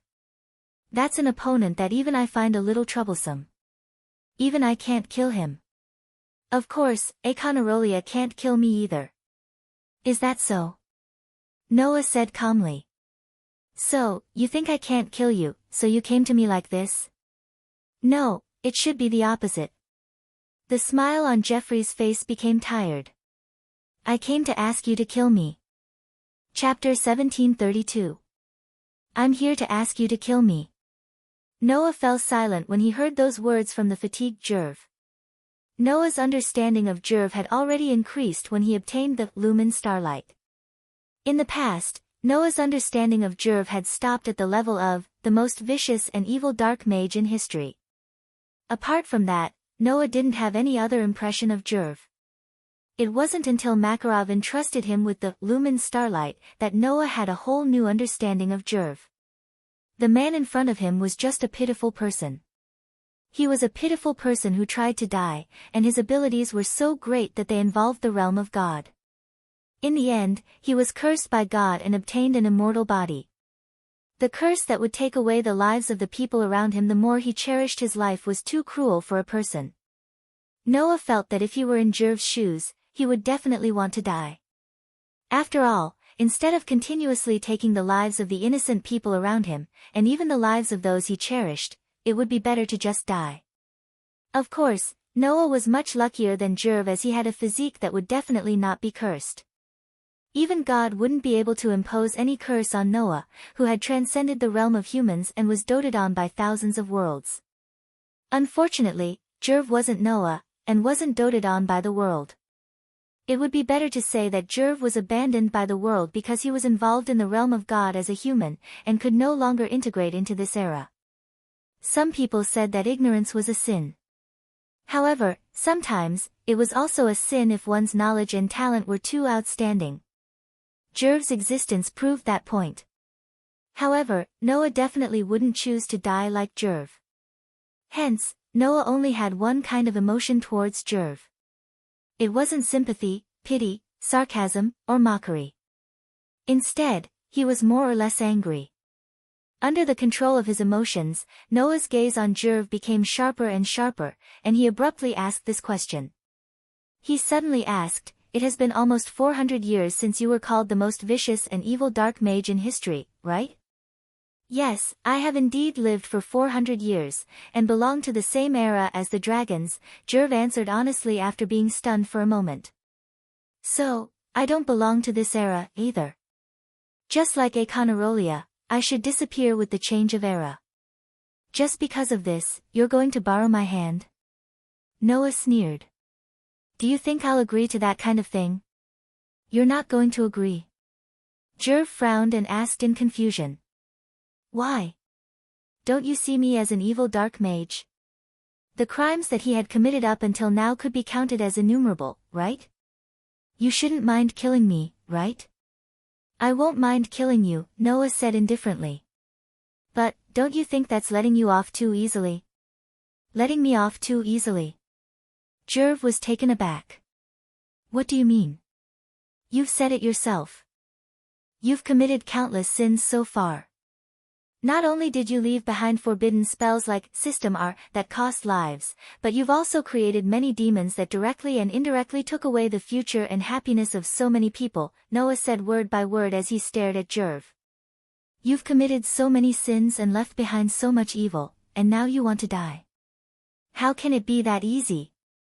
That was the biggest difference between Noah and Jerv. Death is a form of release, but at the same time, it's also a form of escape. Noah said without hesitation. "I won't kill you before you redeem yourself for all your sins." Jeffrey fell silent upon hearing this. After a long while, Jerv spoke with an expressionless face. "However, if you don't kill me, I will only commit more crimes. As long as I don't die, my existence will continuously rob the future and happiness of the people around me unless I forget the preciousness of life. However, in that situation, I will also rob the lives of others without hesitation as I view life as nothing more than grass. No matter what, my existence will only bring misfortune to others in any form." Jerv looked at Noah with dark emotions surging in his eyes. "Even so, you don't intend to kill me?" "No. If I let you live and allow you to commit even more sins, that would be putting the cart before the horse," Noah said calmly. "The question is whether your curse will take away the lives of others when you realize how precious life is, right?" As Noah said this, he raised his head and gazed at Jeff. A look that even Jeff couldn't understand appeared in his deep, dark eyes. Then, Noah picked up his pace and walked in Jerv's direction. Looking at Jerv approaching him step by step, Jerv's face was full of doubt, but he didn't show the slightest resistance. He just watched silently as Noah approached and stood in front of him. Noah looked into Jerv's eyes and said, "I won't let you take away the lives of innocent people. Even if you're cursed by God." As soon as his voice fell, Poochie. With a tearing sound, the elf device named Demon Slayer penetrated Jerv's heart and came out from his back. Huh? Jerv didn't expect that Noah, who had claimed that he wouldn't kill him just a second ago, would suddenly attack him. His eyes slowly widened, and he looked at Noah with astonishment in his eyes. Under such circumstances, Jerv didn't notice it. The holy sword that penetrated his body didn't bring out a single drop of blood. Just like that, Jerv suddenly felt it. An unimaginable power appeared in his body without any reason, and he went berserk. A deep darkness surged from Jerv's body and turned into a gust of pitch-black wind that swept in all directions. Woo! Jerv felt as if something in his body was about to explode, causing him to scream in excruciating pain. The darkness that surged from Jerv's body like a swamp rolled wildly and shook the entire pitch-black space. Clang! At this moment, the demon slayer that pierced through Jeffrey's body emitted a dazzling white light. It surged out like a tide and covered the darkness that surged out from Jeffrey's body. Under the dazzling white light of the demon slayer, the thick darkness that surged out of Jeffrey's body started to dissipate bit by bit until it completely disappeared. Noah pulled out the holy sword, causing Jerv to tremble and kneel on the ground as he panted heavily. Jilf was sweating profusely as he panted heavily. He raised his trembling hands and exclaimed in disbelief. "The curse on me, I removed it," Noah said matter-of-factly. "My Aster has the ability to remove any curse, even if it's a god's curse." Noah's words made Jerv's expression change. There was surprise, doubt, confusion, and even disbelief in his expression. "This way, you won't take the lives of others uncontrollably, and you won't have an immortal lifespan." Noah turned his back to Jerv. "What you need to do next is to atone for the sins that you've committed in the past 400 years. With that, Noah glanced at Jerv. "As long as you live," Li Tianlan said. After saying that, Noah ignored Gerald and slowly walked in the direction of his companions. Chapter 1733. Seeing Noah leave without any hesitation, Jerv's eyes flickered, and he fell into a daze. To make up for the sins left behind in the past. After thinking about it carefully, Jerv realized that he had indeed left behind many things that he had to make up for. In the past 400 years, many of the forbidden magic that Jerv developed had a serious impact on this world. For example, the Paradise Tower incident was a tragedy caused by the forbidden magic left behind by Jerv. In fact, this was not the only thing that had happened in the past. Even Noah didn't know. In fact, the Gate of Time named Eclipse was also something created by Jerv. In other words, even if the culprit behind the appearance of the 10,000 dragons was not Jerv, it was definitely related to him. The arrival of the future Log. The kingdom's princess being used. The plan for the Great Demon Battle Exhibition. These were all indirectly caused by Jerv. In addition to these, Jerv also created many demons. Now, those demons must still be active in every corner of this world, right? Use my lifetime to atone for my sins. Jerv smiled bitterly. However, that smile faintly carried a sense of relief and redemption. Forget it, after struggling meaninglessly for 400 years, maybe it's not bad to live a meaningful life. Without the curse of God, Jerv's lifespan would become limited. How to eliminate the sins left behind in this world in a limited time would become Jerv's homework in the future. And that was not something that Noah could interfere with. On the other side, Noah was still walking in the pitch-black space as if time had stopped. He walked in the direction of his companions. While walking, Noah spoke with a calm expression. "What? Still not planning to come out?" As the voice fell, a petite figure like a fairy descended from the sky and slowly landed beside Noah. Mavis tilted her head and looked at Noah as she spoke in a serious tone. "Is this really okay?" Noah naturally understood what Mavis was referring to. Hence, Noah asked in return. "Do you think I didn't handle it well? No one can be sure whether Jerv will live to atone for his sins in the future, right?" Mavis said after a moment of silence. "It is possible that he will continue to wander like before, with the contradictory feelings of respect and contempt for life. Who knows? That's his decision," Noah said without changing his expression. "As long as he doesn't make me regret my decision today, that's none of my business." If Jerv spent the rest of his time making up for his sins, that would be the best-case scenario. However, if there came a day when Gerald spent his limited time on the wrong path, Noah would hunt him down no matter where he was. This was Noah's decision. After all, I don't want to fight for the sins he left behind. It's like I'm cleaning up after him. Noah shrugged. "So, there's no harm in letting him deal with it himself, right?" Mavis was silent. After a while, Mavis sighed. "If this is your decision, then I can't say anything." "Oh." Noah chuckled. "Why?" "Because right now, you are the president of Fairy Tale, the representative of humans in this era." Mavis closed her eyes and revealed a cute smile. "And I am just a departed spirit. I can't interfere with the decisions of the living and affect the development of this era." "A departed spirit?" Noah couldn't help but laugh. "You said it yourself, I'm the guild leader of Fairy Tale. Do you think I don't know that you're still alive?" the inexhaustible source of magic lumen starlight. That miracle was built on Mavis' body, which also carried the curse of the god of Ankh. Mavis wasn't truly dead. She was only affected by the curse of the god of Ankh, which was even more powerful than her own. She fell into a dilemma of having her immortal life taken away. This was the so-called state of suspended animation. If Mavis could be revived, Noah could use Aster's power to remove the curse on her body. Then, Mavis would be able to live again. Just like Ankh. Although I don't have the means to save you right now, once I complete my mission, everything will be fine. Noah didn't look at Mavis as he spoke with a hidden meaning. So, do you still insist that you are dead? Hearing this, Mavis didn't say anything. She walked briskly beside Noah with her hands behind her back. She looked at the sky, her gem-like eyes swaying gently like the surface of a lake. The dragon race has already gone extinct, Econarolia has been destroyed by you, Ankh is about to embark on a journey to atone for his sins, and existences that don't belong to this era have their own path of return. If I am revived, then what should I live for? From Mavis's words, Noah could clearly hear a hint of bewilderment. In response, Noah spoke without hesitation. Is there even a need to say it? Of course, it's for the fairy tale. His words caused Mavis to be completely stunned. I will definitely resurrect you.